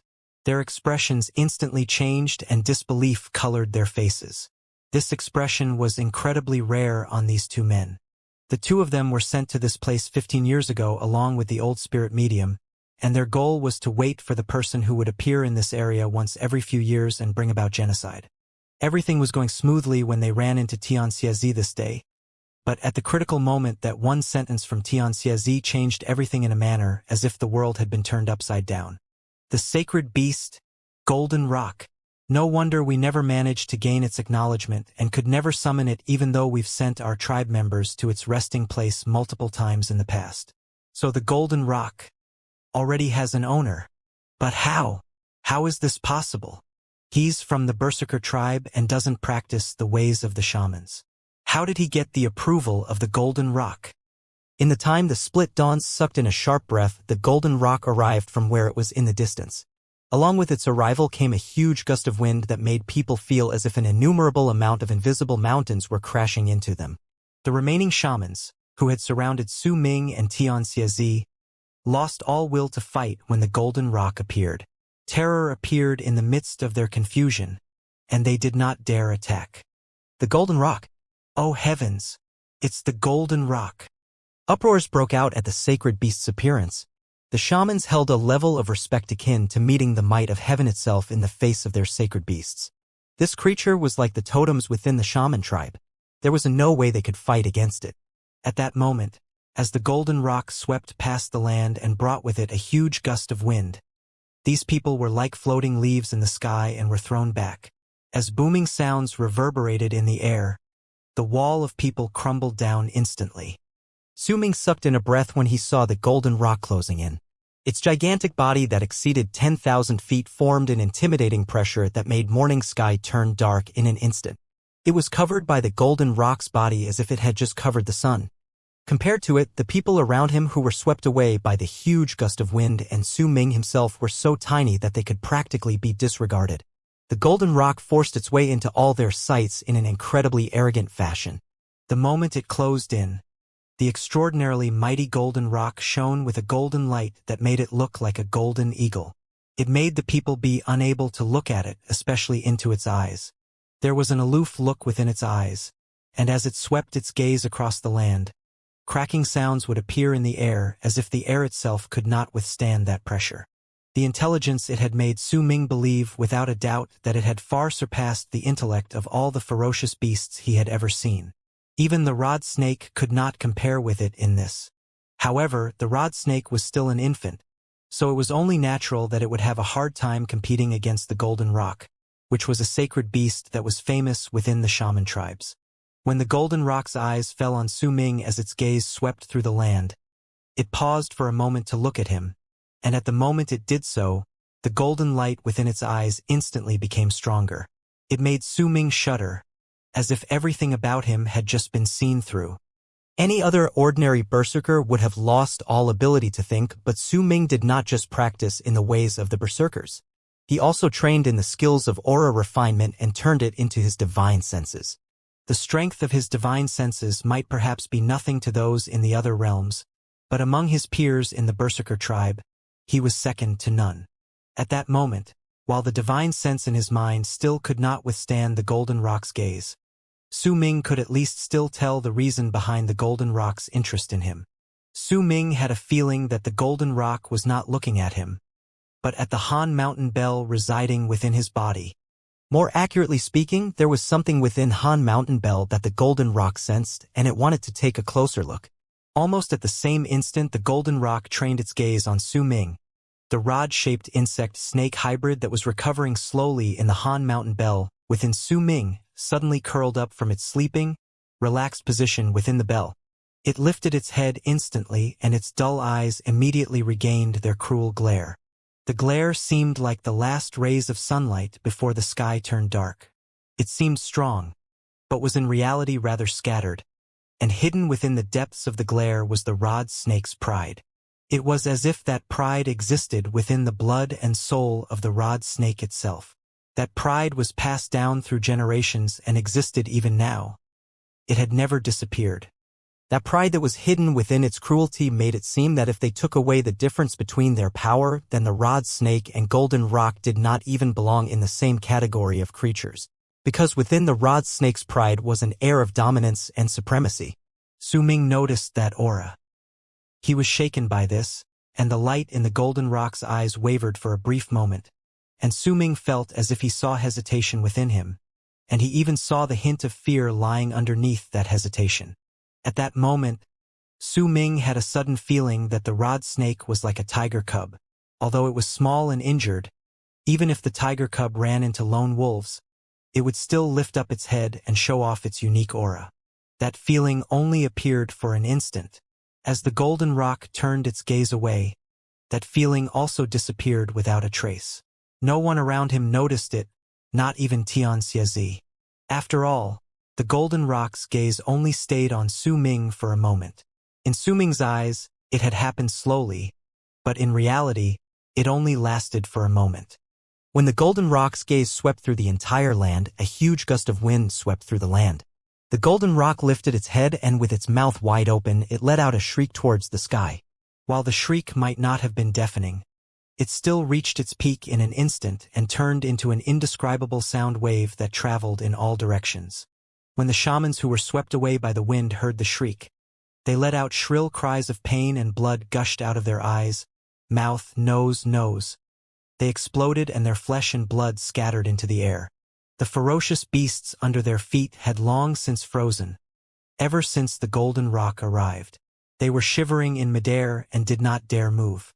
The sound wave contained a power that made booming sounds echo in Su Ming's head, and his mind instantly turned blank.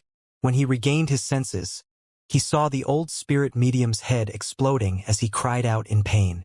His entire body was dyed in black blood as he fell to the side. Besides the devastating deaths of the shamans around him, Su Ming also saw the two beautiful split dawns bleeding from their eyes, noses, ears, and mouths. They looked pathetic as they ran away with their faces tainted with endless terror. Yet as they ran, one of them could not endure the golden rock's voice and coughed out blood, trembling. As he ran, his body started shattering inch by inch, and before he could make it to 100 feet, he crumbled into a mass of blood and flesh, then disappeared. Only his right arm, which still held onto his lover's hand, remained. The remaining man looked at the arm in his hand and let out a cry of despair, but he did not turn back. He charged forward in a mad dash instead, and a large amount of blood mist seeped out of his body and surrounded him. As the blood mist spread out, his beautiful face started decaying, and in an instant his beauty turned into horrifying ugliness. However, he still managed to escape and disappear from Su Ming's sight.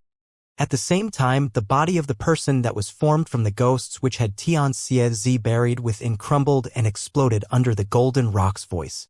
It turned into the faces that were full of hate once again before they disappeared into thin air. Xianxia opened his eyes. He took in a breath of the bloody stench around him and asked calmly, "My fourth disciple, have you killed before?" This was the first time Su Ming saw such a large-scale massacre, the first time he saw Xianxia act, and the first time he saw the might of the golden rock. Su Ming remained silent for a moment before he nodded his head. "I have. Chase him down. I'll wait for you here." Xianxia cast him a glance and walked onto the golden rock's back calmly. The golden rock closed its eyes and allowed Xianxia to climb onto its back to sit down cross-legged. The power of those two split dawns is equivalent to the berserkers in the berserker soul realm. One of them has died now and there's only one left. He's also injured, so his power is now only around the bone sacrifice realm. Split dawns are rare among the shamans. Finding a pair like this isn't easy, but he should be very quick. You also stayed around for too long. If you want to chase him down, then you will have to enter into the deep parts of the shaman tribe. Do you dare do it, my fourth disciple? Xianxia asked languidly. Su Ming lowered his head and a light flashed in his eyes. He did not speak, simply turned around and charged towards the direction of the only person who escaped in a long arc. I will wait for you for 3 days. If you don't come back 3 days later, then you won't be able to come back. Xianxia's voice floated through the air and spread out, falling into Su Ming's ears. However, he did not falter for even a moment. In the blink of an eye, he disappeared into the distance. Xianxia closed his eyes slowly and sat down on the golden rock to wait. A bleak air covered the entire land of the shamans. The moaning from the wind sounded like mournful human cries. As the sound traveled through the land and the wind blew past the sky, it brought about an unfamiliarity and a depressing feeling that pressed heavily against one's chest.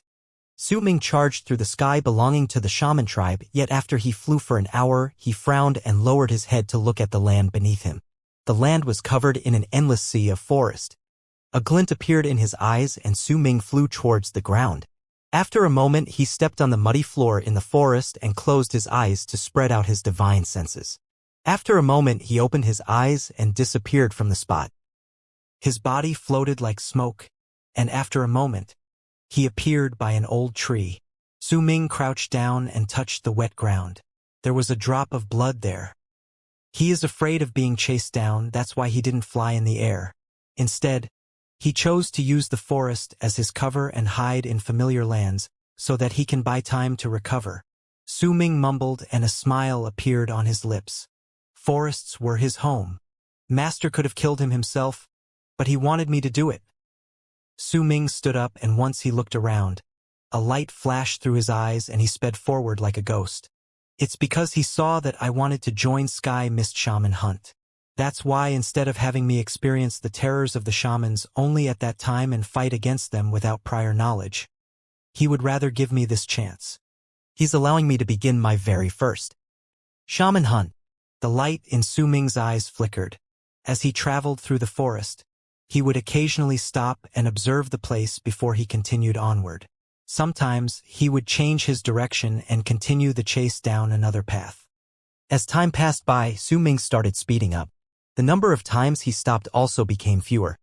He had already determined the location where his target was running, and even when he closed his eyes while he continued running, he could somewhat feel the now hideous man escaping in the direction before him with a dark expression, his white robes stained with blood. When a day passed by, Su Ming could feel that the distance between him and the other was rapidly closing up. Su Ming knew that this was the land of the shamans. There might be other shaman tribes within the forest, that was why he had to catch up to this man as soon as possible and he had to kill him quickly as well. Dragging the fight out was something to be avoided at all costs. Else, not only would he be in danger, he might also face the risk of not being able to go back like his master had said if he went back too late and 3 days had gone by. Xianxia mentioned that he had 3 days, and hence Su Ming believed that he had 3 days and only 3 days. Perhaps the 3 days did not mean that Xianxia was not willing to wait, but instead meant that if 3 days went by, then someone who Xianxia might not be able to fight would appear. That was why he told Su Ming that he would only wait 3 days. Even right up till the end, Xianxia never said anything about wanting Su Ming to retrieve the man's head. He only told Su Ming to chase him down. Su Ming understood all of these. The meaning behind his master's words was clear as day. He only wanted Su Ming to experience the process of hunting a shaman. He did not ask him to be successful in it. His only demand for Su Ming was that final sentence, 3 days. Within 3 days, he must go back. When half of the second day went past, Su Ming had already entered the deep parts of the forest. It might have been noon by then, but it was difficult for sunlight to break through the layers of leaves in the forest. The ground was filled with mud and it was letting out a rotten stench. Su Ming continued moving before he came to a sudden halt. In the forest before him he saw a small hill. That hill was not tall and was filled with plants, and Su Ming saw a person at the top of the hill. That person was crouching down on the mountain. His hideous face filled dreariness. He was staring at Su Ming. Their gazes met and clashed with each other. Su Ming felt his mind go blank, but his divine senses were instantly activated and he regained his senses. As for the man on the small hill, a grave expression appeared in his tired eyes and his body swayed. With the momentum provided by that sway, he rushed down the back of the hill. A glint appeared in Su Ming's eyes and he charged towards the small hill. When he stood at the top of the mountain, the first thing that entered his vision was the man lifting his hands and pressing them against his chest at the hillside. He coughed out a large mouthful of black blood, and that black blood churned as it floated in midair before turning into black arrows that sliced through the air towards him. Su Ming could tell that this person had already spent all of his strength, and he had also noticed him as Su Ming was chasing him down. That was why he could not heal his injuries. Now that he chose to attack, he was revealing the extent of his injuries. With a cold snort, Su Ming took a step forward and did not even bother to dodge the arrows coming his way. With his speed, he could simply ignore them. As he moved forward, green light flashed at the center of his brows. The sword mark flickered and the sword was about to fly out. But at that moment, Su Ming's expression suddenly changed.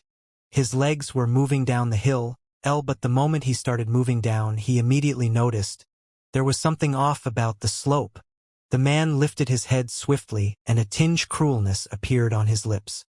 He charged towards Su Ming with a single leap, and he moved so quickly that Su Ming could barely keep track of him with his naked eye. If the man had been preparing for this burst of shocking speed since a long time ago, then Su Ming would have definitely not been able to catch up. Just as the man's speed suddenly increased, Su Ming also felt that his tempo as he went down the mountain suddenly decreased in a manner that completely went against all that he understood.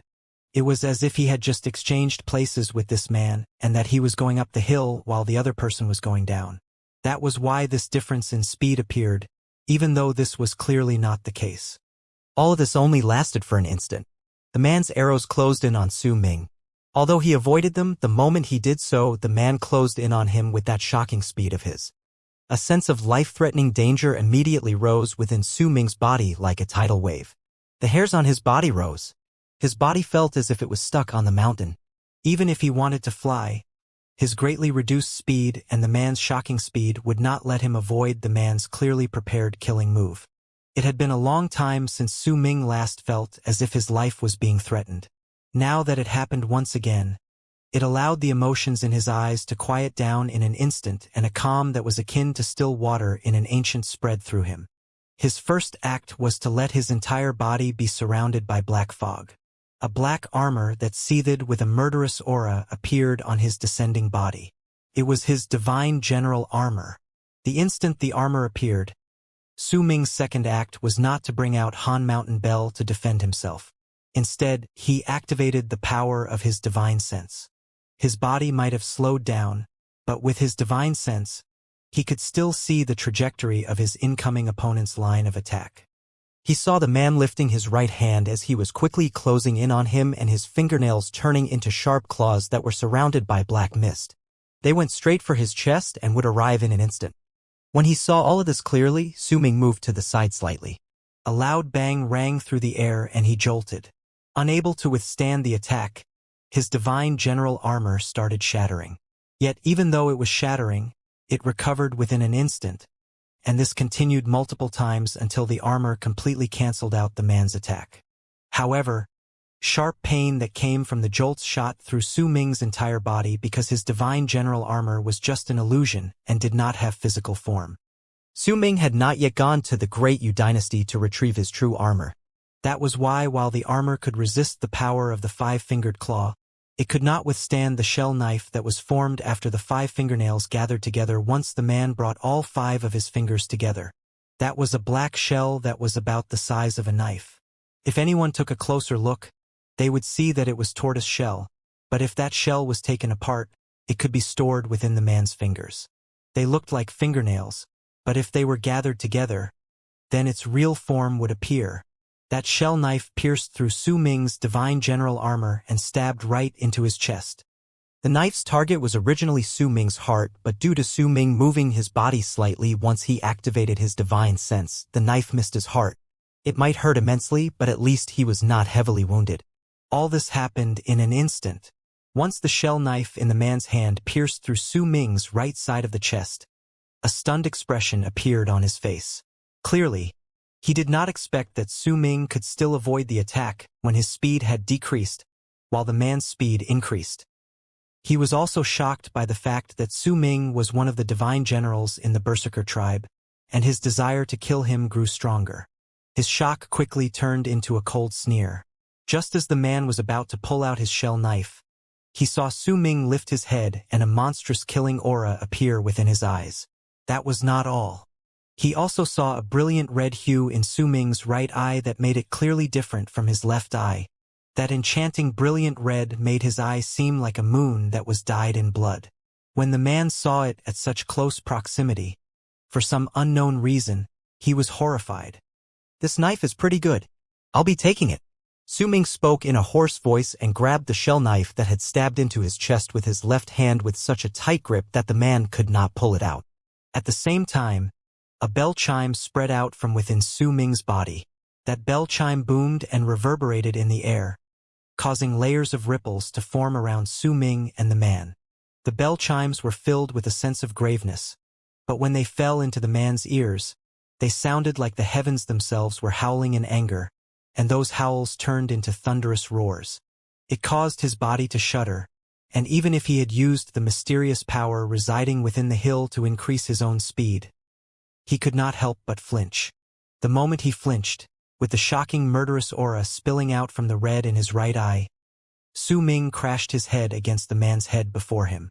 A bang rang in the air, and it was followed by the man's shrill and pained screams. He wanted to move away, but Su Ming's right hand had already flown up to grab the man's shoulder. He lifted his head, took a step forward, and pushed the man's body before he crashed his head against the man's again. He was forced back a dozen steps and his head suffered a similar amount of pain. The man's face was covered in blood and horror appeared in his eyes. He was already running on empty and the amount of power he could use was only about the level of a berserker in the middle stage of the awakening realm. If he had calmed and used the unique divine abilities of the shaman tribe, then he might have had a chance to escape. However, he was first intimidated by Xianxia, then witnessed his lover killed before his eyes. As split dawns, once their other half died, then it would be very difficult for them to be of any threat to their enemies. The split dawns may be powerful, but their weaknesses were similarly great. He originally wanted to kill Su Ming to take revenge while mid-escape, but he did not expect him to be so vicious. That blood-red light in his right eye especially made terror flood the man's heart. In the midst of his terror, he saw green light flash at the center of Su Ming's brows, and since they were so close to each other, the small virescent sword swept through the man's neck with just one slight move. Blood gushed out and his head fell to the ground. Due to the strangeness of the hill, the gushing blood and blood on the ground did not flow down the hill, but flowed up. As Su Ming let go of the man's hand, his corpse fell to the ground and Su Ming caught the man's head by its hair. Su Ming's face was pale and his breathing rapid. The shell knife remained buried deep in the right side of his chest. Su Ming took a deep breath and was just about to leave the hill when he suddenly turned his head to look at the forest not too far away from him. He saw a boy there. He was dressed in beast skins and his face was deathly pale as he stared at Su Ming with a stunned expression. There was a crude-looking bow in his hands. Su Ming saw the tattoos that belonged to the shamans on his face. This was a child of the shaman tribe. Su Ming cast a glance at the boy in silence, then pressed a hand against his chest, turned around, and quickly walked down the hill. The sky in the land of the shamans was vast. At a place not too far from Sky Mist Barrier that could be considered to be at the borders of the land of the shamans was a bloody stench that filled the entire land. Even if wind swept past the land, it still could not get rid of the bloody stench from the land. A golden bird that was about 10,000 feet in size floated in the sky. There were hundreds of ferocious beasts prostrating themselves before it, unmoving, as if they were waiting for the golden rock's orders. The golden rock had its eyes closed. There was an old man who also had his eyes closed sitting on its back. His purple robes looked like dried-up blood as they swayed in the wind. Xianxia had already sat in the spot for 1.5 days. He would wait for another 1.5 days for his fourth disciple, for Su Ming to return. This was a test. It was also his first ever test to Su Ming. No matter whether you succeed in going through your first change in heart, you will still be my disciple. As long as you are alive, then you will still have chances to go through other changes in heart. But Sky Mist Shaman Hunt usually ends with a person going in alive and coming out dead. Xianxia mumbled and opened his eyes. I won't worry about your change in heart. I might not know what sort of past you have, but I am confident that you will succeed in going through your first change in heart. You should have found peace in your heart once you saw him creating soon. What I'm worried is that, while you are vicious, you don't have any sense of belonging to the land of South Mourning and don't have enough understanding of our hate towards the shamans, and because of that you will have a moment of weakness. There was no longer any brutality within Xianxia's eyes, only calm. He looked at the distance silently. If anyone followed Xianxia's gaze that seemed to be looking forward endlessly, they would find a small hill in a forest that seemed to span endlessly in a place that could only be reached if they traveled for a day and a half. Su Ming stood on the small hill and did not turn his head back to look at the boy standing not too far from the foot of the mountain. The kid looked like someone who could fit right into his tribe, and if he was there, his power would be around the second or third level of the blood solidification realm. He might be from the shaman tribe, but Su Ming could not bring himself to kill him. Sharp pain spread out from Su Ming's chest as he continued remaining in silence. Blood flowed out from his wound. The shell knife had still brought harm to him. If he had not avoided the attack, that knife would have stabbed his heart. He pulled out the shell knife, and at the same time Su Ming left the small hill. He lifted his left hand and pointed towards the pale boy who had just snapped out of his terror and had turned around to run back quickly. A gust of wind sliced through the air and closed in on the running boy in an instant. The moment it fell on him, the gust of wind suddenly split into two parts. One crashed into the big tree by the boy's side, and a green, poisonous snake that had charged out without the boy's knowledge fell to the ground once its head exploded. The other gust of wind crashed into the boy. He shuddered and fell to the ground unconscious. Only those who had mastered awakening fine control could make the wind formed from the fingers split into two, and Su Ming's fine control had already arrived at an incredibly precise state. I won't kill you, but only if you don't go back and reveal my whereabouts. Su Ming left the small hill and went back by the same path he'd taken forward. He had already used more than a day's time for this chase. Now that it had ended, he did not stop to rest, but instead used the quickest speed to run so that he could get back within the 3 days in the time limit his master had given him. Su Ming was extremely careful as he traveled through this unfamiliar land that belonged to the shamans and was filled with all sorts of dangers. He knew that he should have killed the boy, but he just chose to make him unconscious. After the time it takes to burn half an incense stick after Su Ming left, the boy's body suddenly jolted. A mysterious energy had appeared out of nowhere and made the boy wake up beforehand. The boy opened his eyes and first examined his body. Once he learned that he was uninjured, he saw the poisonous snake that had lost its head by his side, and he was momentarily stunned. Yet it only lasted for a brief moment before it disappeared quickly. There was no longer any hint of shock on the boy's young face when he looked at the small hill. All traces of it were replaced by ruthlessness and hatred. He got up and ran back to where his tribe was at full speed. He did not stop as he ran, and as he did so, he bit his tongue and coughed out a mouthful of blood, then closed his eyes. When he reopened them soon after, that blood of his had turned into a small blood-red bird. The bird flapped its wings and charged into the distance at shocking speed before disappearing without a trace. In a place that was not too far away, a village could be found on a spot where the forest was cleared. The mud on the ground was filled with sand so that it was firm. There was also a large plot of land in the distance that was planted with vegetables. Laughter could be heard from the village.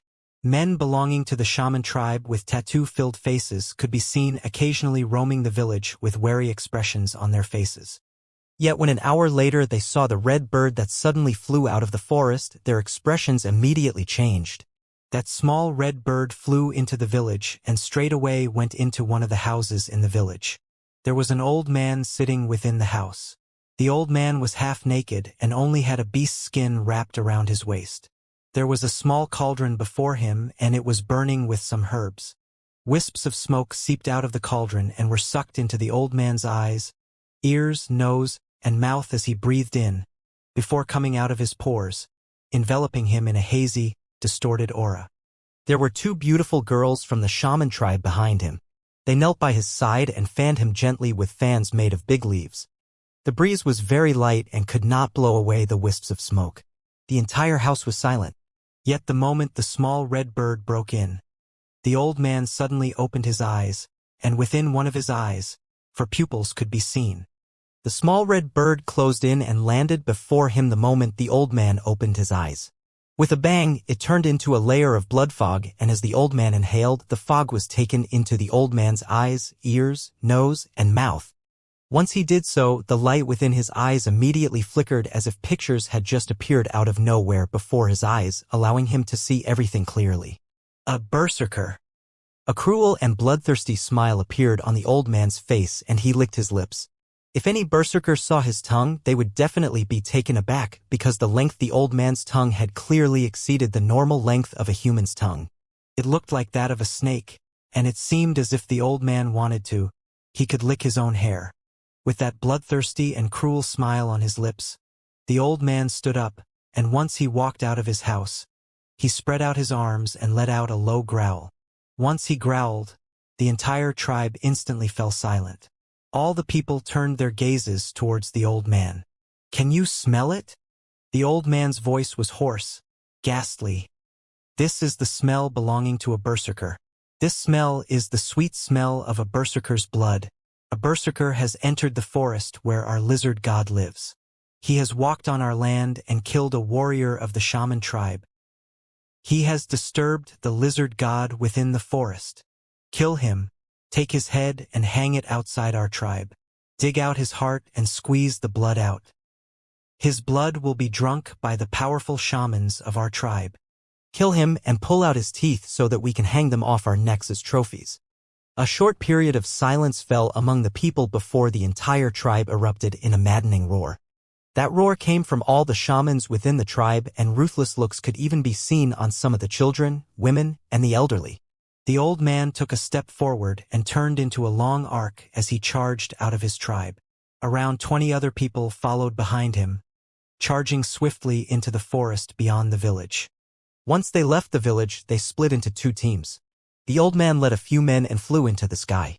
As for the rest, they started searching for clues within the forest with the skills passed down by their ancestors. Su Ming was running through the forest at an extremely quick speed, not bothering to stop and take breaks. His chest was no longer bleeding, but the pain only became stronger as he continued with his mad dash. He did consider flying, but that thought was immediately scrapped off.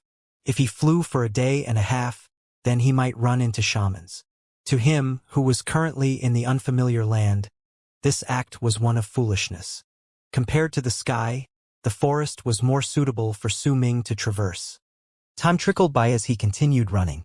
When the second night arrived, he sat down cross-legged on a big tree and regulated his breathing.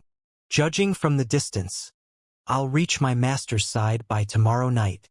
Su Ming touched his chest and a blood-red hue appeared in his right eye. It had been a long while since he had suffered such a grievous injury. His trip to the shaman tribe this time allowed him to see the mysteriousness surrounding the shaman tribe. This would prove extremely useful to him during the Sky Mist shaman hunt a few months later, because the experience he obtained from hunting the shaman alone in their land was not an experience everyone could have. As he breathed in the air of the forest that belonged to the shamans, Su Ming felt as if the oppressive feeling pressing against his heart started to fade away. "I didn't expect, Master, to have the shaman's sacred beast. I may not know what a sacred beast is, but with just one roar, he made the spirit medium crumble and killed one of the split dawns, while heavily injuring the other, and all the other shamans around the area died. This power." Su Ming sucked in a deep breath. He just remembered that he had seen a sacred beast like this before. In his memories, he saw clouds tumble about in the sky like black fog, and it spread out to cover an area that was about thousands of lis. Within that fog was a gigantic mackerel pike. There was a girl standing on the mackerel pike. Uncle Master Bai could actually fight against a sacred beast? Su Ming was stunned. As he saw and experienced more things, he gained a new understanding towards Uncle Master Bai's strength. Just as Su Ming was pondering over his master and Uncle Master Bai and was shocked by the might of the shaman tribe's sacred beasts, his eyes suddenly gained a serious look and the blood-red light in his right eye shone. His entire body tensed up like a strung bow and he leapt out of the big tree he sat on in an instant. He could clearly sense a dozen shamans within an area of 3,000 feet around him with his divine senses. Those shamans were charging towards him with vicious cruelty and with an eager thirst for blood in a manner as if they were trying to surround him. The first sight that entered his mind at that moment, he sensed those shamans, was the boy he had knocked unconscious with the wind he'd summoned from his fingers. Su Ming fell silent. With one leap, he quietly went towards the male shaman that was the closest to him in the area he could sense with his divine sense. A serious expression settled on his face and blood-red light shone in his right eye, filled with a murderous aura. The moment he closed in on the cruel-looking man, that murderous aura erupted all at once from within him. That man immediately stopped and slammed his lifted hands onto his face. That strange sight made Su Ming's pupils shrink. The very moment the man's hands struck his face and he coughed out a large mouthful of blood. A dozen teeth broke off in his mouth and spilled out with the blood. They turned into a dozen sharp thorns that charged towards Su Ming at shocking speed. Su Ming had never seen such a skill before, and he was just about to dodge it when those thorns changed direction and followed him closely as if they possessed a high amount of intelligence. What an incredible shamanic divine ability! Su Ming knew that it was impossible for him to kill the man before him quietly now. Green light shone on the center of his brows, and the small virescent sword charged out swiftly before clashing against the dozen thorns with a loud bang. As the bang echoed in the air, those thorns shattered, and the small virescent sword charged towards the retreating male shaman, penetrating through his forehead. His pained cries before his death fused together with the bang and broke the silence in the forest at night. It was like a stone had been thrown suddenly into a well with only still water, and it caused a large amount of ripples to appear on the water's surface. Right when the scream rang out, Su Ming noticed the remaining shamans in the area of his divine sense immediately changing direction and charging towards where he was. There was now only around 2,000 feet between them. Su Ming knew that he could not escape from being surrounded, and decided to charge towards one of the shamans. He dashed forward at an extremely fast pace, and as green light shone beside him, a bang resounded in the sky. A corpse without his head fell down before Su Ming. Right then, there was only 1,500 feet between the remaining people and Su Ming. He lifted his head and lightning swam through his entire body. Right at the instant crackling sounds reverberated in the air, a ball of lightning surrounded him. It spread outwards and the sky and earth rumbled.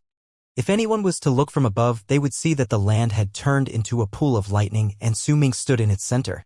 The swimming lightning spread outwards at a frenzied pace, and as lightning traveled through the land, mud would shatter, trees would wither, grass would turn into dust, and most of the people who were about 1,000 feet away from him shuddered. However, 2 of these dozen people could not be held back. Their bodies faltered only for a moment before they charged towards Su Ming. Right when these 2 people closed in and appeared within Su Ming's sight, bell chimes reverberated from within him. Those rumbling bell chimes turned into sound waves that crashed into the incoming duo. They forced one of them to slow down, but there was still one who did not slow down in the slightest and closed in on Su Ming. That person was a middle-aged man with a long scar left behind by a knife on his face. That scar caused the tattoo on his face to look as if it was split in half. There may have been ruthlessness reflecting off the light in his eyes, but under that ruthlessness was calmness. This person's power would be equivalent to a berserker between the later stage to the peak of the awakening realm, and he was only one step away from reaching the bone sacrifice realm. If Su Ming had been at full health, he could fight against this man and win. However, Su Ming was injured and his knowledge regarding shamanic spells was terribly limited. That was why if he fought against him, he would not be able to end the fight quickly. Once the fight was dragged out, then the chance he created with lightning and the bell chimes would be wasted. Once it was wasted and the people around him recovered, They would surround him. If Su Ming wanted to break through, he would have to pay a big price to succeed. Besides, Su Ming had no doubt that there were other shamans who had sealed off his path in the sky. If he dragged this out even further, then there would be more shamans who would arrive on land as well. Once a shaman who was equivalent to a berserker at the bone sacrifice realm arrived, then Su Ming would not be able to fight back. In the face of danger, calm surfaced in Su Ming's eyes. However, that calmness was almost akin to aloofness. The enchanting blood-red glow in his right eye flickered, and right at the moment the middle-aged shaman closed in, Su Ming lifted his right hand, and an ice piece appeared on his palm. Within that ice was fire. Right when Su Ming crushed that ice, a sea of fire spread out furiously from his hand. However, that sea of fire was not hot. It spread out with a freezing chill. This ice was naturally the gift Su Ming's eldest senior brother had given him. That middle-aged shaman's face instantly changed and many scales immediately appeared on his skin. By the looks of it, this person was rapidly changing from a human to some sort of ferocious beast. However, the speed of his change could not catch up to the fire in the ice Su Ming had summoned. The fire exploded forth like a monstrous big mouth and swallowed the incoming middle-aged man. At the same time, the chill that was just spreading out a moment ago swiftly gathered around the middle-aged man. Cracking sounds that made Su Ming suck in a sharp breath rang through the air, and a scene of icy fire that shocked even Su Ming appeared before his eyes. The middle-aged man, caught in between the state of being human and beast, was sealed inside a large block of ice. His horrified expression was filled with disbelief. Su Ming saw a ball of fire within his body. That fire did not seem to be burning, but Su Ming saw that frozen man's body turn black, and within the ice he turned into a mass of black ash. All of this happened in an instant. The power of that ice let Su Ming gain a new understanding towards his eldest senior brother's power. However, this was not the time for him to think too deeply into it. With one leap, he charged towards the shaman who was forced to stop due to Han Mountain Bell. That person was not a man but a woman. The woman was already in the middle stage of her life and had an ordinary face.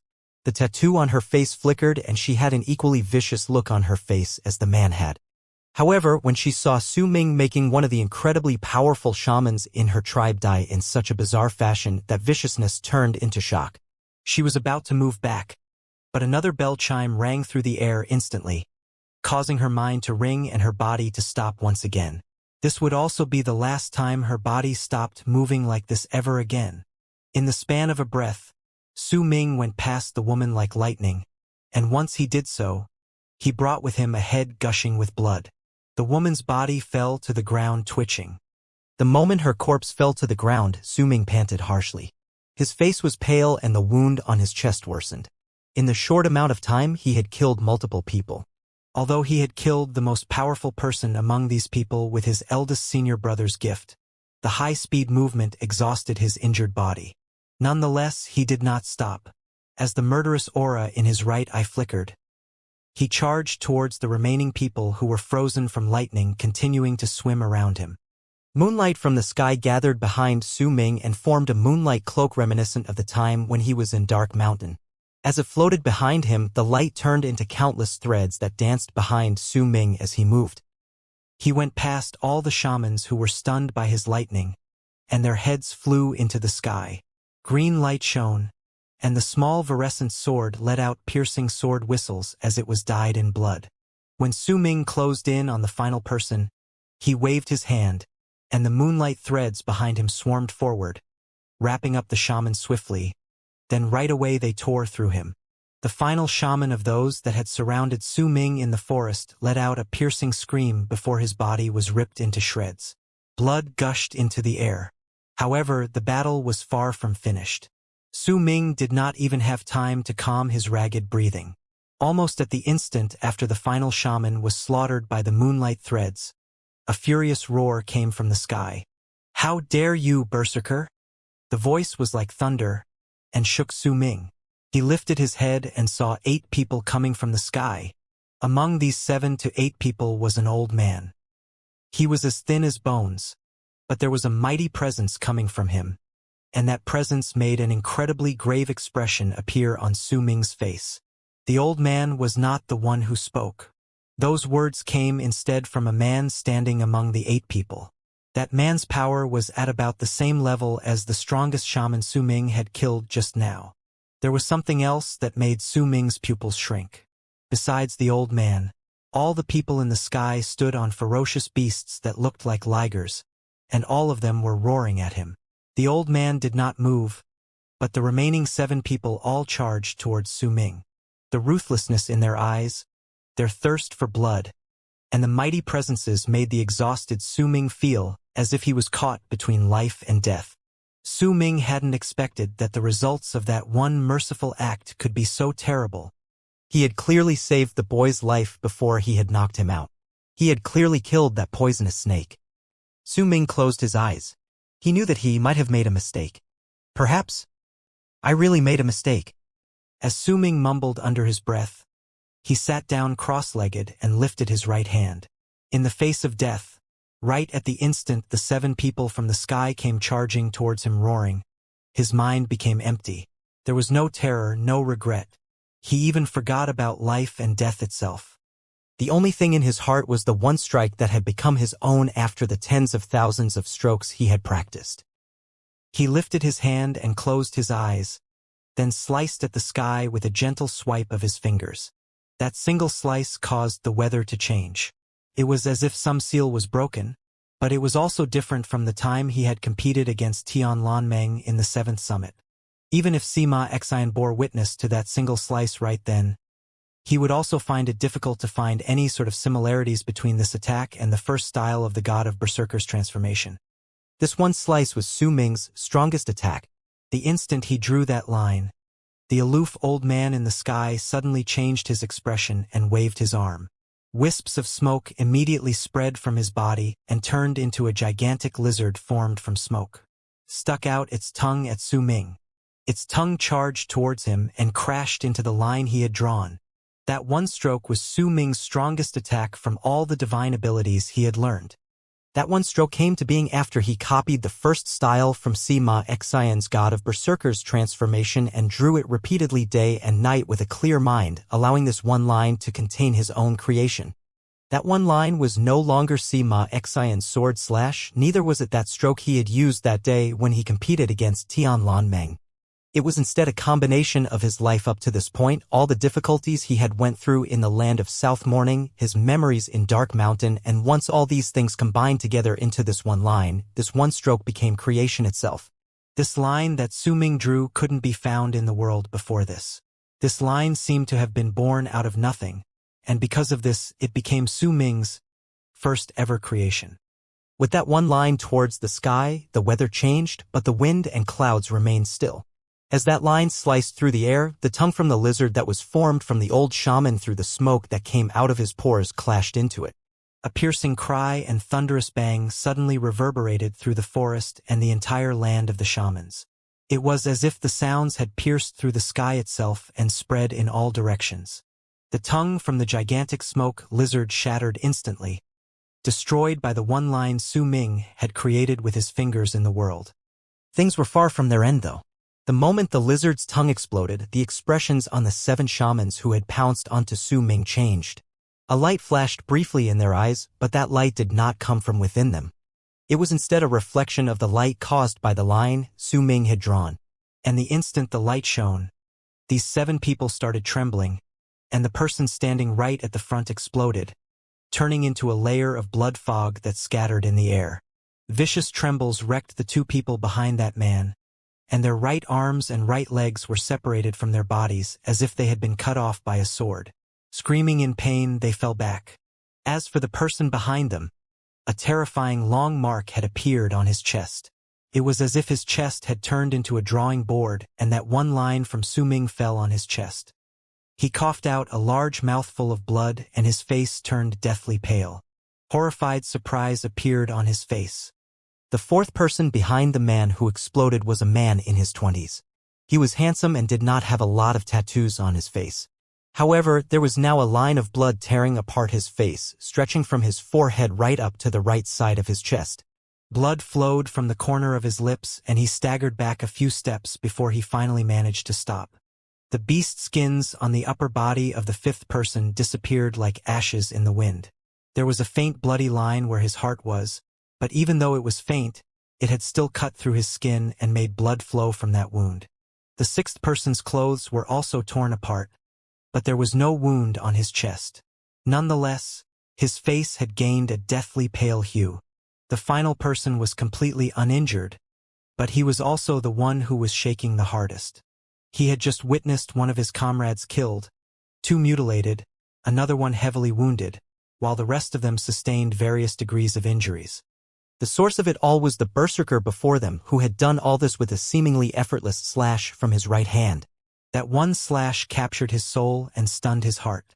As this person fell into a state of shock, a feeling that he could not fight against Su Ming rose uncontrollably in his heart. He was not the only one who felt this way. The other people beside him were the same.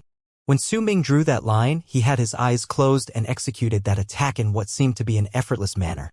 It was as if he had just created a picture in the world with a wave of his hand. They were not just wounded in their bodies. Their courage had also taken a heavy blow, including their hearts. They became afraid, frightened. To Su Ming, he had limited experience fighting against the shamans, but similarly, there were also a lot of shamans who did not have much experience fighting against berserkers. While Su Ming thought that the shaman spells were strange and unpredictable, at the same time, the shamans also felt that Su Ming's divine abilities were not just strange, but also filled with a power that they could not understand, and it horrified them. It was just like how no one knew why lightning would appear in the sky, like how they did not understand why rain fell from the sky instead of rising from the land. There might be some people who understood those things, but most of the people in the shaman tribe, they did not. Similarly, Su Ming's line was something they did not understand. In their eyes, this was not a divine ability or an art. They could not understand just how power that could even shock the sky and move the earth be contained in that one stroke which he drew when he lifted his hand. They also did not know that this one line was rarely found within the land of the berserkers, because this was indeed not an art. It was creation. This was Su Ming's world picture creation. This could be said to be the first time Su Ming truly let loose and revealed the complete form of his creation. It was just like his eldest senior brother's sound of creation, and like his second senior brother's hands of creation. Right then, Su Ming was showing off his pictures of creation. With the sky as the board and the people as paper, he drew one line through 7 people. It was as if he had just drawn on rice paper with ink. That one line contained such powerful permeating abilities that it spread through several papers. The first paper contained the biggest stain, and the power of that line was continuously weakened until it eventually faded away when it reached the final paper. Su Ming opened his eyes and coughed out blood. The moment he did so, he gained an epiphany. Before this, he had only a fuzzy understanding towards the meaning of creation. There were also things he did not understand about the creation arts that the other berserkers casted. Xianxia was a good master, but at the same time he was also a terrible master. There were many things that he did not tell his disciples, leaving them to understand it on their own. Once they gained complete comprehension towards the word, they would understand it. At that instant, Su Ming understood what was meant by creation. Accurately speaking, that one line he drew just now could only be considered as one creation. However, even though it was just one creation, he had still truly created something. It may seem the same as Sima Xian's 10 creations or even any other 100 creations, but it was in reality completely different. When Su Ming could draw 10 such lines containing his strongest power, every single stroke containing the power of the world but being completely different from each other, then once he drew those 10 lines, it would be known as 10 creations. If he drew 100 of such lines, then it would be known as 100 creations. If he drew 1,000 lines, then it would be known as eternal creation. If Su Ming could draw something incredibly and unimaginable at his 1,000th line, then he could step up his game and draw 10,000 lines. If they still contained a different form and a different spirit in each and every single one of them, then this final line would be known as the eternal creation that only belonged to the god of berserkers. This one line of his was different from the tens of thousands of lines he drew when he competed against Tianlan Meng. The tens of thousands of lines that eventually gathered together and developed into his final and complete one line was what was required by the eternal creation art. It was a line that could only be formed by integrating at least 10,000 different lines together. Su Ming understood now. Yet at the moment he understood this, he also realized that an incredibly powerful change had happened in his heart. That change was the chaos that appeared in his heart. Two different girls appeared in his mind due to that one line he drew just now. One of the two girls was the white-robed Bai Ling standing in the snow, and the other was the purple-robed Bai Su who was looking at him with scorn, her head lifted in determination. These two different people had the same face and the same wild beauty. Change of heart. Su Ming had heard this phrase multiple times from Xianxia. He also knew that he was going through his first change of heart, but in reality he had no idea what this change of heart was. Xianxia did not explain in detail either. He still continued with his usual method of teaching and left his disciples to understand it on their own. When Su Ming drew that line, it was as if his heart and spirit had fused into that line. As the line became connected with the world, his emotions surged out as if a dam had been broken. Once they were completely let out, his heart and spirit became empty. During that instant his mind became blank. He understood the meaning behind creation. And it was also because of the emptiness in his mind that he understood what change of heart meant when the two girls appeared in his heart. A person's emotions and desires were one of the sources that affected a person's life. They would make a person be unable to clear his mind and cause disorder within him. When that disorder appeared and the person did not deal with it properly, then it would be difficult for him to continue with his practice. If his heart was no longer calm, then it was impossible for him to immerse his mind in anything else. This was what was meant by change of heart. At that moment, the person must think of a way to remain in a tranquil state. One of the methods to do so was to fight. That person must fight against the source of that change of heart, thereby using the battle as proof. Just like when Xianxia brought Su Ming to fight against his seventh junior brother. The second method was to destroy. That person must destroy the source of the change of heart. Just like how the purple robes would not disappear without 1,000 drops of blood from the hearts of shamans. The third method was to forget. Once he forgot the source of the change of heart, then it would be gone. It was just like the sentence Xianxia had told Su Ming once he brought him to see the old Sun Maker. He is blind. Did you manage to see it? It did not matter whether the old man was blind or not. The meaning of the sentence itself was a form of telling him to forget. Just like how Su Ming forgot to realize that the old man was blind. At that moment, Su Ming understood the meaning behind the change of heart, and he also understood his master's love for him. He did not tell Su Ming what a change of heart was through his words or expressions, but through his actions, and not just that, he also told him how to deal with those changes of heart. Even more so, he understood why his master told him to chase down that male split dawn. Perhaps in master's mind, there's another meaning for him to do this besides telling me about the cruelty of the shamans. At that moment, Su Ming could tell just what Xianxia had not said to him at that time. Battle, destroy, forget. Master's choice for me is to destroy my change of heart. Destroy the source of the change of heart.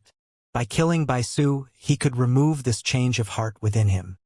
Without Bai Su, Su Ming's memories of Bai Ling in his heart would not be pulled out, and her shadow would not be left to affect his heart, which would in turn cause him to be unable to calm his mind.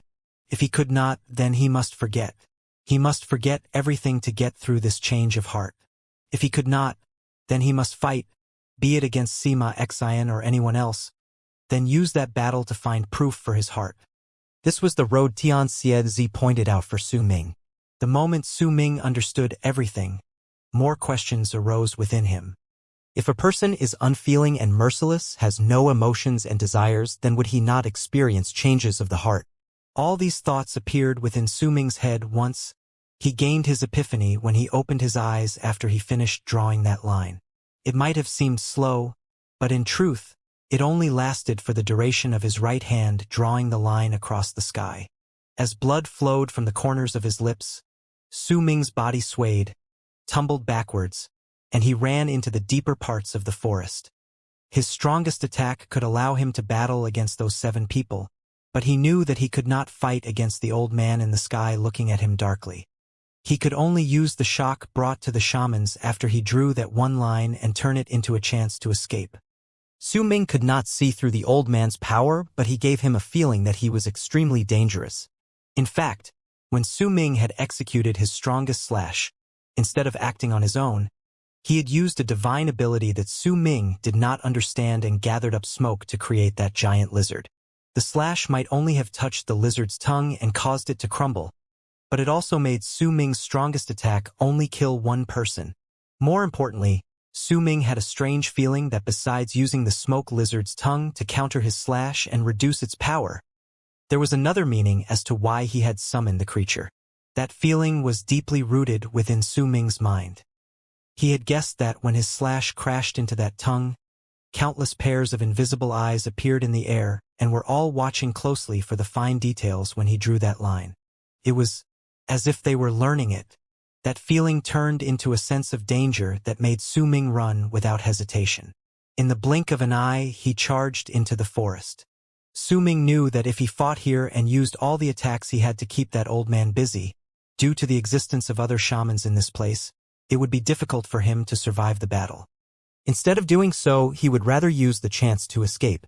As he led them to chase after him, perhaps he could find a chance to counterattack.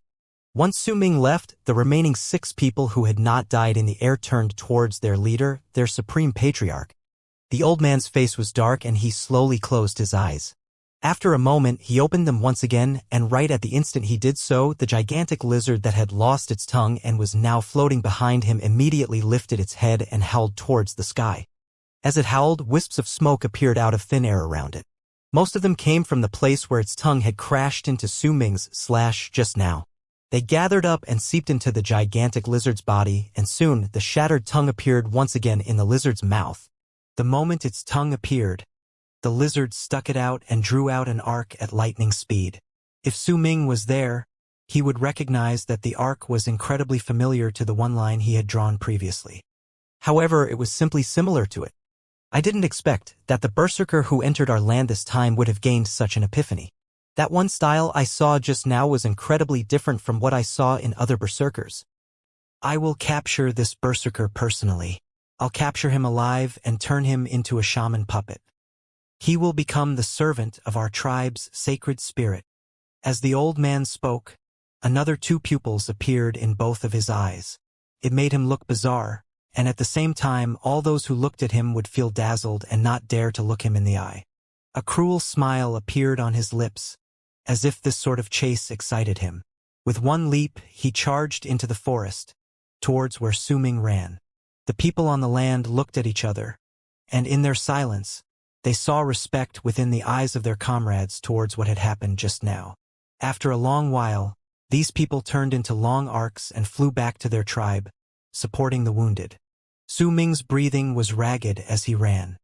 His body was like an illusion as he dashed through the forest filled with rotten leaves and mud. Sometimes he would leap up and jump from tree to tree. His feet would almost never touch the ground. It was as if he was flying at low altitude, and he was traveling so quickly it was difficult for anyone to catch him with the naked eye. Su Ming was not unfamiliar with the forest. Yet as he continued running, the apprehension he felt became stronger. He did not even need to cast out his divine sense to know that there was someone chasing after him. I wonder how many people came. A glint appeared in Su Ming's eyes and a golden stone coin appeared in his hands. He hesitated for a moment before he changed it to a white stone coin. The stone coin quickly grew dull once he held it in his hands and turned into ashes after a moment. However, the area Su Ming could see with his divine sense increased by several fold, and as his head throbbed in pain, he directed that area behind him. 1,000 feet, 10,000 feet, several tens of thousands of feet. He swept through the area with his divine sense as far as he could. After the time taken for an incense stick to burn, Su Ming's pupils shrank. Once the area he could expand with his divine sense reached its limit, he used a few more stone coins, and only then did he see a ghastly figure chasing after him from far behind him. He's alone.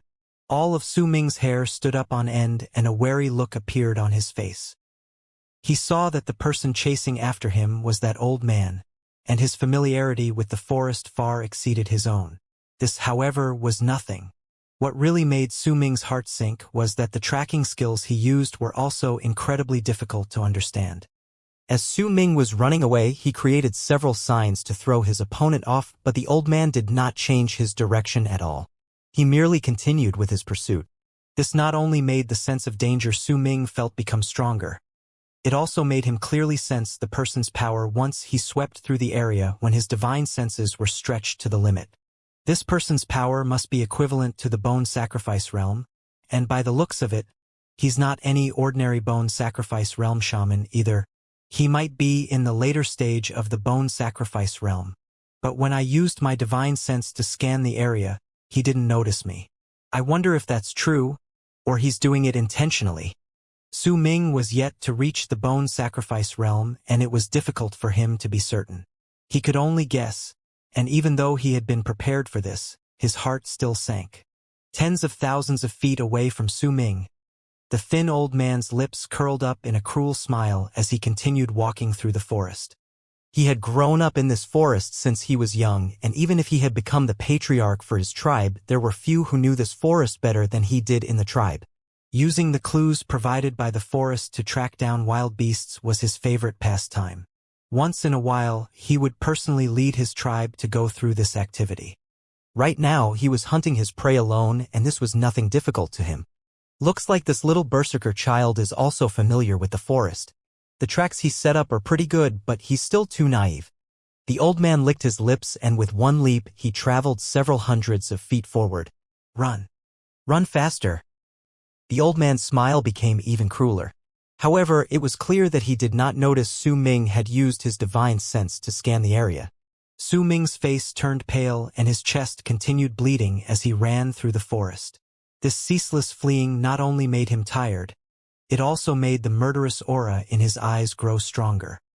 He had brought out a medicinal pill multiple times as he ran, but a glint would appear in his eyes and he would force himself to not use it. It's not time yet. I was originally weaker than he was to begin with. With my injuries now, I'll give an even weaker feeling to that old man, Su Ming muttered under his breath, and he started slowing down. As he slowed down, Su Ming's divine sense immediately noticed that the old man became faster. The distance between them was closing down at an alarming speed. If I turn my head back suddenly, he'll definitely think I'm going for a desperate attack. But the weaker I am, the more he won't be worried about me, since he's so powerful. The murderous aura made the light in Su Ming's eyes flicker, and his body came to a halt before he changed his direction. He no longer ran away but instead dashed towards where the old man was. The two of them might not be able to see each other in the forest with their naked eye, but they could both sense the other person's chi. The instant Su Ming turned around and ran towards him, the old man immediately noticed his actions and a cruel sneer appeared on his lips before his speed increased. A desperate attack, is it? I'll fulfill your wishes. The old man charged forward, and the distance between him and Su Ming started diminishing rapidly. When there were only several thousands of feet, multiple trees, and an innumerable amount of leaves between them in the forest that welcomed no light, Su Ming jumped past a big tree and the murderous glint in his eyes shone as he lifted his right hand and slammed it down towards the ground, his body landing. The instant he slammed his hand down, a beast's skin appeared between his right hand and the ground. The beast's skin spread outwards until it reached a circular area of 100-something feet, and that area instantly turned into a red meadow. The meadow was red in Su Ming's eyes, but to other people this area still looked no different to the forest around it. The moment the meadow appeared, Su Ming shuddered and instantly sat down cross-legged while bringing out some medicinal pills that could heal him. He quickly swallowed them, and the medicinal pills turned into wisps of warmth that began nourishing his body. Once he swallowed the pills, a freezing glint appeared in Su Ming's eyes. He lifted his right hand and a white scale appeared in it. This item was a gift from Uncle Master Bai. The scale contained some of his power, and this was Su Ming's final trump card. The green sword mark shone in the center of his brows and lightning swam around his body. Black fog also appeared on his body and turned into his divine general armor. And at the same time, Han Mountain Bell's form began to form faintly within him. Spirit Plunder was also brought out and placed by his side. The pearl floated in midair and shone with an enchanting glow, and like a vacuum that would endlessly suck in other things, it absorbed Su Ming's presence into its own body. Dark clouds filled the sky and dusk was about to be over. The faint form of the moon appeared in the sky along with the setting sun. Not much light was shining on the land, and that little bit of light found it hard to penetrate through the big leaves in the forest. Only a little bit of moonlight fell through, but even so, besides the murderous light and calmness existing in Su Ming's eyes, there was a circle within his eyes that looked like the burning moon. With a freezing glint in his eyes, Su Ming brought out another item, the golden stone coin Tian Lan Meng had given him. Once he held it in his left hand, a vast and seemingly endless amount of spiritual power surged into his body and traveled through the open path within his body before granting incredible power to Su Ming's divine sense. And it was just waiting to attack.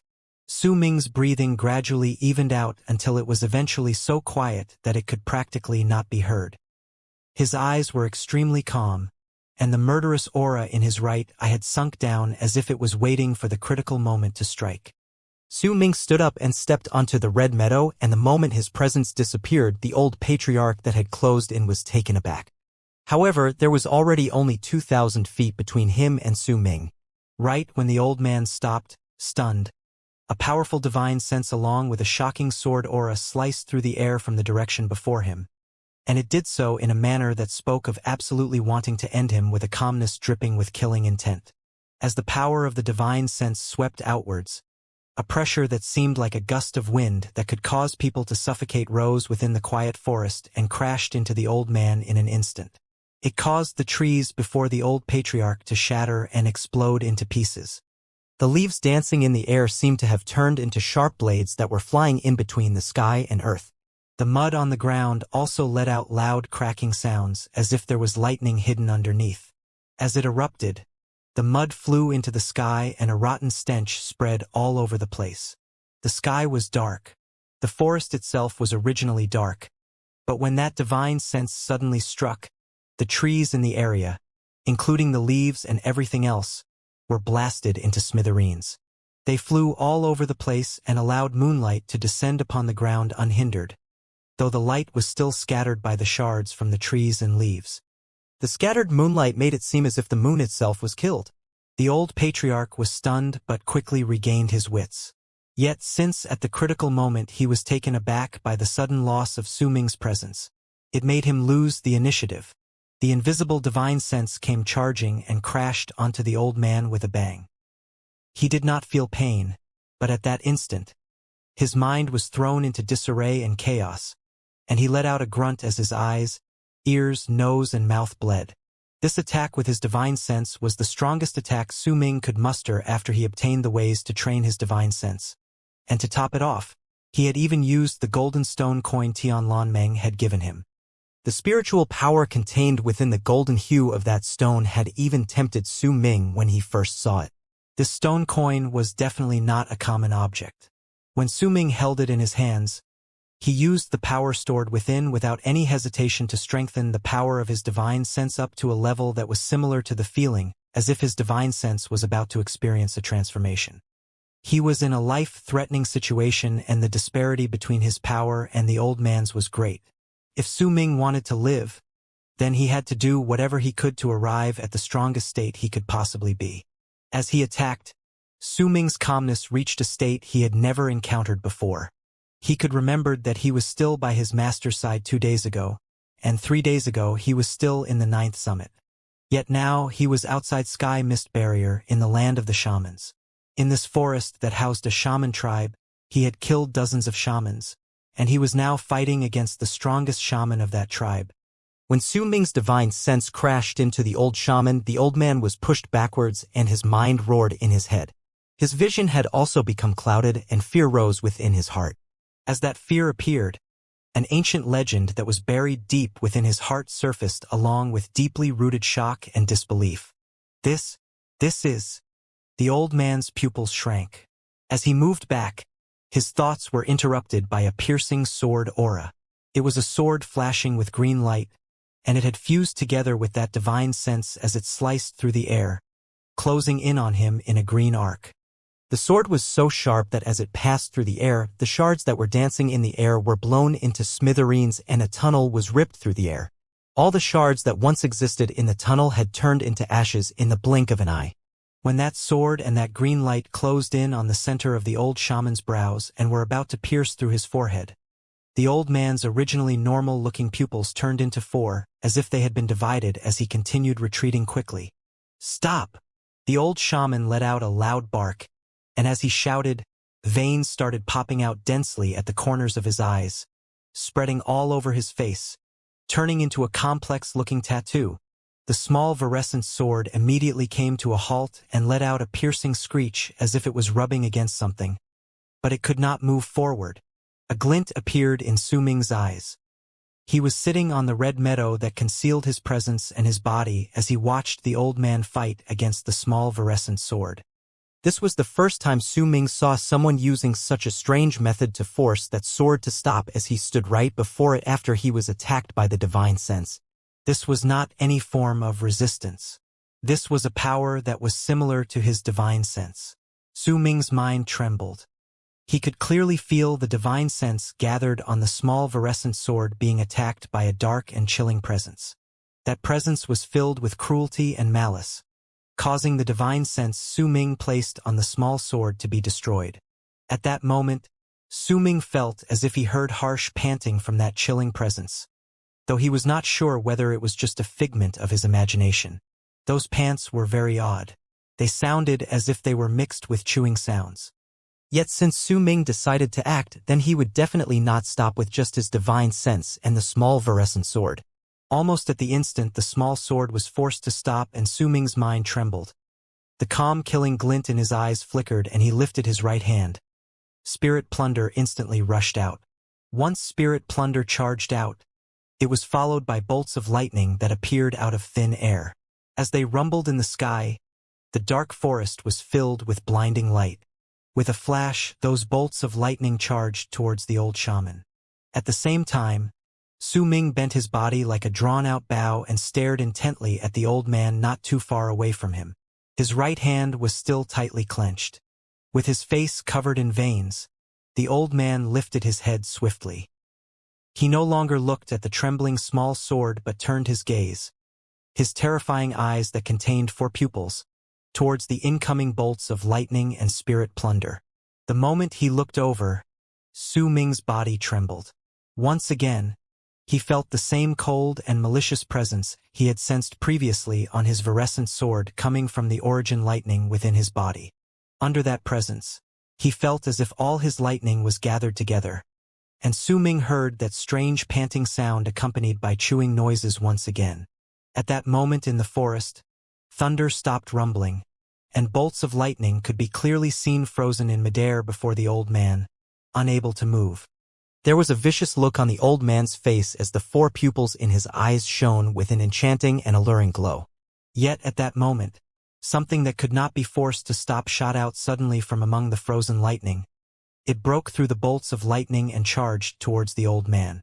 That old shaman turned his gaze towards it, but the moment he saw it, the disbelief and shock that appeared when he saw Su Ming's divine sense just recently surfaced once again in his eyes. Soul Catcher Pearl. The moment these 2 words slipped out of the old shaman's lips in shock, Spirit Plunder suddenly shone with a black light and floated in midair. As that light spread out, it caused the medicinal pill to turn into a vacuum in air. A surge of power that seemed to absorb the souls of humans itself spread out swiftly and surrounded the entire area, causing the old shaman to feel as if he was being absorbed into the pill when he turned his 4-pupil eyes towards it. He could not move his head, neither could he move his eyes. Divine sense. Soul Catcher Pearl. This is... You're not a berserker. Who are you? Why do you have the skills of the other world's immortals and my people's supreme and sacred core? And that slash of yours, it was built based on the structure of the totem's power which we shamans worship. The old man struggled, trying to tear his gaze away from Spirit Plunder. As he roared, Spirit Plunder trembled viciously, and a murky hue appeared within its black light. Gradually, besides the sealed thread of Sima Xian's berserker spirit contained within, an eye also appeared inside the medicinal pill, and 2 pupils within that eye. However, the old shaman was not any ordinary shaman. As he struggled madly, thin cracks immediately started appearing on Su Ming's Spirit Plunder. A barely noticeable glint shone within the old man's eyes, and a secret thought bloomed in his head as he continued struggling. All of these things happened in an instant. Almost at the moment the old man's eyes were to be absorbed into Spirit Plunder, and he looked as if he could not move away. Su Ming's bent body, which was curved as if he was a drawn-out bow, shot out silently and abruptly like an arrow from where he was hidden within the red meadow. The charging Su Ming was entirely surrounded by black fog, which turned into his divine general armor. Lightning swam through his entire body and weaved around in and out of the black fog, making him appear to be filled with an indescribable might. His speed as he rushed out was so quick it seemed as if he had suddenly appeared out of thin air. With one step in the air, a loud bang rang through the area, causing the air to tremble. As the space distorted, a layer of ripples formed between the sky and earth and started spreading out under Su Ming's feet. His second step was taken right after he took his first, and his body bounded right into the air. Once he left the ground, he immediately crossed over 1,000 feet in distance before he fell from the air, and the direction to which he fell was where the old shaman was. Su Ming lifted his right hand and a long sword made of ice appeared in his hand. That sword was naturally freezing sky sword. That sword exuded a chilling air when Su Ming held it in his right hand. That chill covered Su Ming's entire right hand and fused it together with the sword. At that moment, with the chilling freeze wrapped around the sword, freezing sky sword's shape suddenly changed. The sword suddenly became larger by one fold and looked like it was not a sword that could be lifted with just one hand but was instead a two-handed sword. Su Ming's left hand gripped the sword as he dove down towards the old shaman, and instantly, his left hand was covered in a layer of freezing ice. Once he held the sword with both hands, ice spread through his entire body at an indescribable speed, and he was instantly covered in ice. His divine general armor gained an additional layer of armor, one that used the armor itself to build its shape and used ice to give it physical form, turning his armor into the divine general ice armor. Su Ming fell with a bang. He held the sword with both hands and charged towards the old shaman with an air around him that screamed of wanting to cut him down. At that moment, crystalline light began shining in freezing sky sword, and when it was beside Su Ming, an illusion that looked like the manifestation of a berserker mark appeared.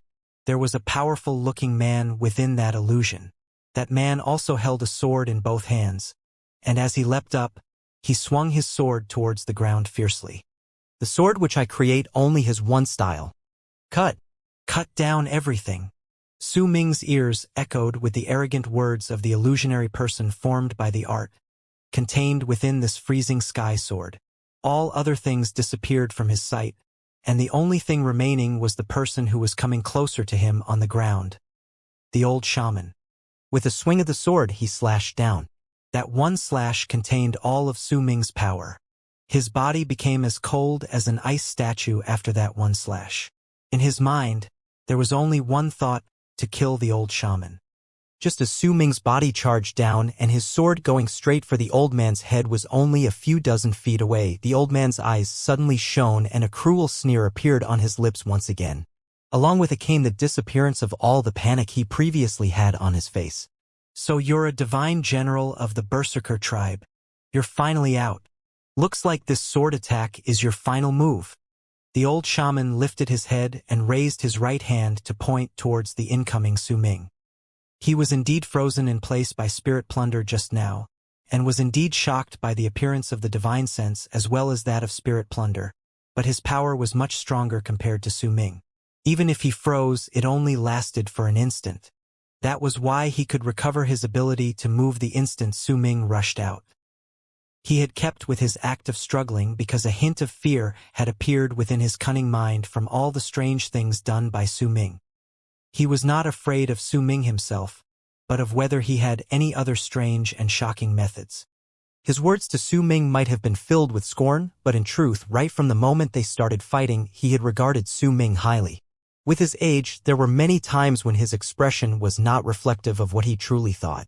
He might be showing scorn on his face, but his true thoughts reflected his high opinion of Su Ming. But he would not show them until when he attacked. As the patriarch and leader of a tribe, there was no way his head would be empty. When he finally saw Su Ming reveal himself and try to cut him down, his worries were lifted.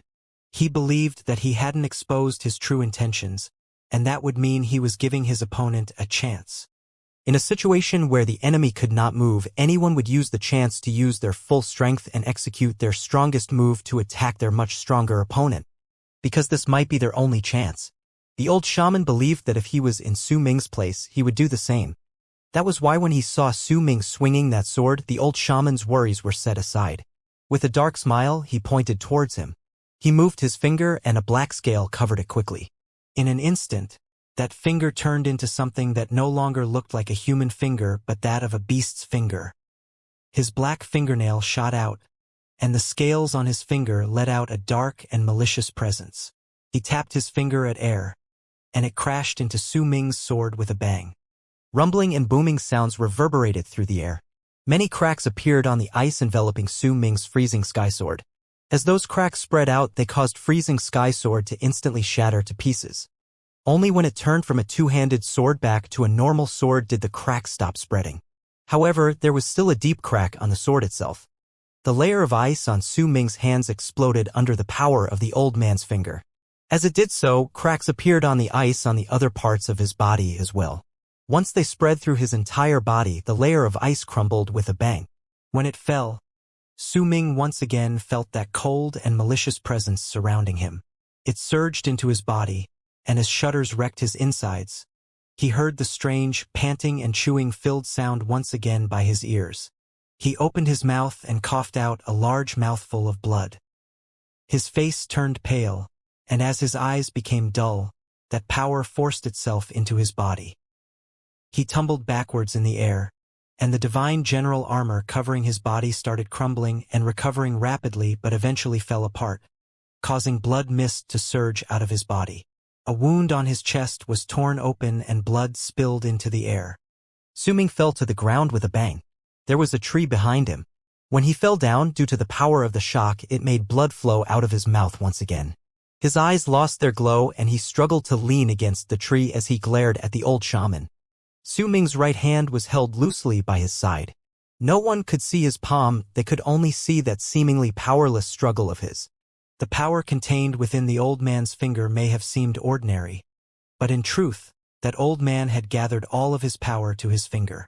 If Su Ming could fight against that one strike from his finger, then he could fight against all the old man's other divine abilities as well.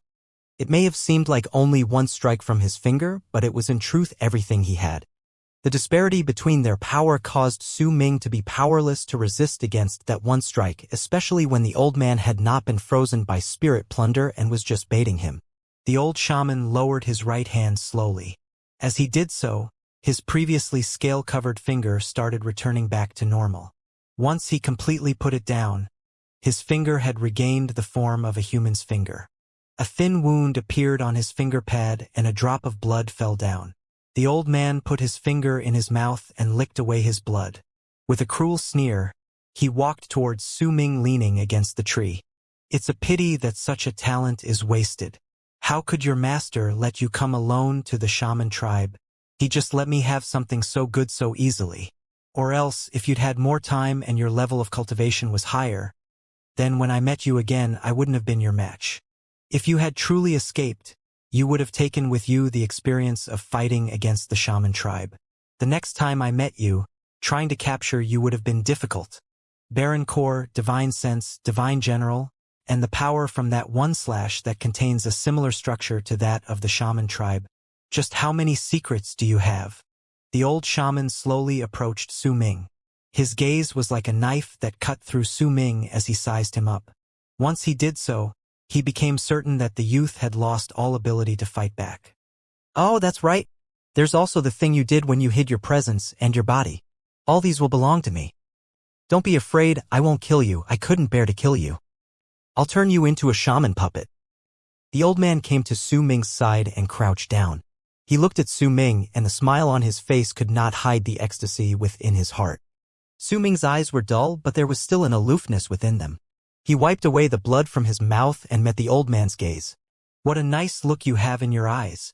Once I turn you into my shaman puppet, I'll make sure that look in your eyes remains. How did you discover me? Su Ming asked hoarsely, and his voice came out incredibly weak. Once I bring you back to my tribe, you'll know. The old man waved his right hand and a gust of wind instantly charged towards them. It lifted Su Ming's body into the air, and at the same time, the old man took a step towards the sky. He was just about to turn into a long arc and bring Su Ming back to his tribe, Yet at that very moment, in the wind, a brilliant light suddenly burst forth within Su Ming's dull eyes. He had been waiting for this chance. He had taken his injuries for this chance as well. A chance where his enemy had shed all defenses around him and was completely relaxed in his presence. This chance should not have existed. The old man was cunning and would not have given Su Ming this chance. He had to create this chance himself. The moment that light flashed in Su Ming's eyes, he clenched his right hand tightly, and the white scale he had kept in his palm all this while as he waited for this chance was crushed. The instant the scale was crushed, the old shaman's, who was about to fly back with Su Ming, expression suddenly changed. Before him, an illusionary hand covered in white armor appeared around Su Ming. That hand came out of nowhere as if it had come out of thin air itself and struck its palm against the completely defenseless old man's chest. The old man let out a shrill and pained cry and coughed out a large mouthful of blood. There were even pieces of torn flesh from organs along with that blood. His chest crumbled and he tumbled backwards as he continued coughing out blood. His face was filled with hatred and madness. As he fell back, he lifted his head and roared towards the sky, then raised his arms and pressed them against his ears. Once he did so, his crumbled chest started recovering at a bizarrely swift speed. Yet the scale which Uncle Master Bai had given Su Ming containing some of his power was definitely not so simple and over so quickly. The right hand that stretched out in midair tore through space at its side and with a boom a crack was torn open in midair. Then from within a man walked out covered entirely in white armor. That man's face could not be seen clearly. The only thing that was clear about him was the aloof look in his eyes. He stared at the retreating old shaman and killing intent appeared in his eyes. However, his body was not real and seemed to be an illusion. White mist floated out from the lines of his body. Bai Changzai. The old shaman's pupils shrank. That white armor was like a nightmare in his memories. Practically no shaman, especially those living near the borders, did not know that there was an incredibly terrifying entity stationed on Sky Mist Barrier.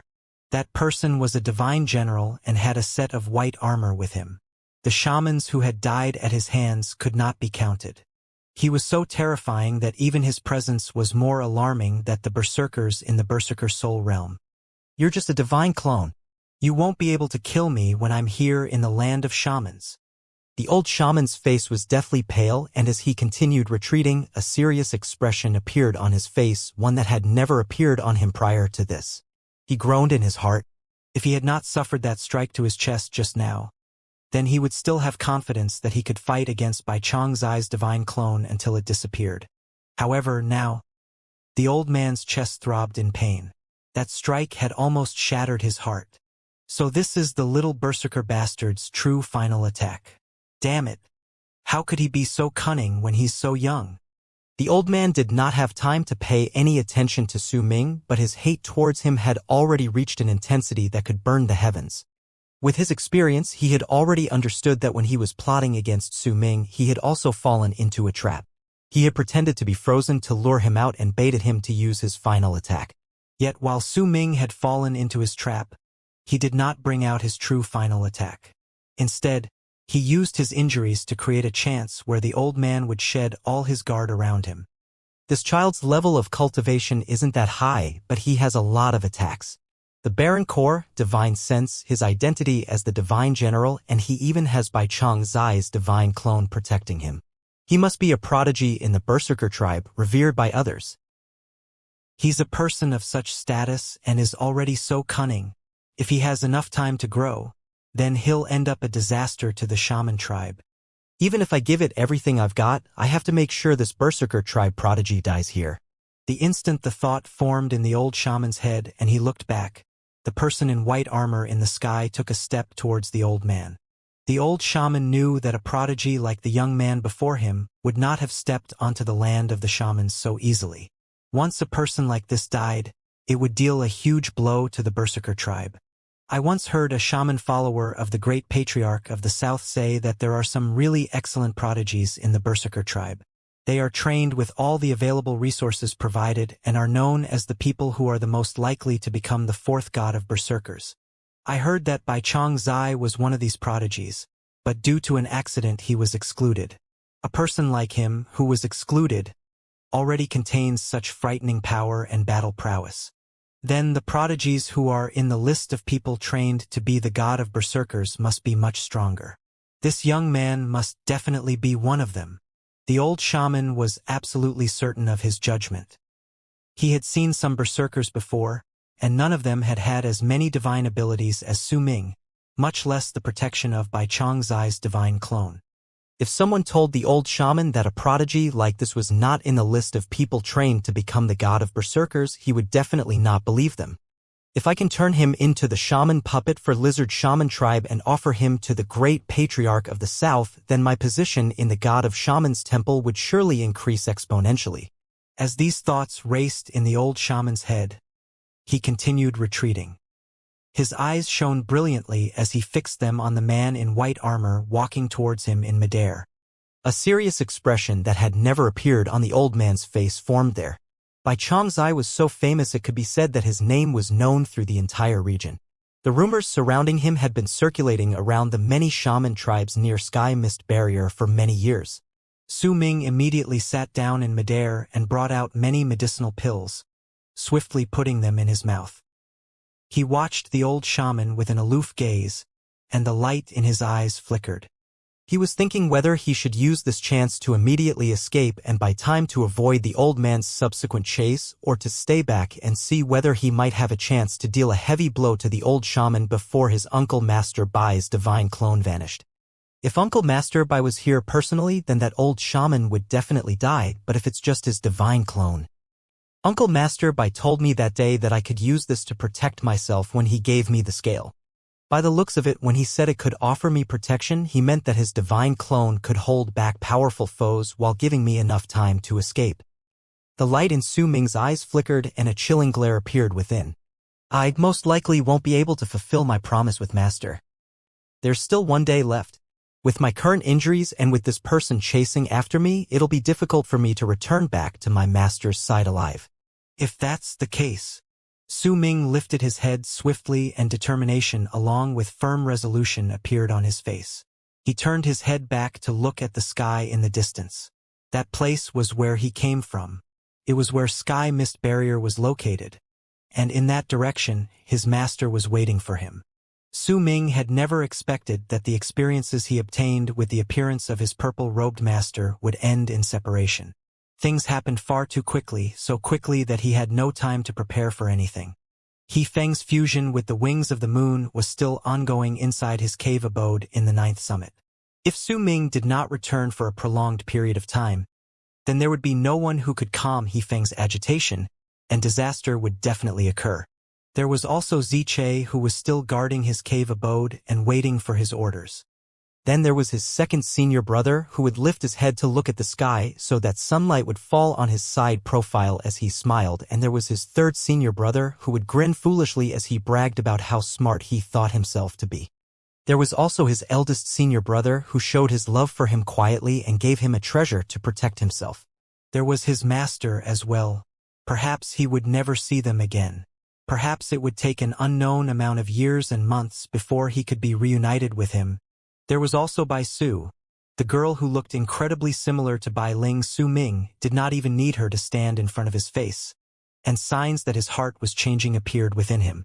He could choose to destroy her, fight against something, or choose to forget her. All these things made Su Ming fall silent. Right before his eyes, he saw the boy who stared at him in a daze as he stood there stunned and panicked with a crude bow in his hands after Su Ming killed the white-robed Split Dawn. A moment of weakness, one mistake, and the price I have to pay is so big. Su Ming closed his eyes. When he opened them once again, he saw that Uncle Master Bai's divine clone had already closed in on the old shaman and was now far away from him. Wisps of white smoke seeped out of the white armor covering his body. It floated into the sky, and once the smoke completely dissipated, that person would also disappear. Su Ming knew this, and the old shaman too knew this.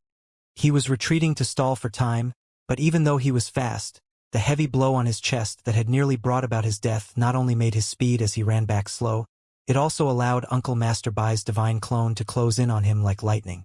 The distance between the two of them did not widen due to the old shaman's retreat. Instead, They just became closer to each other. The moment Su Ming opened his eyes to look, there was already less than 100 feet between Bai Changzai and the old shaman. With an aloof gaze shining through the armor, Uncle Master Bai's divine clone lifted a palm and pushed it at the space separating them of about 100 feet. The instant he struck, the old shaman's pupils shrank once again. A strong sense of danger rose abruptly within him. At that instant, he suddenly stopped, lifted his arms, then pushed them towards Bai Changzai's divine clone with a roar. Many scales rapidly spread through his body and covered him entirely in an instant. It made him look as if he had just gone through a beast transformation. The scales were completely black and a ghastly and malicious presence exploded from him. His hands had turned into claws, and just as he was about to crash into Bai Changzai's divine clone's attack through the air, a glint appeared in Su Ming's eyes, and he lifted his right hand to point at the spirit plunder that was still floating in midair. With that one finger pointed towards it, that strange, dim light from spirit plunder erupted once again, even though there were cracks on the medicinal pill. An eye that seemed to have two pupils also appeared within the pill. It could make those who looked at it become dazzled, and now it turned to look at the old shaman. As the dim light appeared, the power of the pill that sucked in human minds spread out, and when the eye with two pupils that had absorbed some of the old shaman's mind looked over, the old shaman's hands froze for an instant in the motion of raising. This pause was not voluntary. Even if it was a pause that lasted only for an instant, even if this was a pause that Su Ming would be unable to use for a chance to launch a counterattack, but Bai Changzai could. A loud rumble spread out abruptly, and as layers of ripples spread out, wind flowed backwards. Many trees and bushes on the ground were destroyed. Even the ground cracked. Bai Changzai's divine clone took a step back, and the speed of the white smoke dissipating from his body became faster. However, compared to him, the old shaman could only be described as a wreck. His arms were torn to bloody ribbons and many scales crumbled and fell. His arms looked as if a layer of skin had been torn off, revealing his flesh, blood, and veins underneath. His chest, which had healed up, sank once again. Lots of blood spilled out from his mouth. He fell back and staggered a few 100 feet back before he finally stopped. When he lifted his head, blood could be seen flowing from his mouth. He looked pathetic, but his eyes were brimming with rage that could burn the heavens. A roar towards the sky tumbled out of his lips. The old shaman's shirt was instantly ripped to shreds, only a few pieces were left on him. His thin body looked as if a lot of power was stored within him. His furious expression and vicious roar was enough to make all those who looked at him feel terrified. "You little berserker bastard. Once Bai Changzai's divine clone disappears, just watch how I'll turn you into a shaman puppet." It was clear that the old shaman's rage had reached its peak. If it was not due to Su Ming's sudden ambush, he would definitely not have been so heavily injured by this fight. His hate for Su Ming had already reached a monstrous level, because this wasn't the first time this had happened but the second. As the old man roared and raged, Bai Changzai's divine clone moved towards him quickly once again with an aloof expression. In an instant he closed in on the old shaman. Su Ming watched everything that transpired from the distance in the sky with a calm gaze. Not a hint of emotion stirred within him. He still had one last attack he had not brought out, the power of his berserker mark. The power of his berserker mark might not be powerful to the old shaman, but Su Ming believed that if he grasped the timing, then even if his berserker mark had the power akin to slapping that old man with grass, perhaps he could still turn it into the last bit required to defeat him.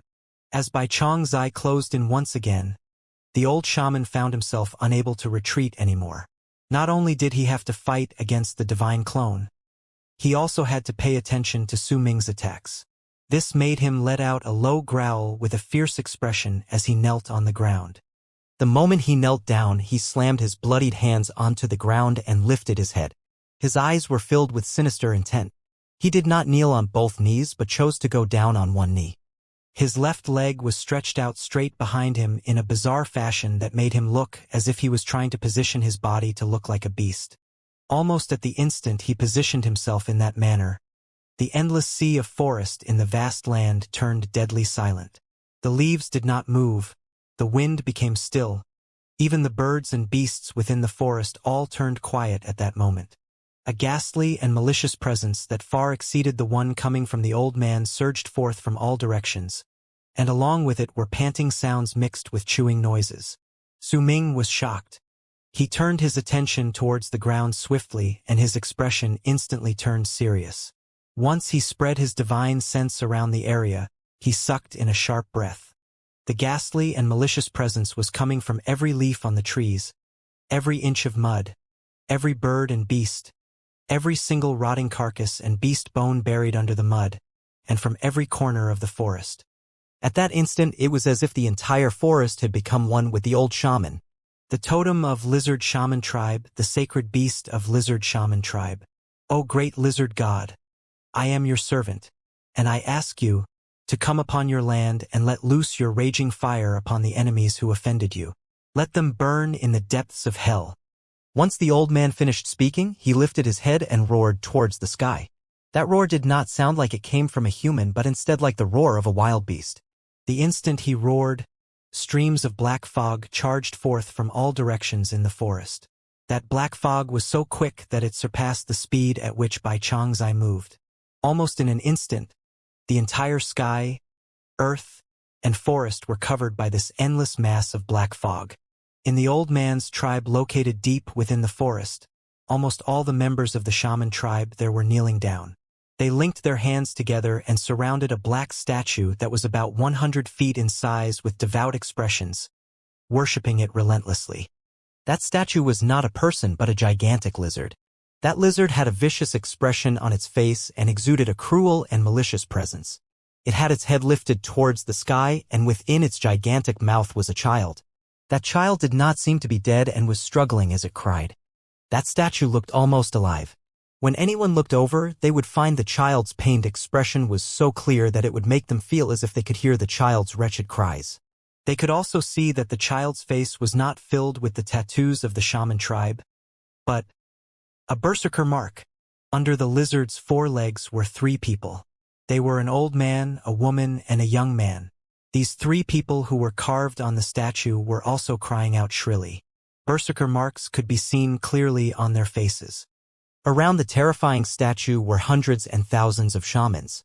They had the statue surrounded in multiple circles. Among them were old people, children, women, and even shamans. Their voices blended together, and the instant the sky and earth was covered by that black fog, their voices reached out as well. It made all those who heard those voices to feel as if they contained an endless amount of malice and ghastliness. When that sound fell into anyone's ears, they would feel their hearts racing, fear filling them up, and chills running down their spines. At the same time, at the place where Su Ming was fighting against the old shaman, the old man became the source that attracted all the black fog.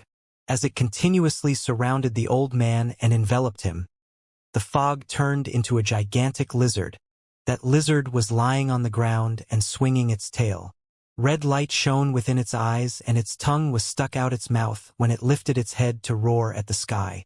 Its face was the exact same as the statues that was being worshipped by the hundreds and thousands of members of the shaman tribe within the tribe in the forest. The size of the lizard was about 100 feet, and it grew larger as the black fog continued surging. The presence that came from within it was filled with ghastliness and malice. As it roared and chewed something in its mouth, that panting sound Su Ming had heard multiple times appeared once again. At that moment, Su Ming finally understood to whom that voice belonged to. When the lizard roared, it turned its head and glared at the incoming Bai Changzai's divine clone. And Su Ming immediately noticed that the lizard had 2 pupils in each of its eyes.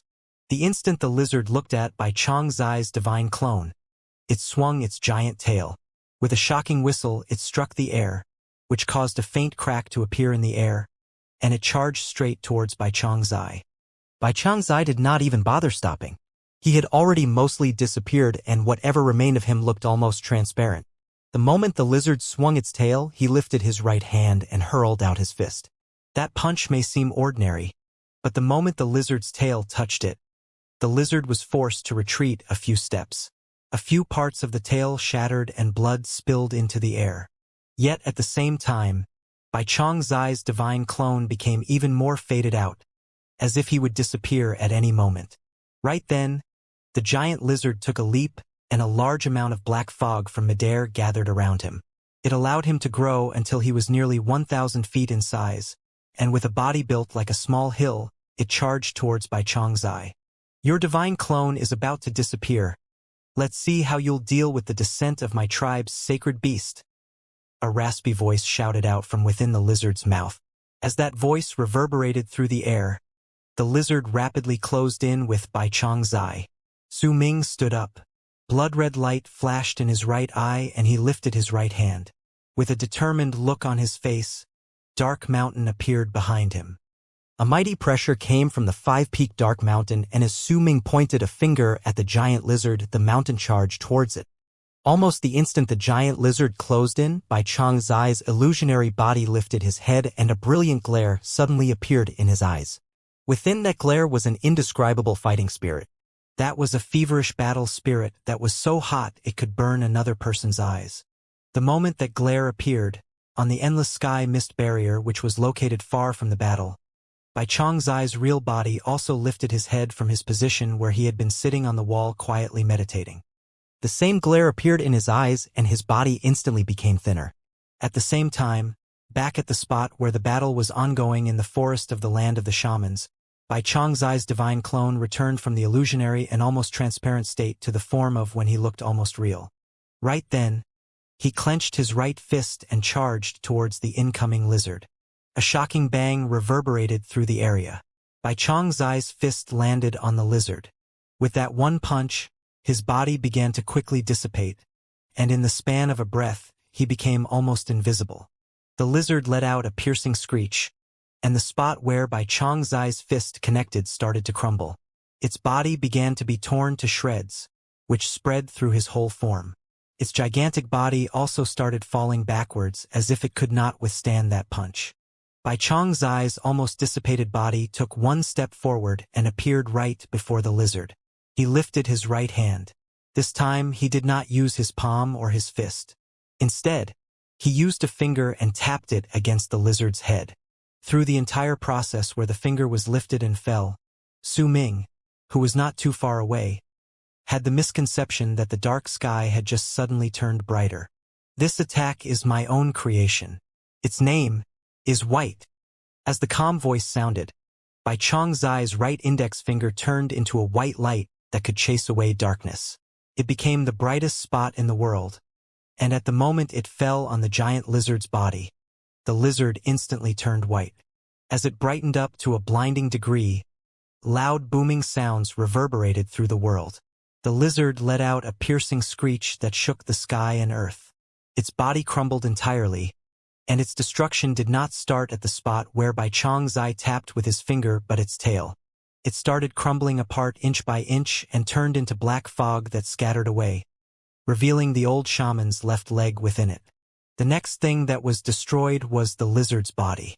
As its body continued shattering and disappearing in the form of black fog, the old man's bent right leg that made him seem like he was kneeling and his body were revealed. Soon after, the gigantic lizard's destruction spread to its front legs. Once they shattered with a bang, its head, where Bai Changzai's finger was, exploded. A large amount of black fog scattered away, revealing the old shaman's head, and with a pale face, he coughed out a fresh, red blood. With that tap, Bai Changzai let out a soft sigh, as if he was regretting something. His illusionary body could no longer continue existing and disappeared from the world along with the black fog that appeared once the lizard started shattering. When it happened, the dark mountain that was formed from Su Ming's berserker mark crashed into the old shaman, who was still vomiting blood. At the same time, Su Ming charged forward like lightning. The blood-red light shone in his right eye, and an illusionary tribe appeared around the old shaman.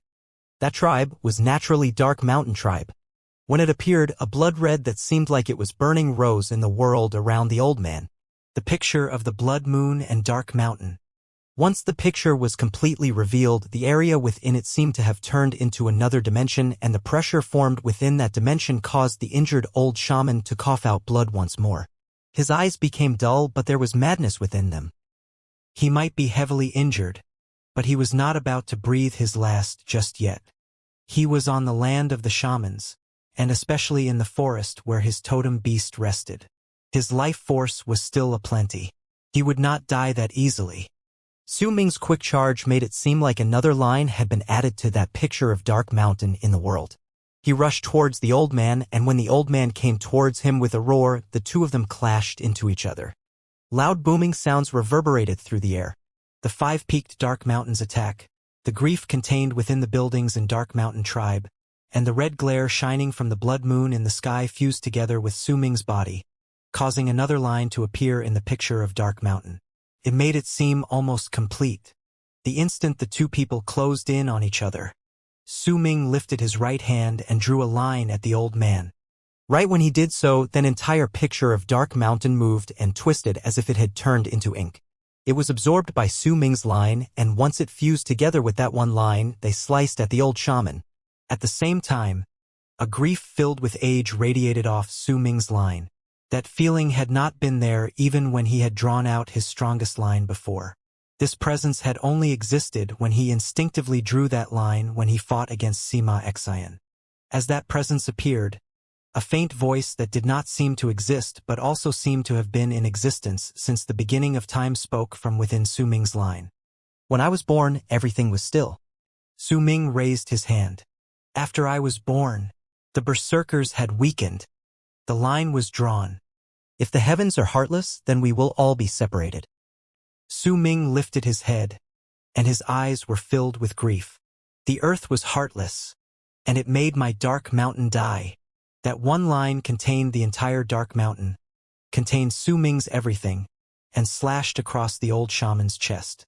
Once that line was finished, Su Ming knew that the first style of his picture creation was finally complete. It contained the life he went through in the passage of time, contained his emotions, and contained his world. If Sima Xian was there and saw Su Ming's line, he would definitely feel utterly shocked. If he heard the voice within that one line, that shock would reach a monstrous level. Because within the 4 lines, besides the first line that would appear in a faint whisper when the first style of the God of Berserker's transformation was executed, the rest of the lines were completely different from the God of Berserker's song. Because the God of Berserker's transformation was created based on a Berserker tribe war song that was created by the first God of Berserkers when he had reached the peak, and it was also called God of Berserker's Song. Once the line was drawn, a crack that seemed to divide the sky and earth appeared in the air under the dark sky. Su Ming's right index finger was like the tip of a brush. When he drew past the old shaman's chest, his body moved along with it. Like the falling of leaves in autumn, he drew an arc, then turned his back towards the old shaman right in his face and walked away. The old shaman coughed out blood and staggered a few dozen steps backward before swiftly lifting his head. The moment he trained his gaze on Su Ming, a terrifying long line appeared on his chest and blood poured out of that line. His blood dropped on the ground, causing the place to be filled with a bloody stench. The old shaman's bones from the wound on his chest could be seen shattering inch by inch, and the organs under those bones had turned into a pool of blood. The old man's face instantly turned pale. He lowered his head and looked at the long wound on his chest. Slowly, as if he could not stand straight, he knelt down on the ground, and blood poured out once again from his mouth. Su Ming stood before him and closed his eyes. In his mind, the words that did not seem to have existed but had appeared during the process he drew the line reverberated in his head. A raspy voice tumbled out of the old shaman's mouth weakly. Such a style that beats even the makings of nature itself has proven my assumptions. You are definitely not an ordinary berserker. In the Berserker tribe, you're definitely one of the prodigies who are known to have the highest possibility of becoming the God of Berserkers. Su Ming did not speak. He still had his eyes closed, immersed in the experience of drawing that line. It's a pity even if that style of yours feels like an attack from nature itself. But the difference between our power makes it so that even if I am heavily injured, you still won't be able to completely kill me that easily. The old man knelt on the ground and struggled to lift his head. A dim light appeared in his dull eyes and blackness immediately formed on his body even though he was mortally wounded. That blackness came from the wound on his chest and spread around his entire body. Su Ming opened his eyes and looked at the old shaman calmly. He had to admit that the old man was right. Just as he said, he could not kill this person completely. Because the instant he used that line to destroy the old man's life force, Su Ming sensed that ghastly and malicious presence once again. That presence had become one with the old man, and because of it, while he could destroy his body, Su Ming could not destroy his soul. He had to have the same level of cultivation as by Xianxia, or else he would not be able to cut down the connection between the old man and the lizard totem which he worshipped. 13 years later, when the sacred beast of shaman lizard tribe remakes my body, I'll wait for you in the land of the shamans. The fight between us has not ended. The old shaman's voice grew increasingly weaker. His half-kneeling body had already turned completely black, and every spot that was covered in black turned the old man's body into a statue. His body swiftly became rigid. When we meet again, I will. The old man's dull eyes shone with a cruel and deeply rooted hate. He glared at Su Ming. The moment he closed his eyes and opened his mouth, wanting to say his final words before this body of his died, Su Ming's aloof voice cut him off. You will find that your lizard shaman tribe has been destroyed 13 years ago, Su Ming stated calmly. His words held no hint of bloodiness, but when they fell in the old man's ears, his eyes flew open. You! The moment the old man opened his eyes, his breathing turned rapid as if he was struggling to escape from death. Blood flowed from his lips, but he found that he could not even form a complete sentence. He could only force out one single word, and as he struggled, his head became rigid and his entire body turned into a statue. He was rooted to the ground and soon enveloped by a ghastly and malicious presence. Unless one's power was greater than the sacred lizards worshipped by lizard shaman tribe, then no one could destroy this, much less take it away. This statue had turned into a part of the forest. Su Ming's cold eyes were fixed on the dead old man now turned statue. His heart was very calm. Once again, he gained a new understanding of the shaman tribe's strangeness. If the old man was a berserker, perhaps he would have truly died. Yet right now his physical body might have been destroyed, but his soul was still around and had fused with the forest. With some time his body would be remade. Su Ming did not understand this mystical ability, but he could still sense that this skill truly existed. He brought out some medicinal pills and placed them into his mouth. He took in a deep breath and lifted his head to look at the weather. The sky was no longer dark. Dawn was almost over and the first rays of sunlight were about to shine through. In fact, if he looked into the distance, he would find that the horizon had become bright. Shaman tribe, Su Ming mumbled. His trip to the land of the shamans had allowed Su Ming to gain first-hand understanding of the shaman tribe. That understanding was much more impactful and useful than if he had listened about the shamans from other people or read about them in ancient scrolls. If his eldest senior fellow disciple had not given him the treasure to protect himself, then he would have died during the day. When he was surrounded by that dozen shamans, if he had been held back and made a single mistake, he would have been unable to come back. If it had not been for the scale that turned into his uncle Master Bai's divine clone, Su Ming knew that he would be the one lying on the ground right now. He stared at the old shaman who had turned into a statue. His expression was the one he'd had in his final moments of life, a rage-filled face that seemed to want to say something. This person could be considered to be the strongest enemy Su Ming had ever run into. Su Ming touched his chest. The injury over there had become even worse, but after he used many medicinal pills to recover, he could control it somewhat. There's still one day, with my speed, I won't be able to go back in time. Su Ming lifted his head and looked in the direction his master was waiting for him. He fell silent for a moment. I'll be late by about half a day. Master said he'd wait for 3 days. Su Ming closed his eyes. Right now, he had to make a choice. One of the choices was for him to leave this forest as quickly as possible. Even if he could not make it in time, perhaps his master would still be waiting for him. As for the second choice, it would be. Su Ming opened his eyes, and within them was determination and viciousness. He turned his head around and looked towards the deeper parts of the forest. If I go back now, I'll definitely question my decision for doing so. He turned around calmly and put away all the things he had brought out in this place before turning into a long arc and charging into the forest. In his dash, he disappeared from the place. His direction was clear. It was the place where Lizard Shaman tribe was located deep within the forest.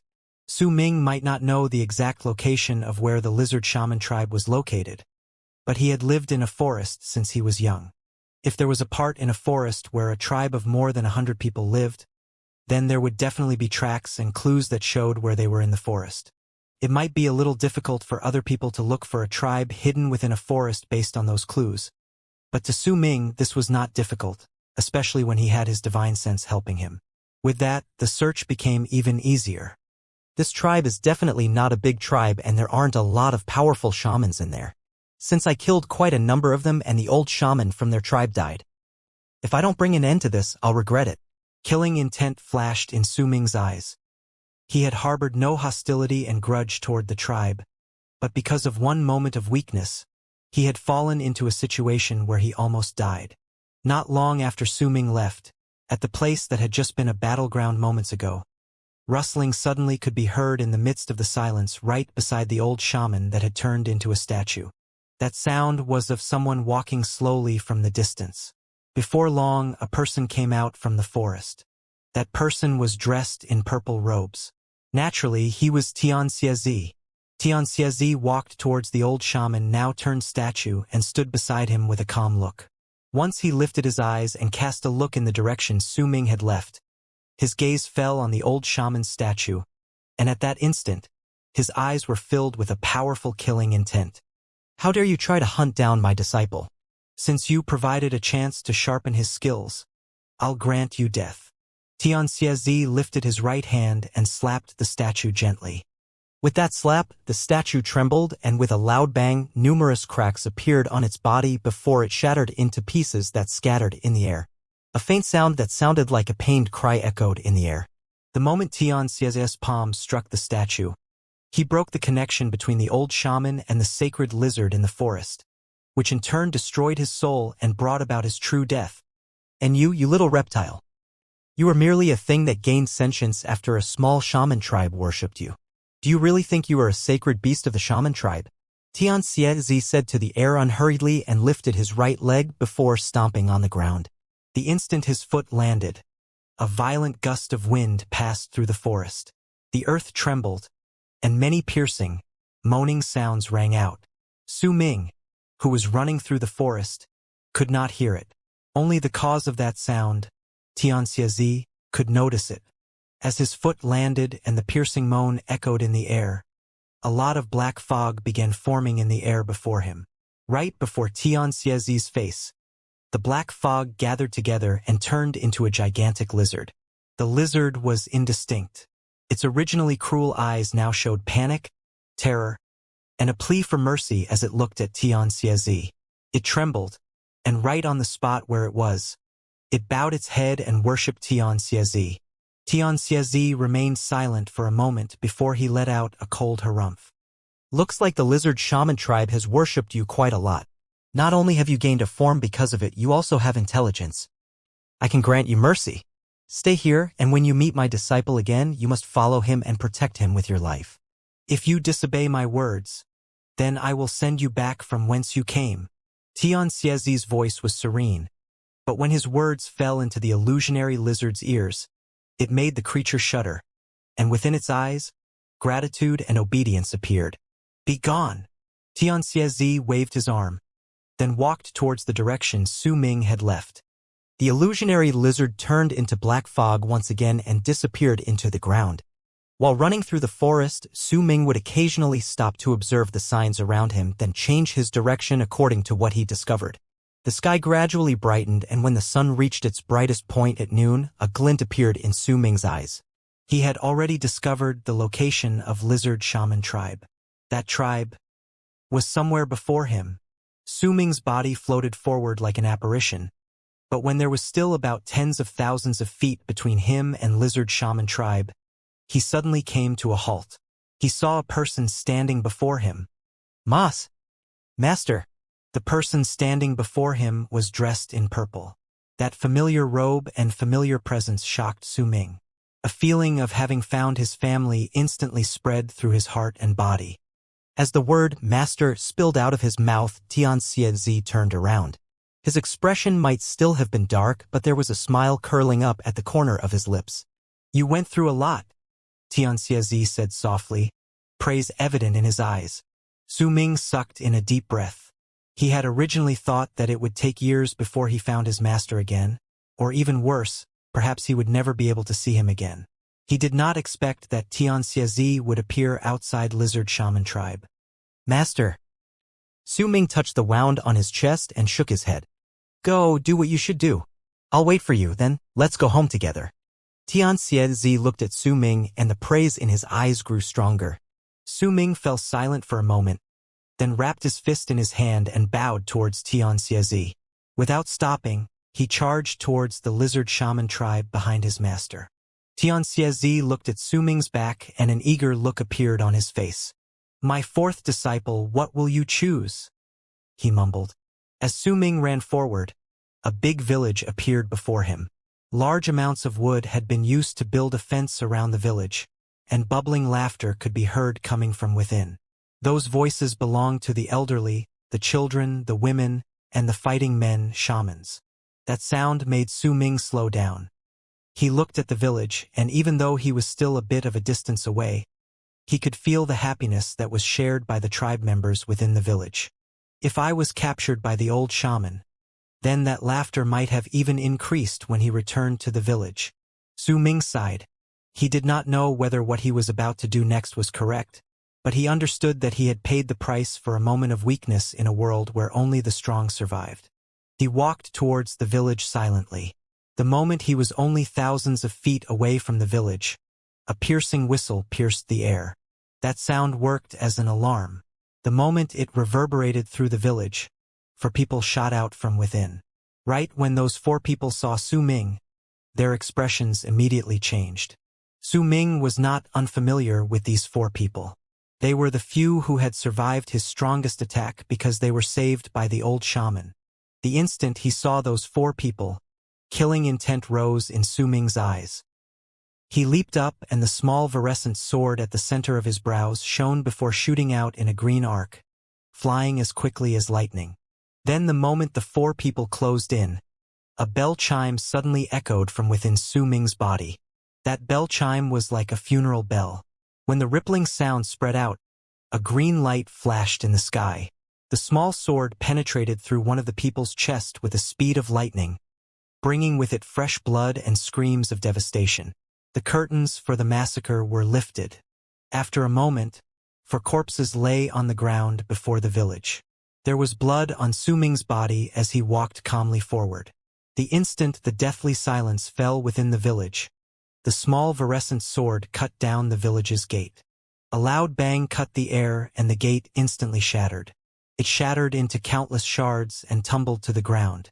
With a great cloud of dust shooting up into the sky from the destroyed gate, Su Ming walked into the village. The moment he entered, 5 people charged towards him and fought against him amidst the flying dust. Rumbling sounds continued echoing in the air. Su Ming did not stop in the slightest. The moment he was engaged with his enemies, black fog surrounded him and the divine general armor materialized on his body. It blocked his enemies' attacks. At the same time, green light shone and thunder spread out. When Su Ming walked away from the dust that had rose up because of the destruction of the village gate, 5 corpses lay behind him. Almost the moment the 5 people died and Su Ming walked into the village, nearly 100 arrows sliced through the air towards him.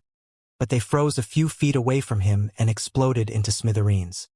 These arrows were not shot by shamans but from the normal tribe members within the village. The normal tribe members glared at Su Ming with bloodshot eyes filled with hatred. Even if their arrows were destroyed, more of them whisked through the air once again. Su Ming saw not only hatred in their eyes, but also a determination that said they would not stop unless they died. At that moment, a low growl rang through the air, and a man walked out from one of the tents in the village.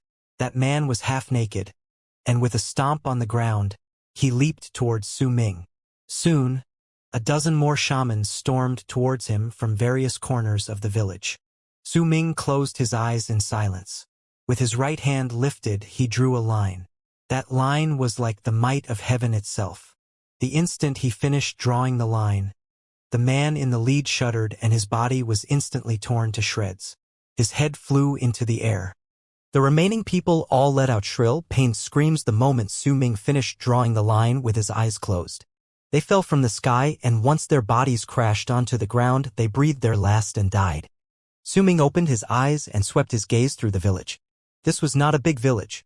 There were many tents, and there were hundreds of men and women staring at him darkly. Their eyes were filled with burning hatred, and those gazes made Su Ming's heart hurt. Those gazes belonged to the elderly, the children, and the women. There were some who were still shooting arrows at him even though they knew it was impossible. Those arrows kept getting destroyed, but that still did not stop them. Su Ming walked calmly forward and spread his divine sense around the entire tribe. Once he scanned the area, he lifted his right hand, and the small virescent sword charged out with a whistle towards some tents. It shot through them and brought back blood on its blade. All the places which the sword went to were where the shamans lay. However, those people were unconscious due to heavy injuries and could not get out. When the small virescent sword returned to Su Ming's side, there were no longer any warriors left in the entire lizard shaman tribe. The remaining hundreds of people were all normal tribe members. Yet even though they were normal people, the hate-filled gazes and arrows exuded a frenzied rage of Su Ming. Sobbing sounds came from within the village. They contained the weeping of the women, the fear of the children, and most of all, the tears that fell soundlessly from the eyes of the people who they stood on the ground covered by the corpses of their dead shamans.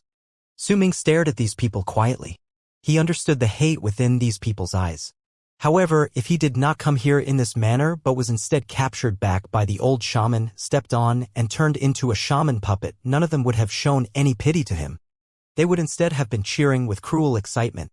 This was the sorrow of a person who did not belong in a battle between two different populations. He could either not enter the fight or shoulder the burden brought by this sorrow. The arrows that flew towards him did not stop, especially those from a certain boy. His eyes were red and his left hand had already been cut by the bowstring. Blood flowed down his hand, but he did not seem to know pain. He gritted his teeth and drew his bow again and again to shoot, even though he knew that his arrows could not injure the enemy he wanted to kill. Su Ming's eyes finally fell on the boy. He looked at him and walked closer. When the boy saw Su Ming walking towards him, he let out a loud roar and charged forward with his bow and arrows. There was a look on his face that said he was prepared to die. It held a madness that said even if he died, he still had to go up and bite his enemy. Yet after he rushed up, he could not help but stop under Su Ming's gaze. There was an authority within that gaze that made the boy unable to control his own body. He could only stop before him. Tears fell from his eyes. Within those tears were madness and hate. Su Ming looked at the boy, then lifted his right hand to wipe away the tears on his face. It shouldn't have been this way, Su Ming said softly. I saved you. I killed that snake. There was no hate between us. The boy glared at Su Ming, and the hate in his eyes turned into loathing. Why did you tell them? Was it just because I am from the Berserker tribe and you are from the Shaman tribe? Su Ming looked at the boy and wiped away the tears from a corner of his eye. For that one show of mercy, I paid a very huge price. This is my mistake, and I must remember this mistake. You are the same because you were also wrong, Su Ming stated calmly. The boy shuddered and a lost look appeared in his eyes. More tears fell down his cheeks, and Su Ming saw a hint of regret in his eyes. It shouldn't have been this way. Su Ming looked at the boy and turned around to walk towards the destroyed village gate. Once he walked out, he heard a wretched scream from the boy behind him. Within that scream were hatred, madness, and deep regret. Su Ming did not turn his head back. He walked out of the village into the forest, then back to Xianxia's side. Master, let's go home. Su Ming's voice was filled with fatigue. I thought you chose to come back here because you wanted to destroy the village. Xianxia looked at Su Ming calmly. Su Ming was silent for a moment. He did not look at Xianxia but chose to look in the direction of where Sky Mist Barrier was located and spoke in an exhausted voice. I felt your presence on him. I was the one who woke him up. This is the Shaman tribe. They have a deep-seated hatred with us berserkers. If you still don't understand, you will have to pay the price with your life during Sky Mist battle, Xianxia said, his eyes closed. Su Ming was silent. Killing the Split Dawn alone and beheading him is worthy of praise. Not panicking while getting attacked by dozens of shamans in the forest and killing them one by one after you calm down is worthy of praise. Running into people who are more powerful than you and using your strongest attack to rip apart the sky, then not staying in battle and escaping because you knew your limits is worthy of praise. Knowing not to blindly escape using brute force. then turning back to fight after accessing the situation and not being afraid of the people more powerful than you is worthy of praise. Working together with Bai Changzai's divine clone and reaching an epiphany towards your first style is worthy of huge praise. However, showing kindness and sparing the boy the first time was a mistake.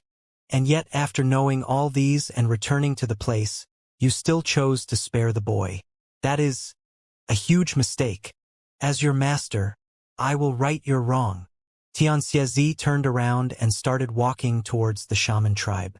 Master! Su Ming looked at Xianxia. He might appear exhausted, but his eyes were calm. This is my creation. Xianxia's footsteps faltered. Your creation? Xianxia turned around and with brightly shining eyes, he looked at Su Ming, who may have been tired, but whose eyes were as calm as still water. He looked at his fourth disciple and waited for his answer. Master, this is my creation. Su Ming looked towards the direction of Lizard Shaman tribe and stated slowly, I don't really understand eldest senior brother's creation, but I can tell that the skill he is training with is the fusion of ice and fire. Ice is cold, and fire is hot. They are like two complete opposites, and the fusion of these two defies common sense, making it difficult for others to understand it. Yet if he is successful in fusing two elements that contradict each other, then he'll be able to clear his mind. This is eldest senior brother's creation. Su Ming averted his gaze from Lizard Shaman tribe and looked at Xianxia. Xianxia remained silent for a moment before he met Su Ming's gaze. Your eldest senior brother's creation is the sound of creation. Sound is noise and isolation is silence. It is still combining two complete opposites. Isolation is ice, and noise is fire. It is the same, Su Ming said calmly. Let's talk about second senior brother next. He possesses a pair of hands of creation. During the day, he creates life for the plants, and during night, he destroys the plants' lives by pulling them out from their roots. Su Ming's murmurs echoed in the forest. These are also two opposites and defy common sense. Creating and destroying is like life and death.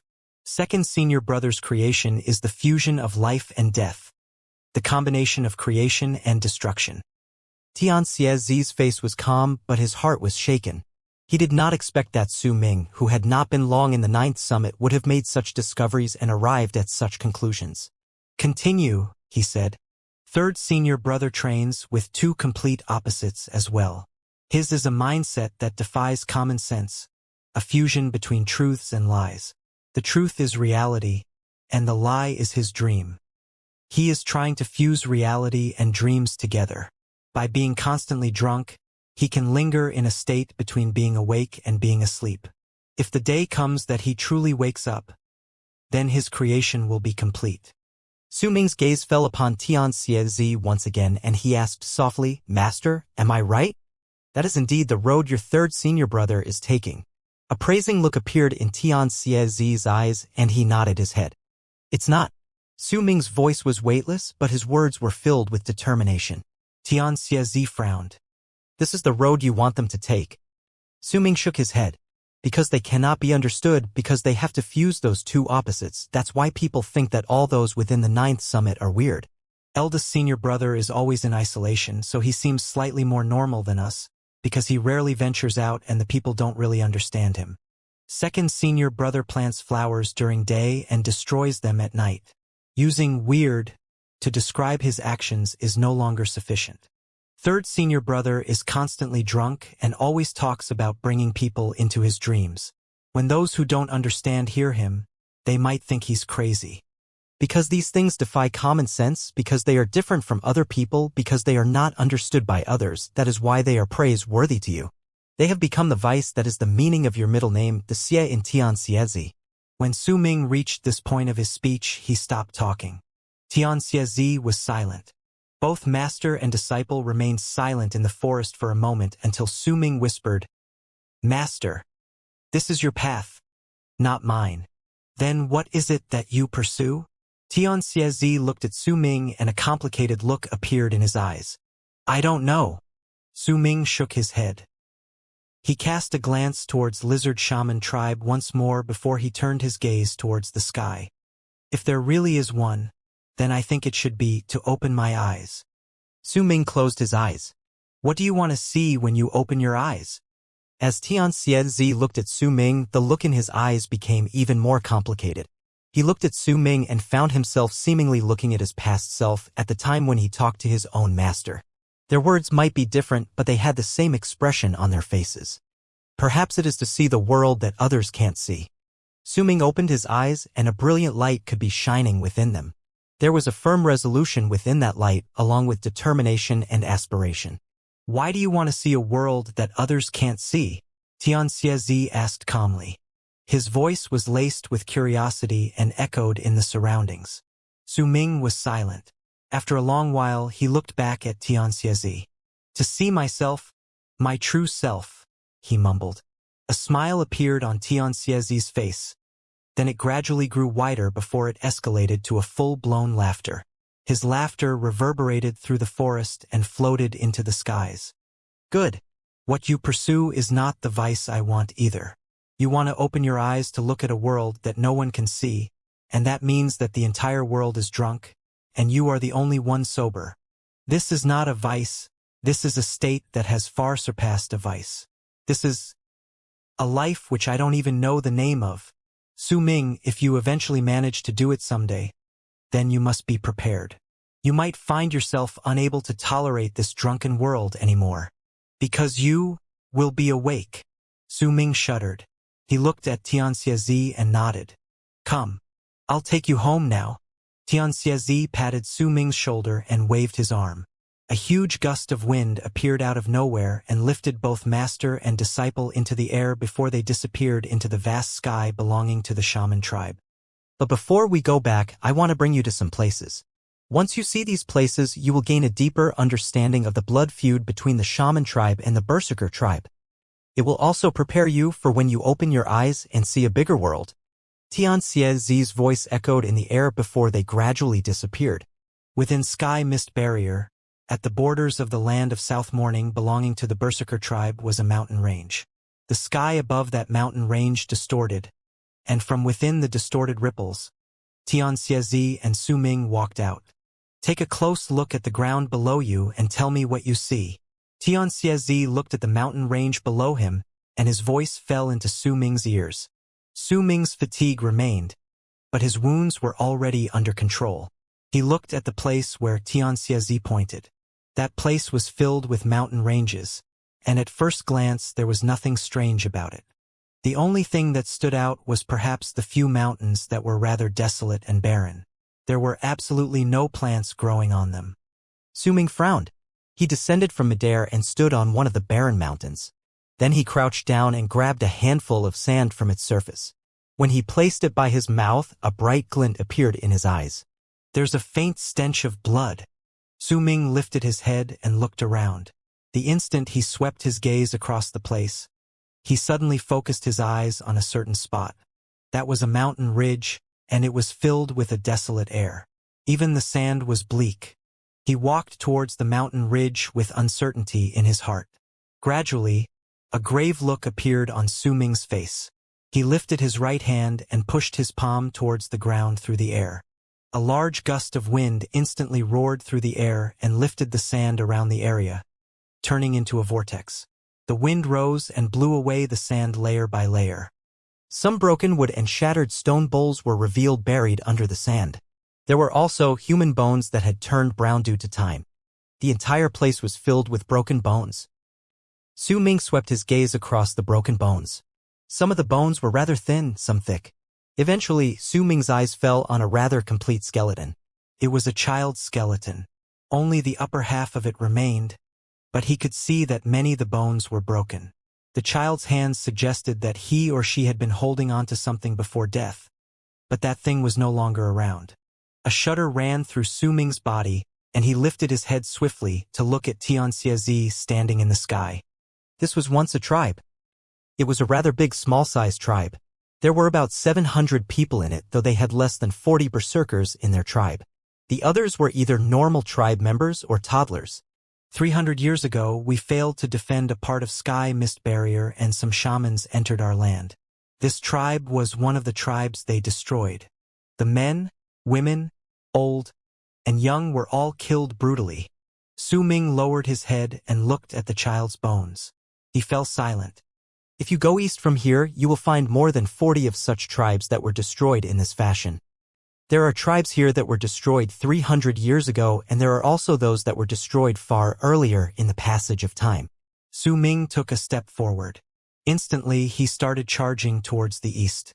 Xianxia followed behind him, no longer speaking.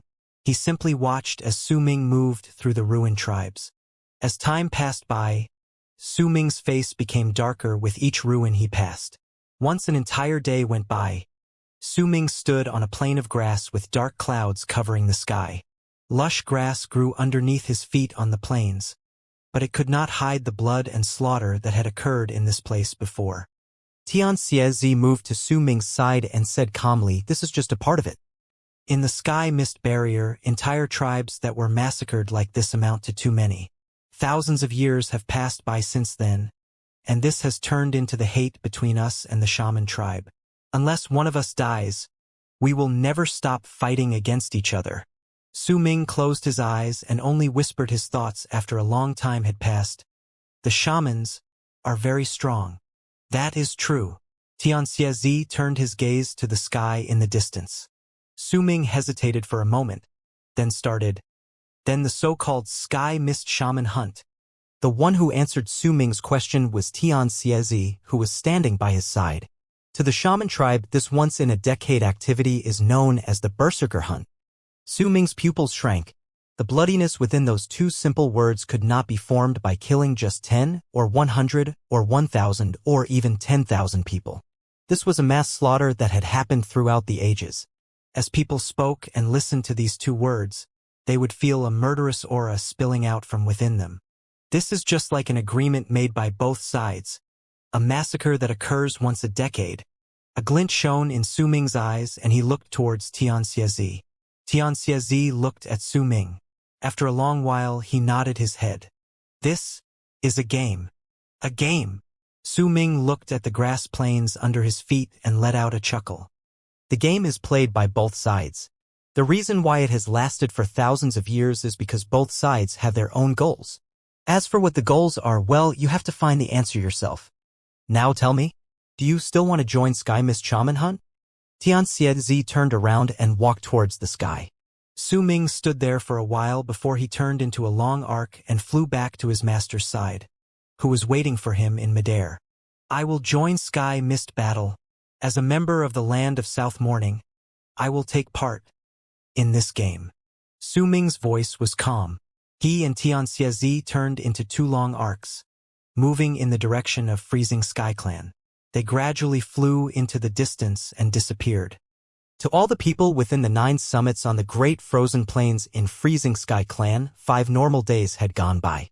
Nothing especially big happened during those 5 days and everything simply went on as it usually did. The sun continued with its usual routine of rising and setting, night was still graced with the presence of the moon, and the freezing wind still blew as usual. There was no differences whatsoever, no changes. Even if someone had isolated themselves to train for 5 days, their power would not have increased by much. To almost everyone, these 5 days were practically the same as the other days in a year. The 7th summit's Tianlan Meng sat on a big rock near the top of the mountain. Wind lifted her hair. To her, these 5 days were just one meditation session. Ziyan and Han Songzi had their own things to do. These 5 days passed by quickly for them and nothing had changed. The 4th summit's Han Fei was in isolation and was making the final preparations for Sky Mist Shaman Hunt. With her master's help, she was already near awakening and would reach that realm within a few days.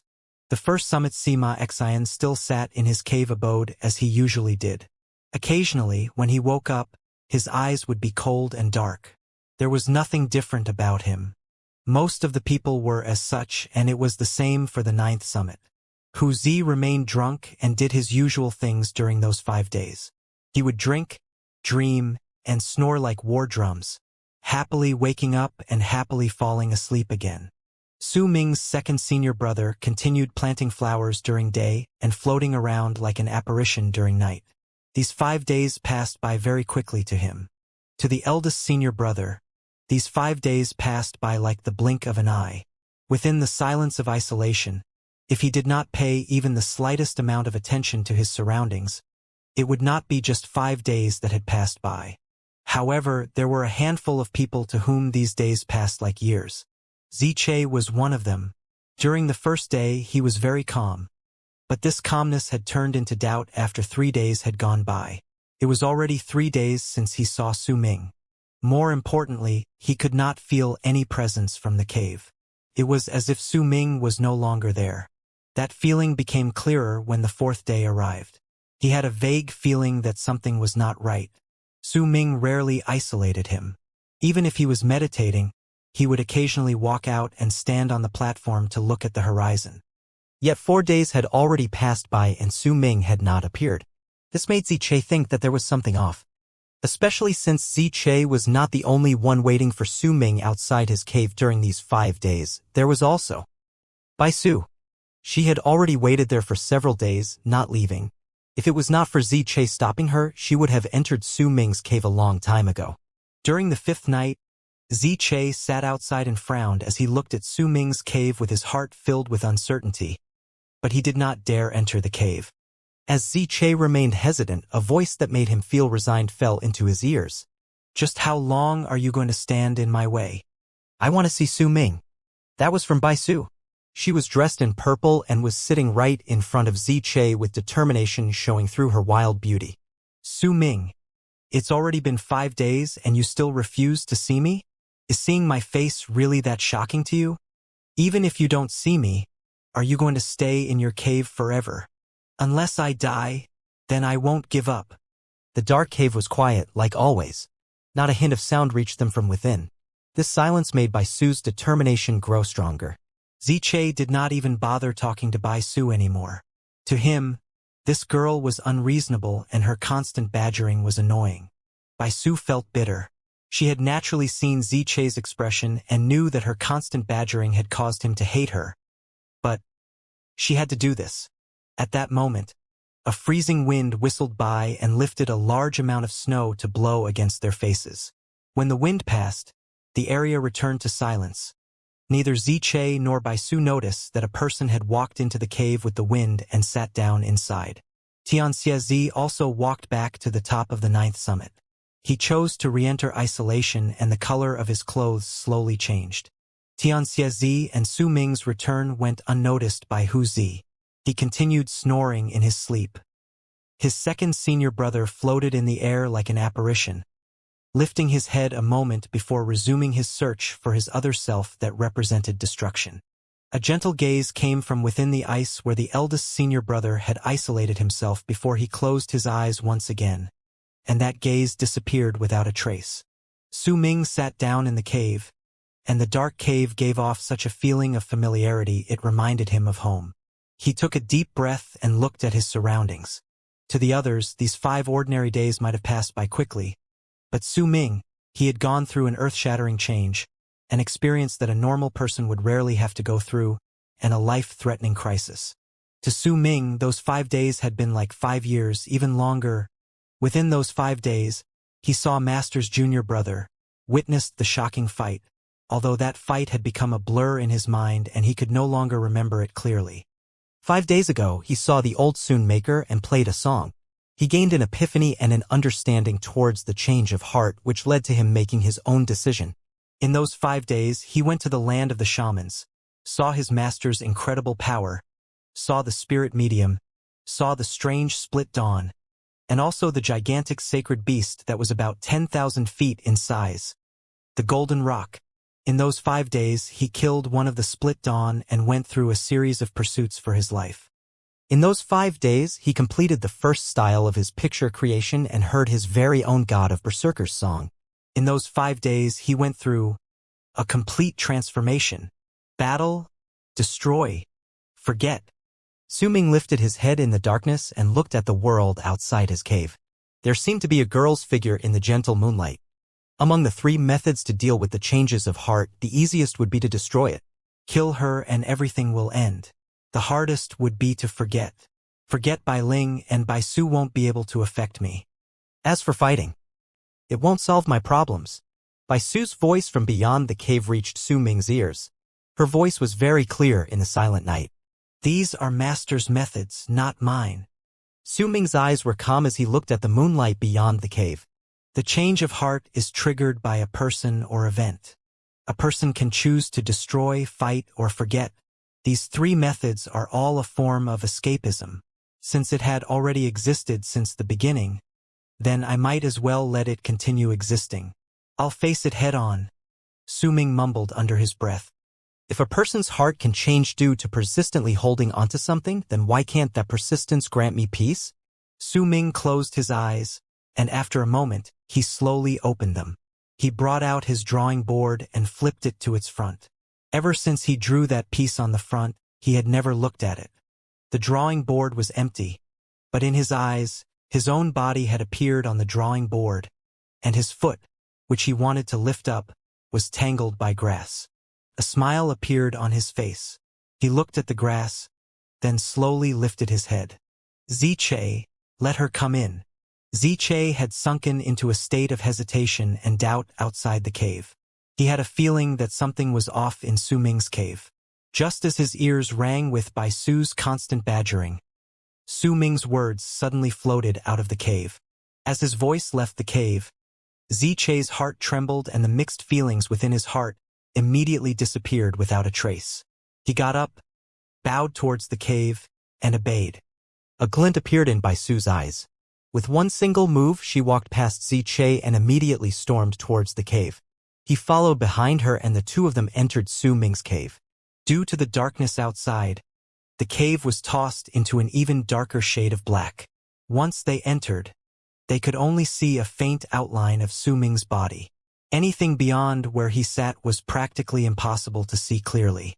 Yet even so, when Ziche entered the cave and saw Su Ming, he still felt his heart rumbling when he saw Su Ming's gaze. That gaze seemed the same as it did 5 days ago, but Ziche felt a new, powerful pressure. He could tell that the Su Ming before him was completely different from the him 5 days ago. He could not tell what was different, but this pressure was similar to that when Ziche was facing Su Ming's second senior brother, and even similar to that when Ziche stood before his own master. If the Su Ming 5 days ago still had a sort of naivety to him, then the him now no longer had that naivety. This was a gaze that belonged to a ferocious beast that walked out of death's door after going through a series of hardships. Ziche felt his heart tremble, and he quickly lowered his head to bow towards Su Ming. "Greetings, Master."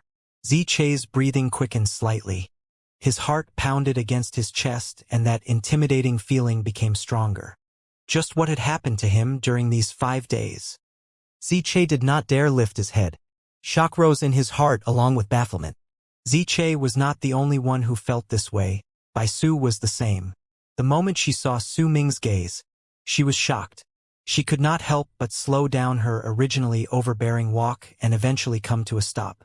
Bai Su, greet Uncle Master Su. Bai Su's heart raced against her chest. Su Ming's calm gaze made a dazed look appear in her eyes for an instant. It was as if the person sitting over there was not Su Ming but Sima Xian, Tian Lan Meng, or perhaps not even the both of them, but people who were as strong as her father. That gaze seemed to contain a power that could attract a person's mind and make even the angriest people calm down. Su Ming looked at Bai Su, at that face that was the exact same as Bai Ling's, and nodded. "From tomorrow onwards you can come here and I'll teach you how to draw. Ziche won't stop you anymore." Bai Su's mind was in turmoil. She lifted her head and stared at Su Ming blankly. She could not understand why he suddenly changed his mind. "However, I have a request," he stated flatly. Bai Su's breathing froze and a wary look appeared on her face. The impression of Su Ming within her mind was extremely bad, and if it was not for Sima Xian, she would not have approached him. Bai Su had already been dubious when Su Ming suddenly agreed to it, so when she heard him talking about a request, her eyes gradually grew cold. "Say it. As long as I can do it, I will. When you come to see me, wear a long white robe. Don't let your hair down and tie it up with a red string made of straw. Leave 2 small braids by your ears, and have all your remaining hair tied behind your head. Put some glittering crystals on your forehead. Then when the light from the snow on the ground will reflect off the crystals, they will shine with a piercing light. When you smile, Show your canines. Su frowned. Since you want to turn into the person in my memories, then dress yourself this way, Su Ming told her slowly and closed his eyes. Su was silent for a while before she let out a cold snort and left. Once Su left, Xianxia bowed towards Su Ming respectfully and quickly left the cave. Only when he was about 100 feet away from the cave did he let out a huge breath. He turned his head back and cast a glance at the cave where Su Ming was. His eyes were filled with respect. He's no longer the same. Xianxia could not pinpoint the details. This was merely a feeling of his. Under the dark sky and within the cave abode, Su Ming breathed calmly and silently meditated. The injuries on his person were already controlled, and as he recovered his breathing, his wounds began to heal. When dawn arrived, Su Ming opened his eyes. There was no shining light within them, only clarity. He looked at the darkness beyond his cave. A chilling gust of wind blew in and lifted a few locks of his hair to float before his face. The battle in the land of the shamans. Su Ming lowered his head and looked at his hands. A contemplative look appeared on his face. In his mind, the scenes that had happened right from the moment he chased down and killed the remaining half of the Split Dawn alone to the moment he walked out of Lizard Shaman tribe slowly appeared. I made a few mistakes in this fight, Su Ming mumbled. He lifted his left hand and picked up the drawing board before he began drawing on its back with his right hand. Gradually, pictures appeared on his drawing board. The first thing that appeared was a small hill in a dense forest. His body stood on the hill and was charging down. Below the hill, the remaining half of the Split Dawn was similarly approaching him. Even though I had paid a high amount of attention to the enemy, at the critical moment of the battle, I neglected checking the terrain of the place. Even if I didn't know of the strangeness there, when I saw my target suddenly pausing, I should have been cautious. Su Ming looked at the drawing board and the very first scene of the fight appeared clearly in his head. I could have not been injured by this fight. There was also the boy. I also could have not made any mistakes when I met him. Even if I didn't kill him, I could have brought him with me and let him go when I was safe. Su Ming closed his eyes. When he reopened them, he flicked the drawing board with his right hand and a thin layer of dust flew up. Once the previous drawing was erased, he continued drawing on the board with his right hand. It was still a forest that appeared on the drawing board this time, and within that forest, a dozen shamans were charging to the tree where Su Ming was sitting from all around him. I was not vigilant enough. My actions were not careful enough. I was in shaman territory. If I had set up traps before I started resting, if I had brought out the red meadow before I started resting, then I wouldn't have needed to use the treasure eldest senior brother gave me. I could also not have suffered so many wounds and killed all these people. Su Ming waved his right hand and continued drawing on the board. Soon, the scene of him being chased by the old shaman in the forest and his subsequent counterattack appeared on the drawing board. A glint appeared in Su Ming's eyes as he looked at the picture. I didn't make any mistakes in this battle. If I hadn't made the previous 2 mistakes, then perhaps this battle wouldn't have occurred. Even if it had, winning this battle wouldn't have been so difficult for me since I'd have bought enough time for myself. My trip to the land of the shamans this time showed me just how much I'm lacking in real battle. I need to be careful, more careful. Firm resolution appeared in Su Ming's eyes. Finding out and summing up all his mistakes in his battle while figuring out all his inadequacies was one of the ways Su Ming made himself stronger. This life and death crisis did not just bring him the joy of narrowly escaping death. If that was the case, then perhaps he would never have a second chance to narrowly escape death again. To Su Ming, a life and death crisis should bring about transformation and growth so that he could continue improving himself. He could continue rectifying his mistakes and how he dealt with things, then when he was in the face of danger again, he could have more chances to survive. I have to make each move carefully. I have to remain alert for danger that might appear at any time before I take any action. Only by doing so can I become stronger, as well as survive during shaman hunt. Su Ming closed his eyes and engraved the lesson from the trip this time in his head. Besides the inadequacies in my actions, there's also something else that I need to be careful of and rectify as well. Su Ming opened his eyes and lifted his right hand to draw a line across the air before him. Once he drew it, Su Ming looked at the spot where he just drew with brilliantly shining eyes. This line may be complete. Perhaps it's not perfect, but with my current power and understanding, this is my limit, but besides this line, I have nothing else I can use to fight against strong enemies. He frowned. Before he entered the 9th summit, he had not had this worry. Yet since he joined the 9th summit and searched for the method to clear his mind according to Xianxia's teachings, he had not had any chances to learn any other arts. The battle against the shaman tribe let Su Ming learn of his weakness and inadequacy. I don't have enough divine abilities. I was good with my speed to begin with, but it wasn't enough when I fought against the old shaman. It's not just my divine abilities and speed, my defenses were the same. The divine general armor can still resist the attacks dealt by those around the same level of cultivation as me, but when I meet those stronger than I am, then the armor isn't able to repair itself in time. Because I didn't go to the Great Yu dynasty to get my real armor, that's why it's not sturdy. Thank goodness I have Han Mountain Bell, but I mainly use it to stun my enemies with the bell chimes, not defense. Using it for defense is a last resort. Besides these, I don't have a lot of enchanted vessels either. The Icefire eldest senior brother gave me has already disappeared, the divine clone uncle master by gave me also disappeared. I must prepare a large amount of these things before Sky Mist Shaman Hunt begins. Su Ming frowned. There aren't many medicinal pills left either. I need to make them again. The power of spirit plunder far surpassed my expectations. While it might have only absorbed the old shaman's spirit for an instant and I still can't exploit that one moment of weakness, but if I become fast enough, if I had 2 or 3 or even more spirit plunders to freeze my enemies, then I would have a chance. In his silence, Su Ming touched the black stone hanging off his neck. Gradually, the medicinal pill called the Welcoming of Deities appeared in his mind. That old shaman said that my spirit plunder was actually the barren core of the shaman tribe when he saw it. Could it be that this stone fragment actually came from the shaman tribe? Su Ming frowned. He had a feeling that it was not so. As he continued thinking in silence, the darkness in the sky outside was slowly chased away and the surroundings gradually turned brighter. When it was completely bright, morning arrived. When the morning sun shone into the cave, Su Ming took a deep breath. With a direction for what he wanted to do for his subsequent preparations in his heart, he got up and walked out of his cave. It had been 6 days since he was taken away by Xianxia. It had been 6 full days since he stood on the platform outside his cave during morning while breathing in the chilling wind and looking at the sky, clouds, sea beyond the mountain, and the occasional falling or flying snow. He stood there and looked at the horizon.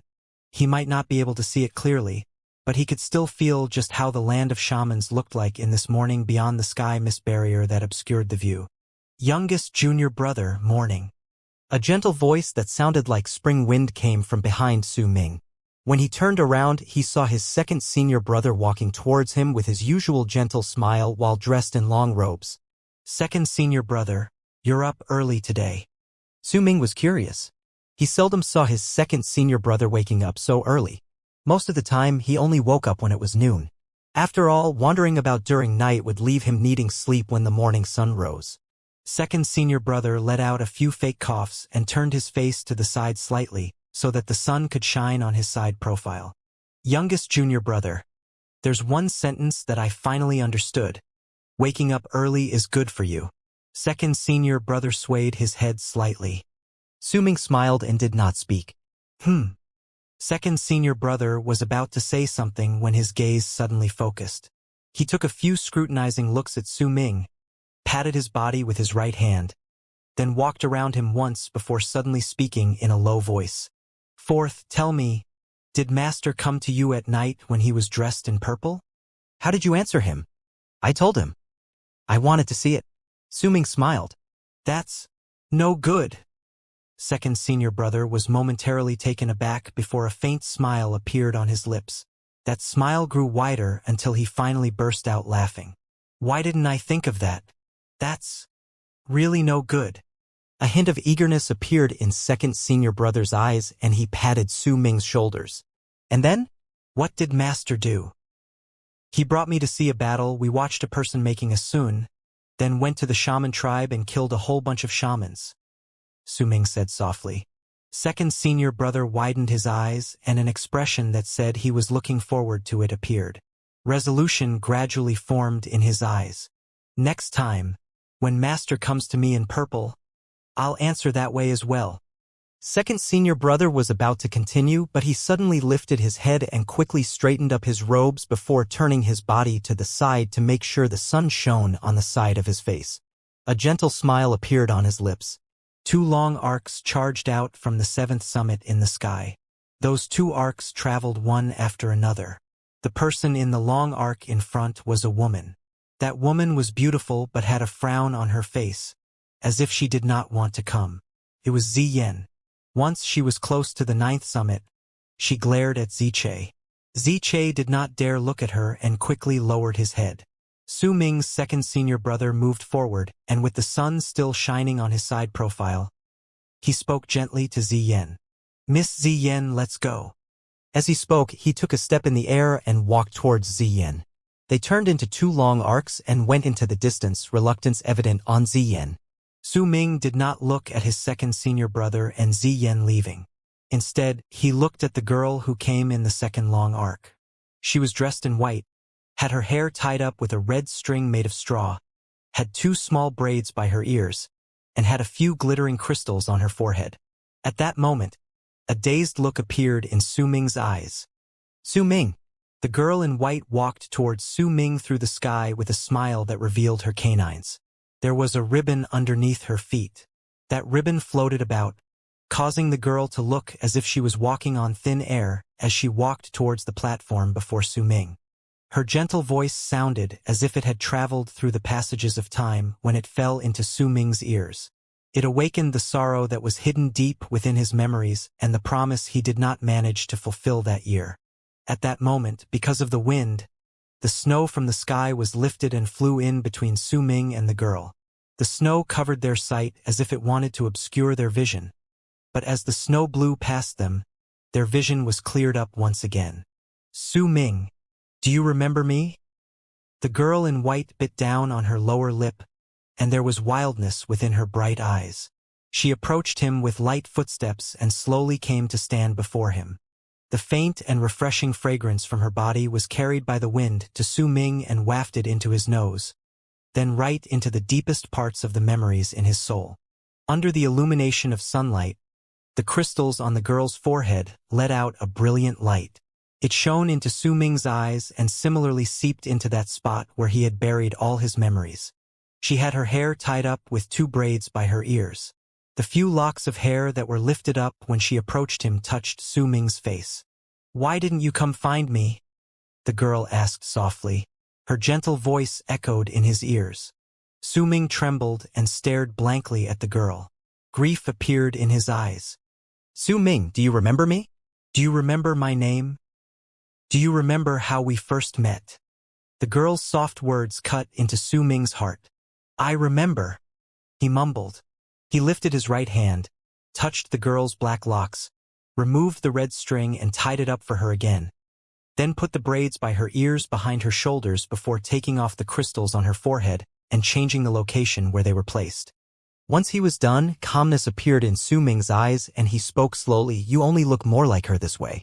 When Su Ming finished speaking, the girl immediately frowned. The disgust on her face was difficult to hide away.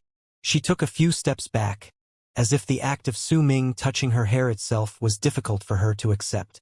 If you can become her and make me look at you like her, then when you leave, you will have completed the task Sima Xian arranged for you, Su Ming said calmly.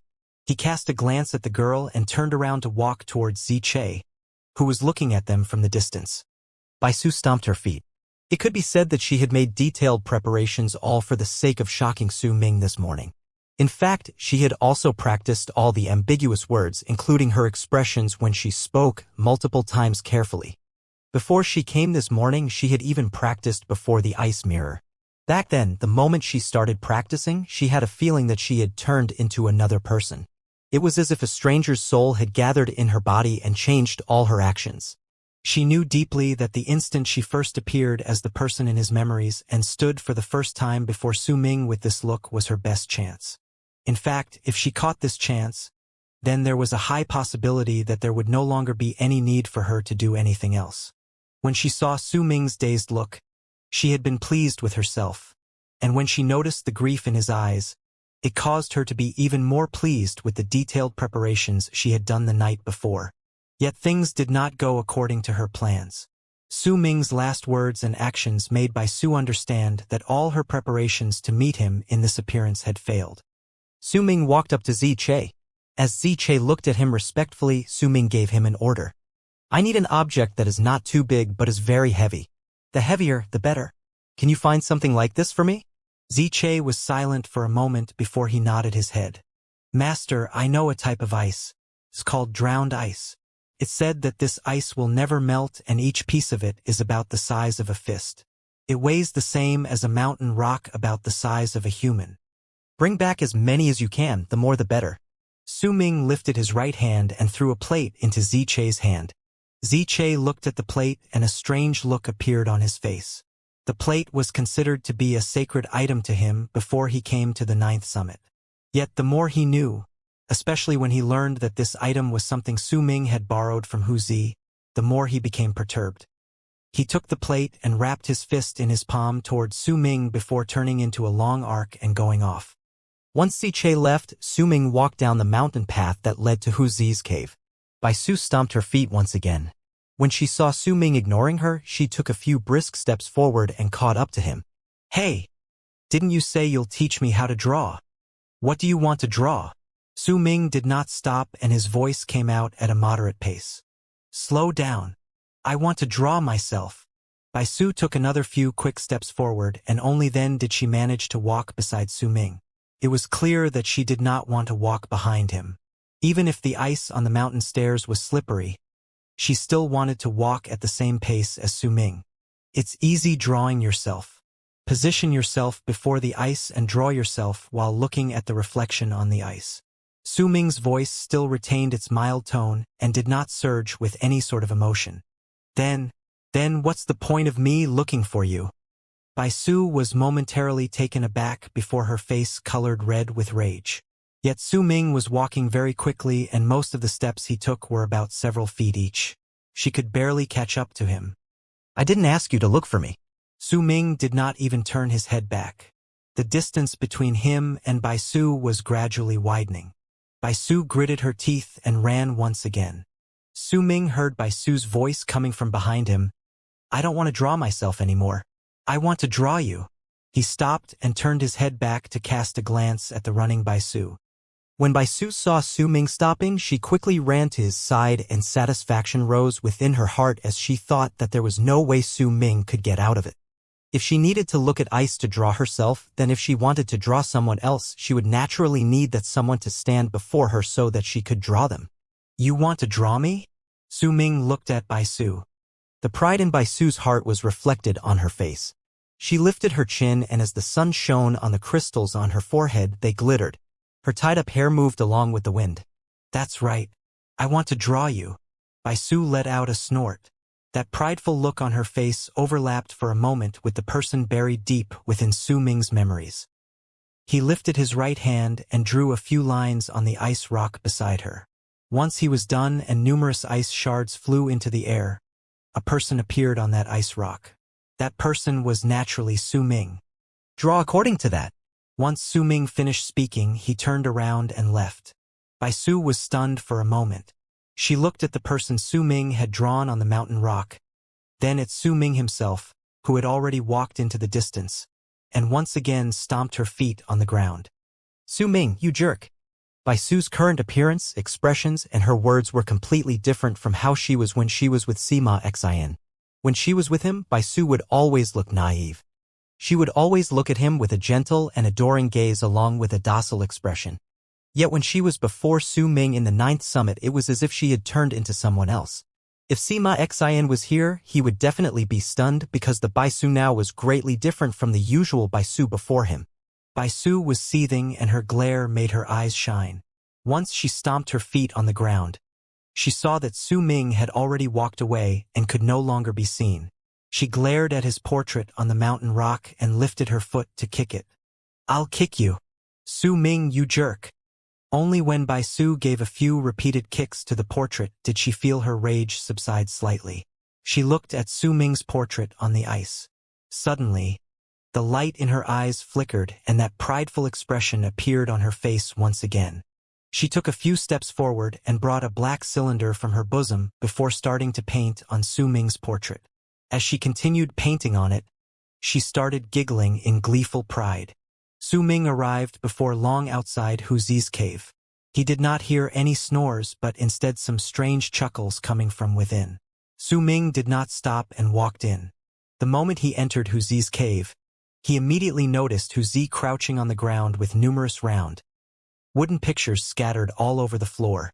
There was also the picture of a mountain among these circles. They surrounded each other as if there was a path lying within them. Hu Zi had a knife in his hands and was carving on the pictures repeatedly. As he did so, he would let out that strange laughter. If Su Ming saw by Su's expression now, he would definitely think that she looked quite similar to the Hu Zi before his eyes right now. Heh. Your grandpa who is the smartest person of all. The smartest. So what if you changed the rune? Darn you, just you watch, I'll definitely break it. Your grandpa who has never found a place that he couldn't enter. No matter how hard this thing is, I still managed to solve it after I went to sleep. Hu Zi was far too engrossed in his thoughts and did not notice Su Ming entering his cave. In fact, he did not even notice Su Ming standing behind him looking at the pictures he had carved on the ground. I used 10 days for this, and I only drank 30-something pots of wine during these 10 days. It's all your fault that I drank so little. Damn it, why did you people in the 7th summit suddenly change your mountain protection rune? Just watch me break this. Hu Zi brought up his knife and carved a few lines on the ground before excited glee appeared on his face and he lifted his head to howl in laughter. Yet the moment he lifted his head and started laughing, he caught sight of Su Ming from the corner of his eye. Stunned, his laughter died away. 4th, when did you come here? A long time ago. There was an odd expression on Su Ming's face as he looked at the messy-haired and bloodshot-eyed Hu Zi. You heard everything? A stern look appeared on Hu Zi's face. I heard, a part of it. Su Ming's expression turned even weirder. Hu Zi lowered his head before lifting it swiftly once again. He grabbed Su Ming and his voice reverberated through the cave like a tidal wave. 4th, you're truly my dearest, closest, youngest junior brother. You knew that your senior brother Hu Zi was going to succeed today. That's why you came to congratulate me. You're great. You're an awesome junior brother. I won't hide from you, so be my judge. Say that darn, damning, shameless, perverted, outrageous 7th summit. Aren't they really unfair? Aren't they really heartless? Aren't they really without honor? They actually changed their mountain protection rune. It's the mountain protection rune. 4th, did you know that changing the rune is very bothersome? It's seriously very bothersome. Who would change the thing so easily? But that damn 7th summit, they're just bullies. Hu Zi held on to Su Ming tightly with a face full of rage. Su Ming wrestled himself out of Hu Zi's grasp, then looked at the livid man and found himself speechless. They went too far this time. I won't tolerate it. Hu Zi shouted out, lifting his hands along with his voice. 4th, what's with that expression of yours? It was a feat that Hu Zi could still see the odd expression on Su Ming's face when he was so angry and asked curiously. No, it's nothing. Su Ming let out a few fake coughs.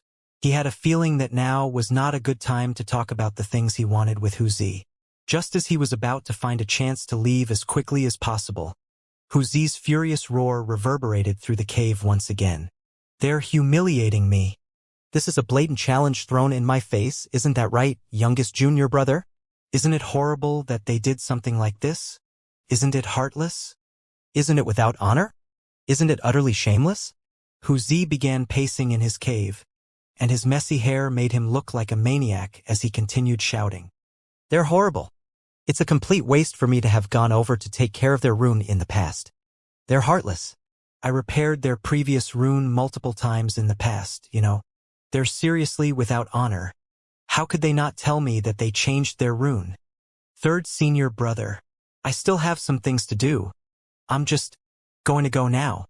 Su Ming quickly took a few steps back in an attempt to leave the place. Youngest junior brother. Don't go. Hu Zi ran forward and blocked Su Ming's path. He was burning with rage, but underneath that rage was excitement. Youngest junior brother, you have to be my judge. Say, I haven't been here for long, but did you know? That 7th summit has already changed their mountain protection runes 6 times. 6 times. This is the 7th time. Aren't they just bullies? Every single time they change it, the new one is much more complex than the last. I have to mull over it long and hard before I find the way to break through it. Especially this time, they just went overboard. They went way overboard. I used a total of 10 days to calculate and find the equations for it. It's been 10 days since I went out to peek at someone else. 10 days. Su Ming let out a wry smile. He was just about to speak when an excited expression lying underneath Hu Zi's rage replaced the look of fury. But Hu Zi waved his arm and his bloodshot eyes were filled with brilliant light. I still broke it. What's a mountain protection rune before me? I'm the smartest person around. Youngest junior brother, look. Hu Zi dragged Su Ming to the carved ground and pointed at the dazzling pictures covering it. Solving a rune is easy. What is hard is how I'm supposed to make the rune open up for me without it being noticed. Look, this line is me. Hu Zi grew increasingly more excited as he continued speaking. He took up his knife and drew a zigzagging line on the ground. That line twisted often as it went towards the deepest parts, never touching any of the other carved pictures. It was as if a path had been opened up out of thin air. Tonight, I'm going to let that 7th summit know that their grandpa who has come back. Hu Zi patted his chest and laughed loudly. A glint appeared in Su Ming's eyes and he crouched down to inspect the pictures on the ground. After a long while, he lifted his head with a smile on his face to look at the pleased Hu Zi. 3rd senior brother, you're indeed the smartest. Once Hu Zi heard it, he became even more pleased with himself and slapped Su Ming's shoulders hard. You're my bosom buddy, youngest junior brother. There's no doubt about that. Tonight, I'll bring you out to broaden your view of the world. I know a few good places on the 7th summit. I never told anyone about them before, you know. I even gritted my teeth and didn't tell Master when he came to me in flowery robes. I've decided. How about I bring you to see Tianlan Meng? Hu Zi was talking excitedly when he saw Su Ming's eyes on the pictures on the ground again. He blinked and fell silent. 3rd senior brother, would the same effects appear if I carved these runes on armor? Su Ming asked in a mumble, a brilliant light shining in his eyes as he stared at the runes on the ground. He had come to Hu Zi for this to begin with. That thought had originally been indistinct, originating from when he had seen Hu Zi create the ice that could show reflections of the 7th summit. He had once mumbled something that Ziche couldn't hear. He planned to make his next creation sturdier. This gave Su Ming an inspiration and an incredibly bold thought formed in his heart. This thought might be ridiculous, but Su Ming could not give up on the temptation of success. That was why he had thought of coming to talk to Hu Zi. Now, when he saw the pictures on the ground, that thought became clearer in his mind. Carve it on armor? Hu Zi was stunned and scratched his head. He mulled over it for a long while before he shook his head. No can do. There aren't any materials for it. Besides, Hu Zi frowned and left his sentence hanging midway as he sank into deep thought. 3rd senior brother.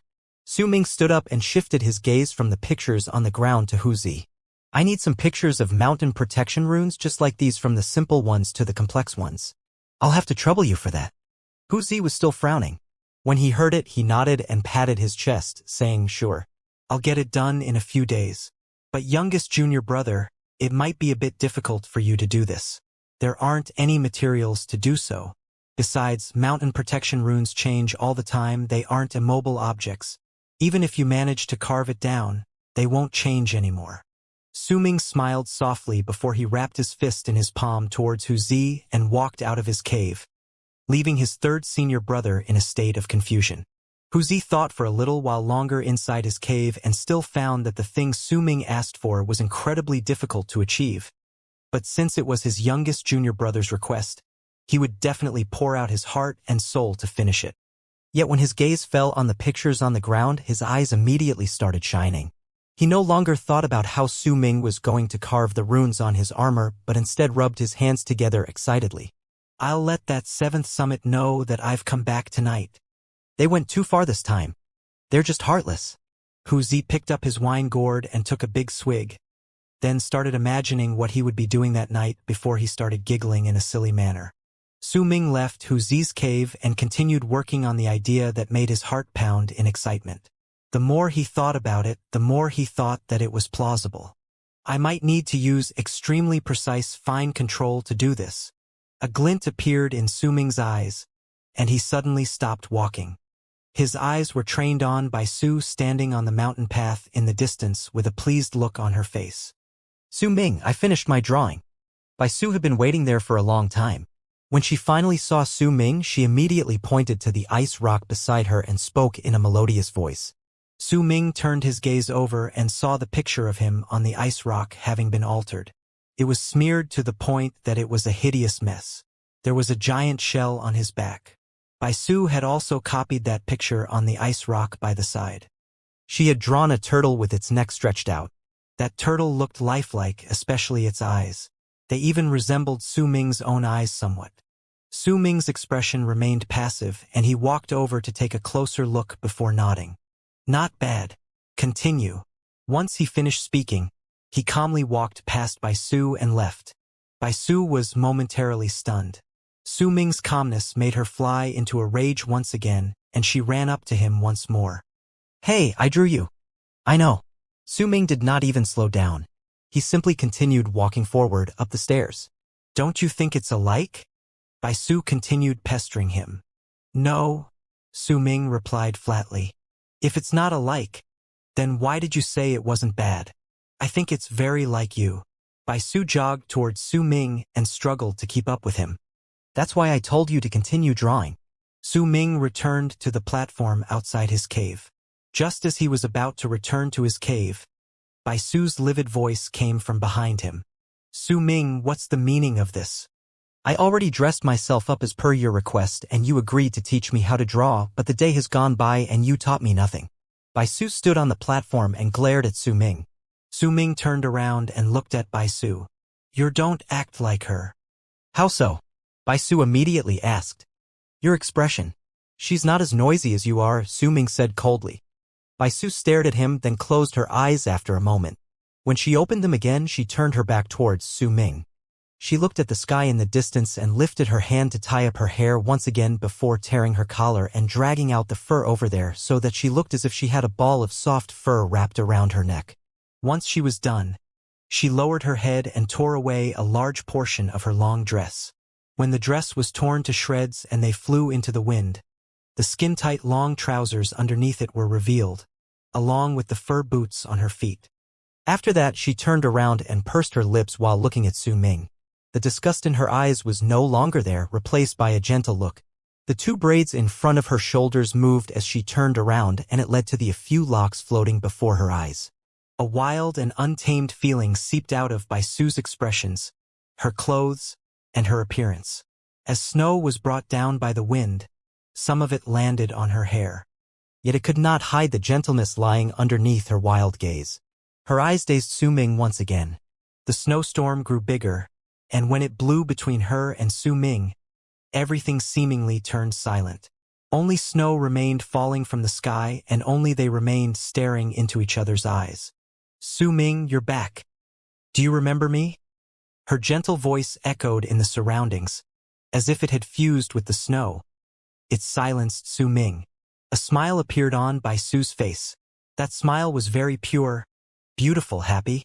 When she looked at Su Ming, her laughter rang like silver bells. She took a step back and her whole body left the platform.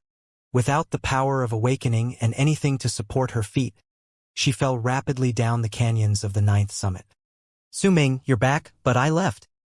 Bai Su continued falling, and a wild glare appeared in her eyes. She did not want to take defeat lying down. She wanted to take the risk.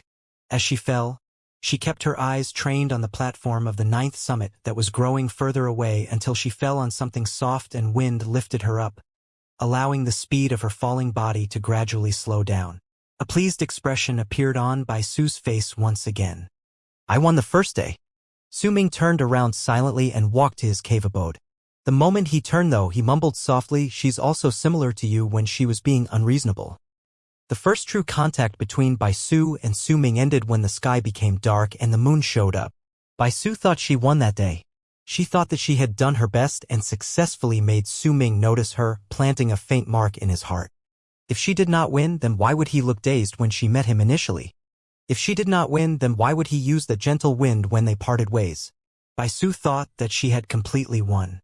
Her act when she left had even unfolded all the unreasonableness and boldness within her. When she thought about it, Bai Su could still feel her heart pounding against her chest. She sat down within her cave in the 7th summit and looked at the bronze mirror before her.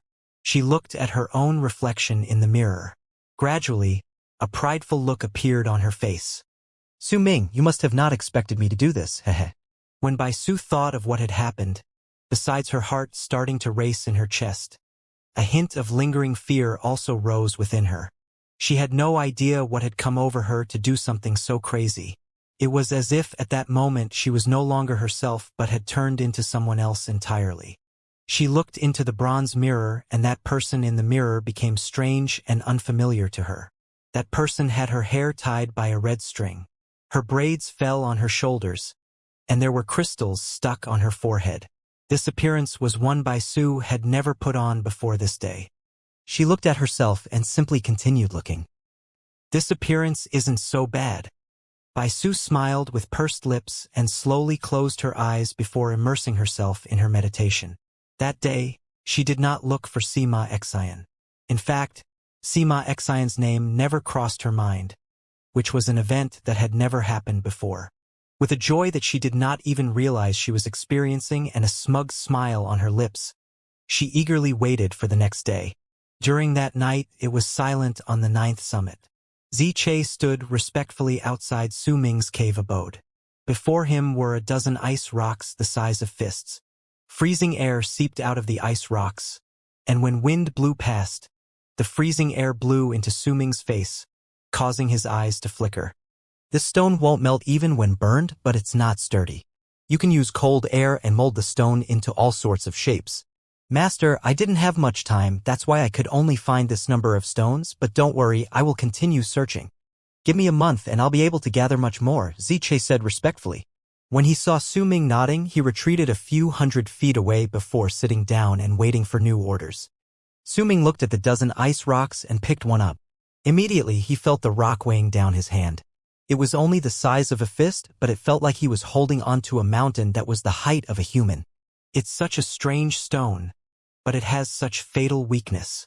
Su Ming clenched his right hand. Cracks immediately appeared on the ice rock and, with a bang, it shattered into several pieces, each piece still weighing far more than their actual size. Once Su Ming picked up the shattered pieces, he brought out an item from his storage bag with his left hand. Once that item appeared, Xianxia's pupils instantly shrank. It was a spherical pearl, spirit plunder. Once the pill was brought out, it absorbed all the light in the surroundings and the area became dark, making it seem like there was a void floating before Su Ming. If a person could see through the dim light outside the pill and into the pill itself, they could clearly see that there were wisps of smoke within that were moving about slowly. At the center of the wisps was an ice flower. There was an enchanting eye floating above the ice flower, and that eye had 2 pupils. Su Ming had no access to any cold air that would allow him to change the ice rocks into the shape he wanted, even if most of the people in Freezing Sky Clan trained using cold. However, Su Ming had spirit plunder. A thread of the prodigy Sima Xian's berserker mark was in the pill. As Su Ming pointed at spirit plunder with his left hand, the dim light on the pill instantly vanished and was replaced with the seemingly sealed ice that flowed on top of the wisps of smoke. The chilling air from the flower wound up Su Ming's left hand. When he pressed his hand on the ice rocks, that cold air spread out and surrounded them. As the cold air seeped into the stones and gradually fused with the dozen ice rocks, the rocks started shrinking. After the time taken to burn an incense stick, when Su Ming lifted his hand and the cold air dissipated, 2 hoops made from those dozen ice rocks appeared before him. The 2 hoops were of normal size and were very fragile. They could be destroyed if he used the slightest strength, but the weight added together of the 2 hoops was equal to a small hill. Su Ming took up the hoops and a grave look appeared on his face. The 2 were very heavy, but not to the point that he could not lift them up. Yet, if he had more pairs of these things, Then unless he circulated his qi, then he would be unable to move them with his physical body. I hope you'll be able to help me increase my speed. A light flickered in Su Ming's eyes and he placed the 2 ice hoops on his feet before standing up and taking a step forward. The moment he took a step forward, the platform shuddered. It's still not enough. Su Ming walked around back and forth on the platform. Once he found that he was not in too much discomfort, he no longer thought about it and sat down once again. With the moonlight shining on his face, he looked at the moon in the sky and a contemplative look appeared in his eyes. I can use ice rocks to increase my speed, but that's only to increase my physical body speed. It won't help me increase my speed when I fly. That's already not part of my physical abilities, but an art. Su Ming looked at the moon in the sky, and a scene gradually appeared in his eyes. There was a golden light shining in the horizon within that scene. That golden light stirred up a huge gust of wind and traveled 10,000 lis in distance in the span of a breath, approaching the place at a shocking speed before turning into the golden rock that was about 10,000 feet in size. This is the fastest speed I've ever witnessed. Su Ming mumbled and closed his eyes. After a moment, he opened them and brought out the drawing board. He drew a few lines with his right hand and immediately, a golden rock appeared on the drawing board before his eyes. In regards to my speed, I can use the ice rocks to train my body so it'll be able to resist the pressure brought by faster speeds, which will in turn increase my physical speed. Similarly, I can copy the instant the golden rock flapped its wings and use it as the second style in my picture creation. By doing so, I'll be able to increase my speed more completely. Determination appeared in Su Ming's eyes. As for my defense, I have to wait for third senior brother to bring me those runes before I can begin the tests. Su Ming sank into his thoughts once again for a while before he focused his attention and started drawing on the drawing board once again. He was so absorbed in it that he ignored everything else around him. His entire mind was on the drawing board, and as he drew, multiple flying golden rocks appeared on it.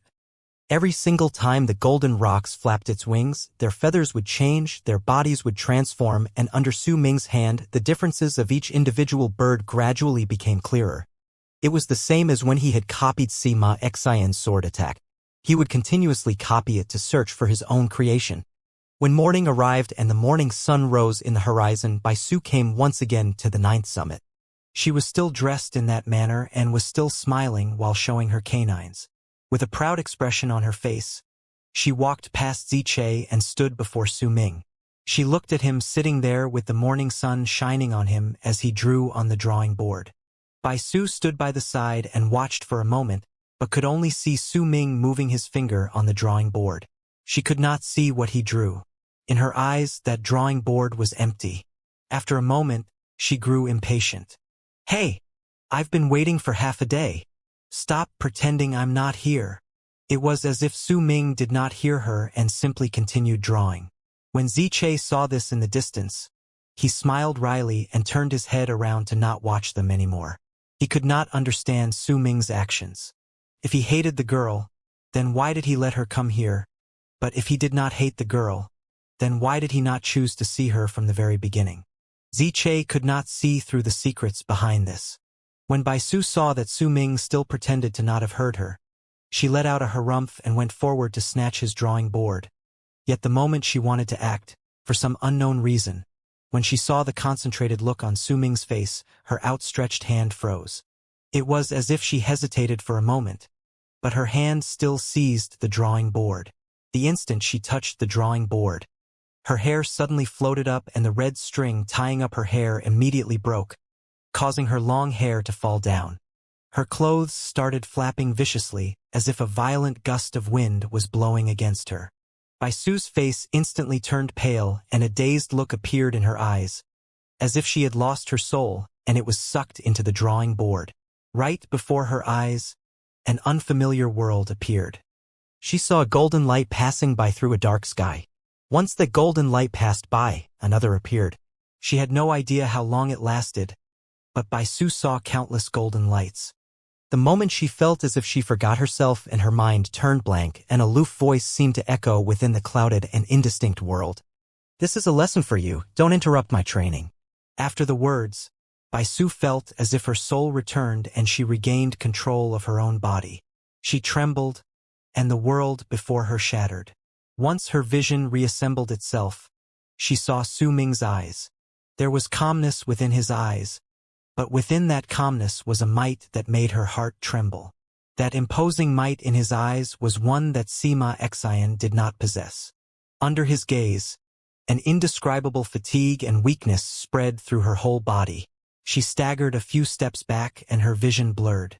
She fell unconscious to the ground. She fainted because she did not have the divine sense Su Ming had that had surpassed most of those in the Berserker tribe. With her weak mind, she could not handle the golden rock's light that was formed by Su Ming's repeated drawings. "Send her down. We'll have a few days of peace," Su Ming said slowly, then continued immersing himself in copying the golden rock. Ziche quickly walked forward. With one wave of his arm, he took Bai Su away from the 9th summit. Dream. There was a legend that had been around for a long time among the people in the Berserker tribe. It was said that this legend had been circulating about since the era of the first god of Berserkers. The legend spoke about the land of the Berserker tribe before it was divided into 5 continents a long time ago. In the land far south was a butterfly called Harmonious Morris alba. That butterfly was not big, only the size of a palm. She had all the colors in the world and all of them were different. She flew in the sky but could not be seen by normal people, because she belonged to the world placed even higher than the 9th heaven, a world that was filled with hurricanes.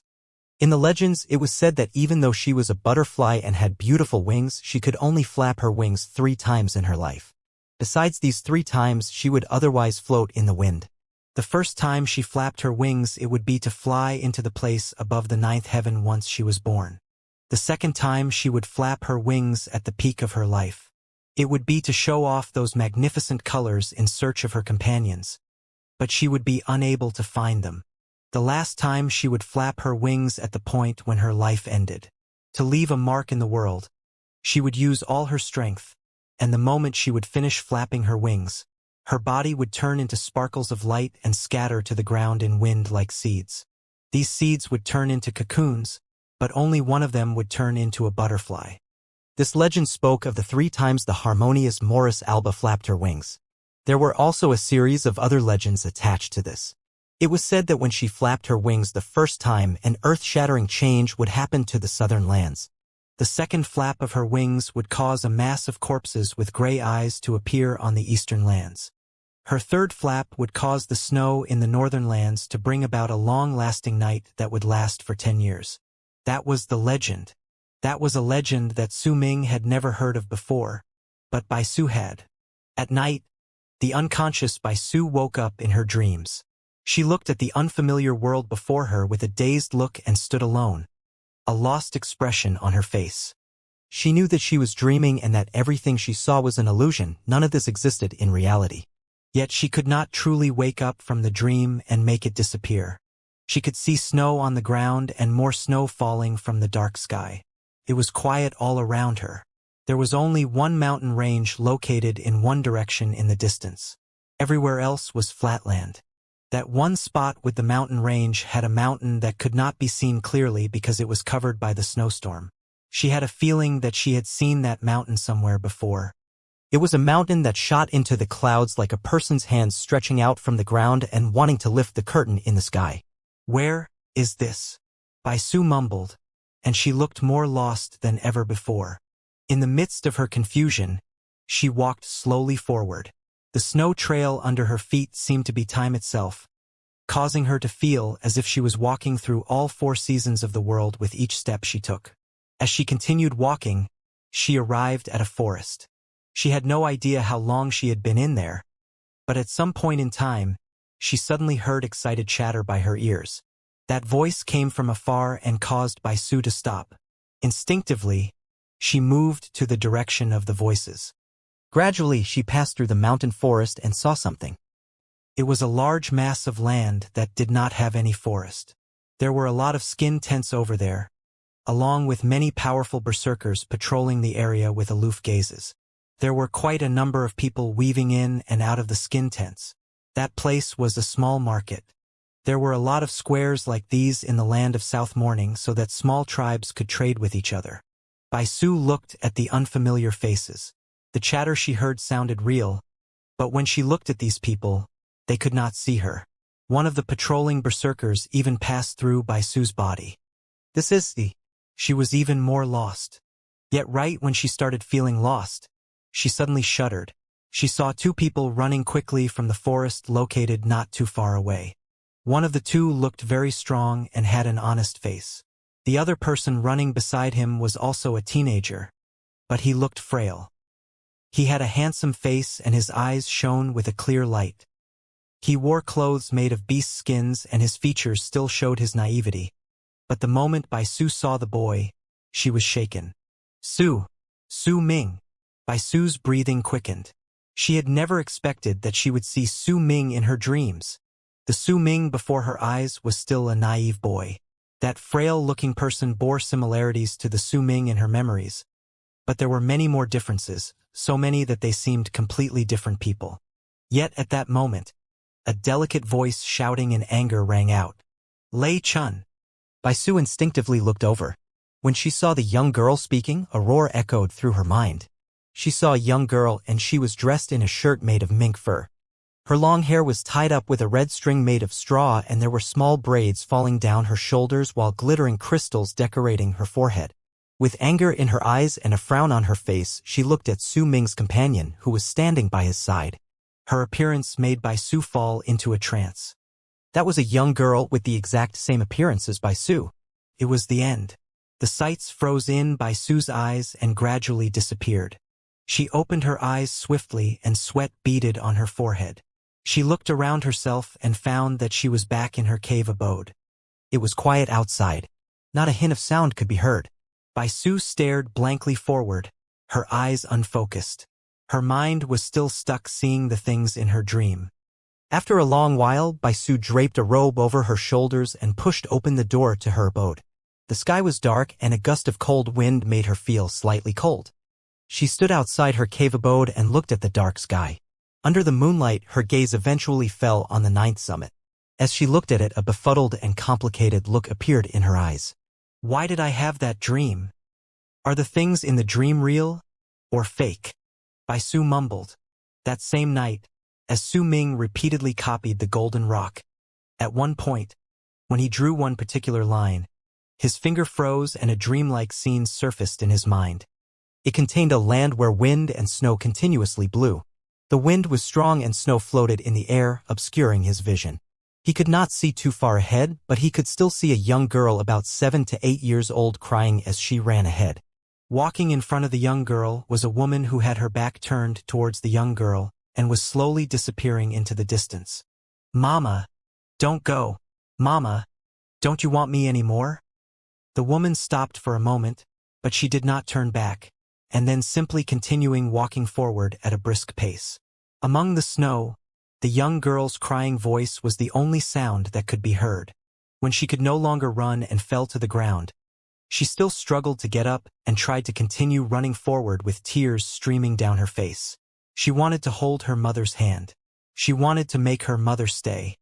Yet that woman continued walking away until her figure could no longer be seen in the snowstorm. The young girl continued crying until she seemed to have used up all the strength in her fragile body and fell onto the snow, unmoving. The wind blew strongly against her body, causing the young girl to curl into herself. She closed her eyes, and while she continued calling out to her mother in faint whispers, she lost consciousness. Her right pinky gradually became green. That was the color of flesh being frozen. Su Ming looked at all of this and did not speak. Eventually, a man walked out into the snowstorm. The man appeared indistinct in Su Ming's eyes, and he could not see his face clearly. He walked to the girl's side and crouched down before gently taking her up and walking into the distance. Su, come home with Papa.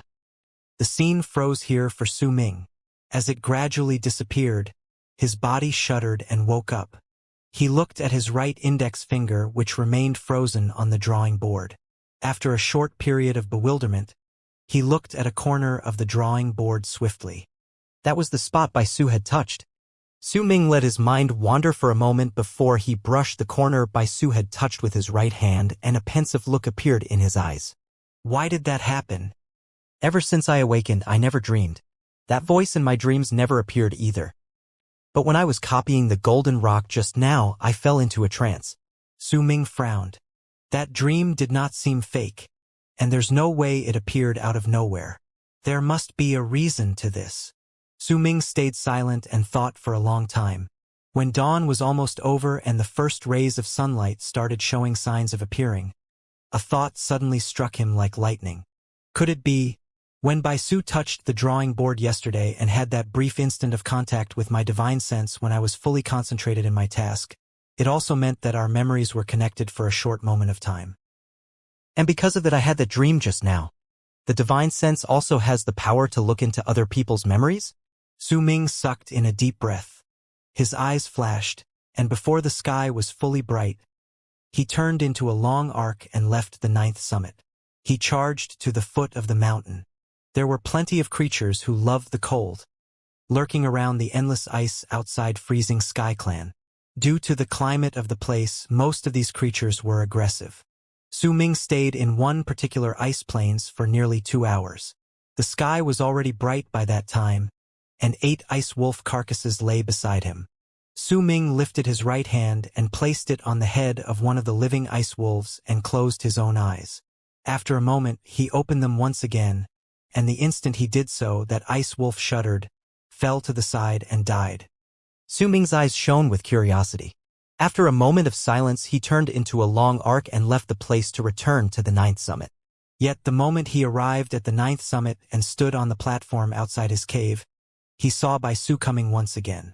When he saw her, the feeling of familiarity coming from her appearance and expression surpassed that of the previous day.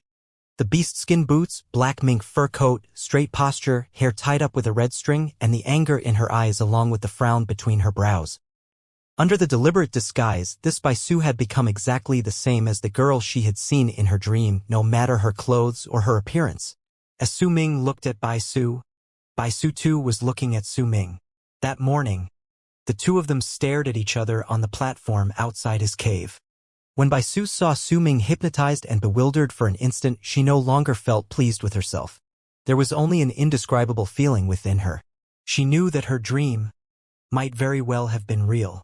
That frail-looking boy in her dream gradually overlapped with the Su Ming before her. Su Ming looked at Baisu and walked towards her until he stood right before her. He looked at that familiar face, and after a long while, he lifted his hand and grabbed her right hand, lowering his head to look at it. This was the first time he touched Baisu's skin. She shuddered and instinctively struggled, but she could not escape Su Ming's grasp. Most of the time, Su Ming only took note of Baisu's face, which was the exact same as Bai Ling's. He had never observed any other part of her body until now. He looked at Baisu's right pinky. It might be as white as a pearl, but it was curled up. It could not straighten out. Baisu broke free from his grasp and took a few steps back before she looked at Su Ming with mixed feelings in her heart. You saw it?" Su Ming nodded. Baisu was silent for a moment, then asked, "Why did this happen?"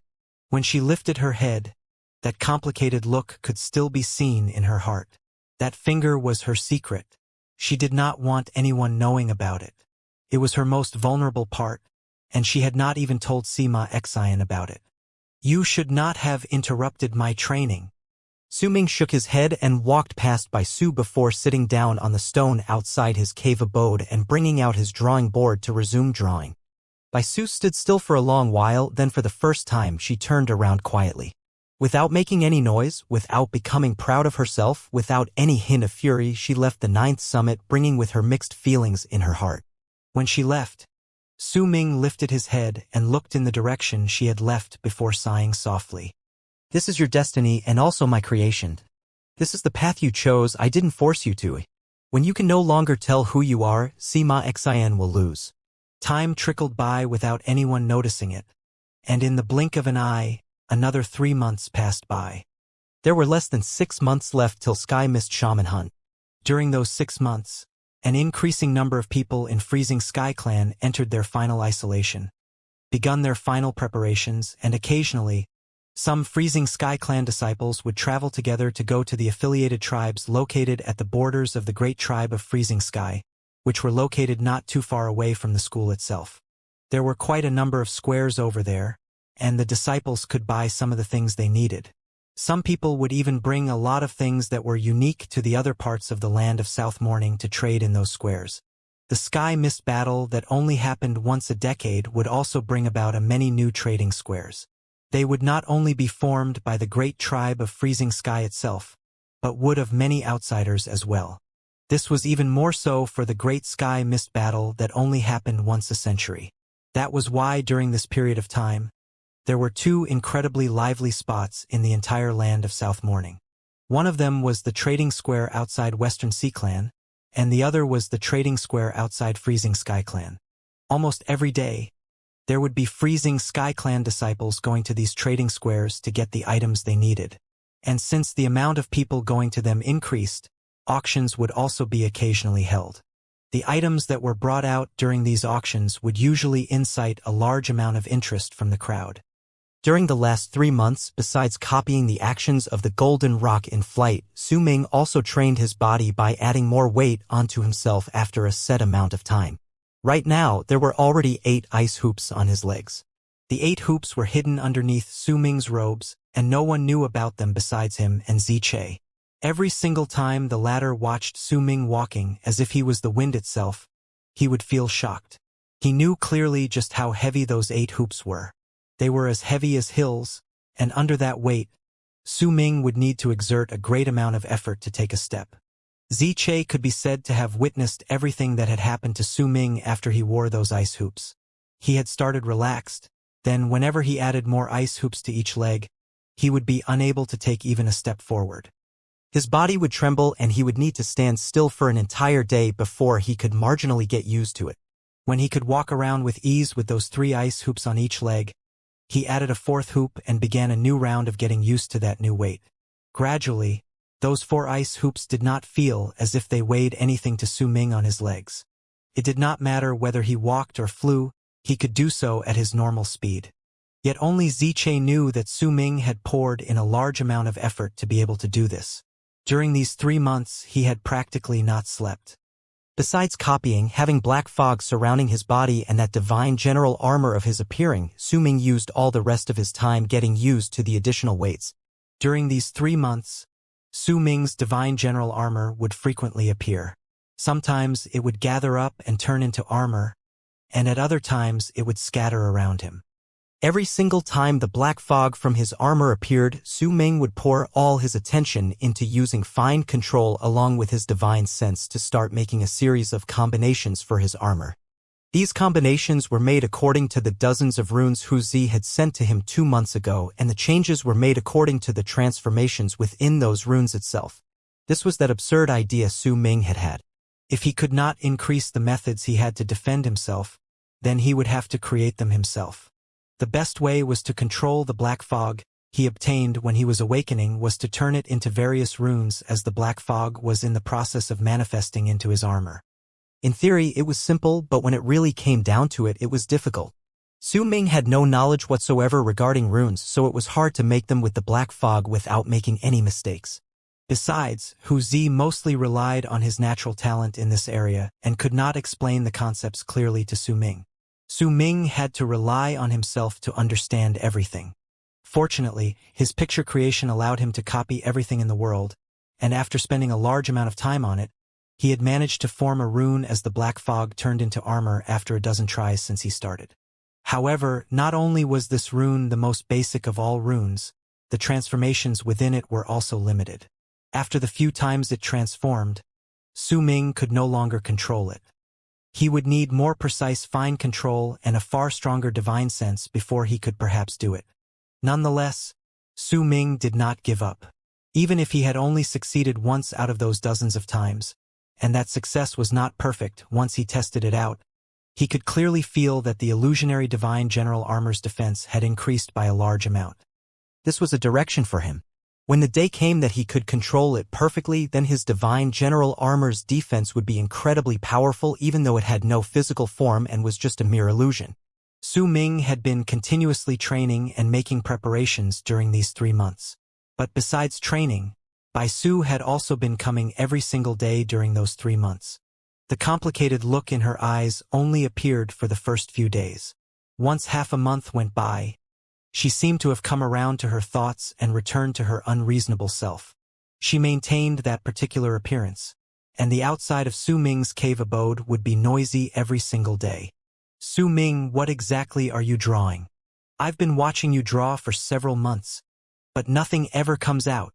Su Ming. See whether this looks similar. I drew a mountain. Su Ming, can you just lift up your head and talk to me? Has anyone ever told you that you're like a mute? Snow floated down from the sky above the 9th summit. Baisu sat beside Su Ming and glared at him in rage. There was a piece of black charcoal in her hands and a drawing board that was identical to the one Su Ming had in his hands.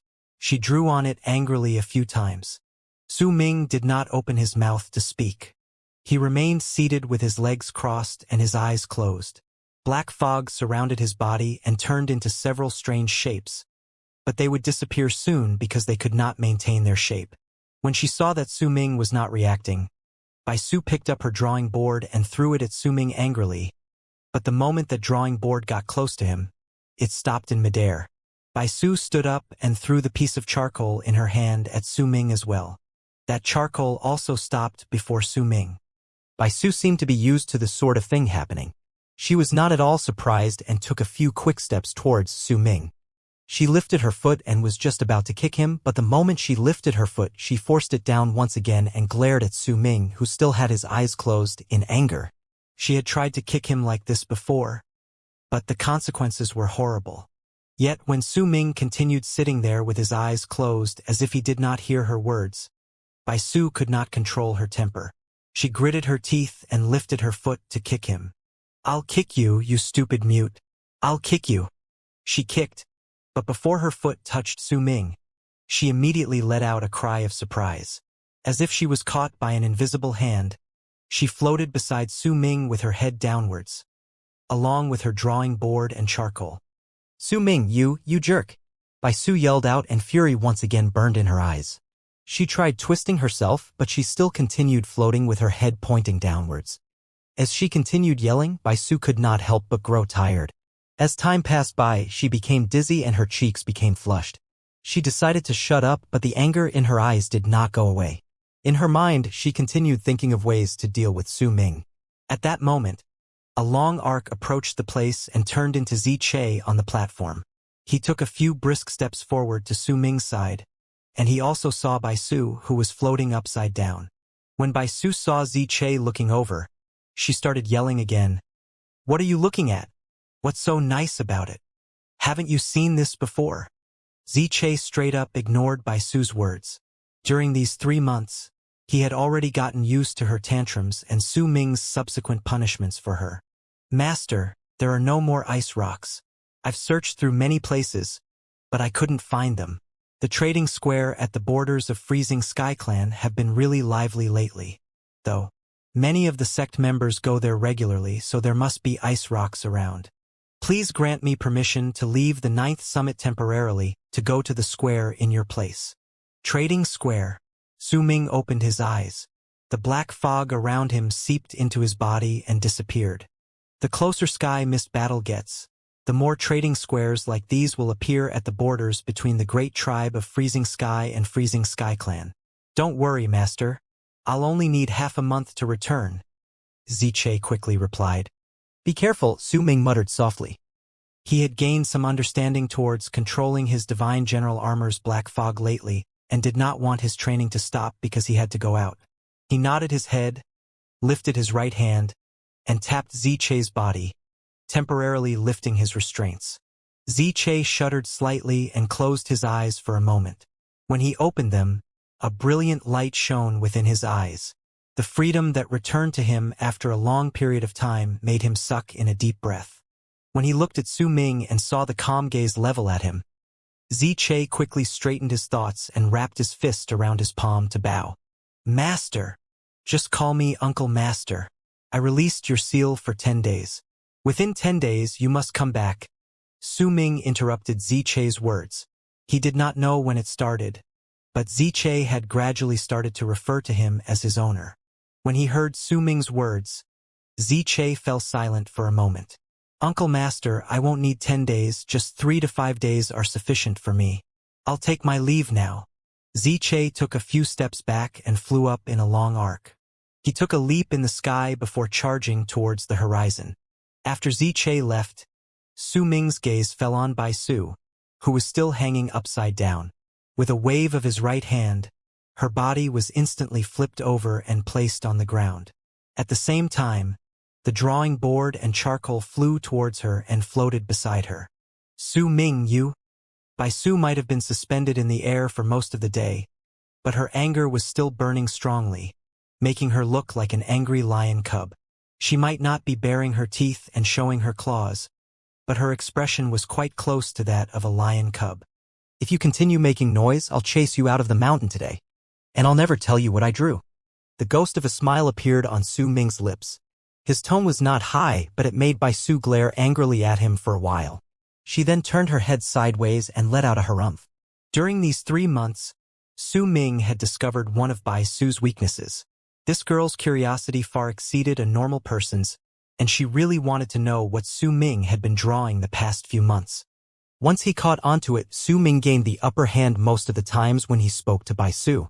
When he saw that she was no longer bothering him, Su Ming no longer continued trying to bring about any transformation to his divine general armor, but brought out his drawing board and began copying the Golden Rock's flight with full attention. Time passed by, and soon the sun set, though the last rays of light still shone in the sky, creating a beautiful scene. At that moment, Bai Su found herself unable to quell her curiosity once again, and walked to Su Ming's side with a frown, then watched him sketching on the drawing board that remained empty in her eyes. No matter how long she watched it, she could not see anything, just like how she usually could not. Humph. You're just pretending to be mysterious. Bai Su mumbled in her heart and cast a glance at Su Ming. He looked incredibly focused on his task, and that attentive look made him even more horrible in Bai Su's eyes for some unknown reason. However, she simply thought he was horrible. The disdain and scorn of a few months ago was no longer there. Bai Su did not notice this unconscious change that had happened to her. When dusk was over and the sky gradually became dark, she averted her gaze and let out a few fake coughs by the side. I know what you're drawing. So you're drawing this, huh? Not bad. It's marginally acceptable, but there's something wrong with this part. As Bai Su spoke, she quickly pointed at a spot on Su Ming's drawing board with her right hand. But there's something lacking in this drawing, so the entire feel for the portrait is gone.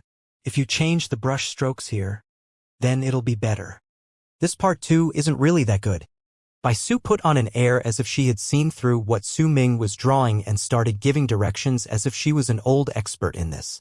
Yet Su Ming continued to be like a block of wood, as if he did not hear her. Though she might be slightly used to Su Ming ignoring her this way, Bai Su still felt herself burning with rage. She had a feeling that all her anger of this life had been forcefully dragged out of her during the course of these 3 months. This was something that was rarely seen in her life. You self-conceited, egotistical jerk. You're just pretending to be mysterious, pretending to be deaf. You jerk. Jerk. Bai Su stomped her feet and turned around to walk to the side.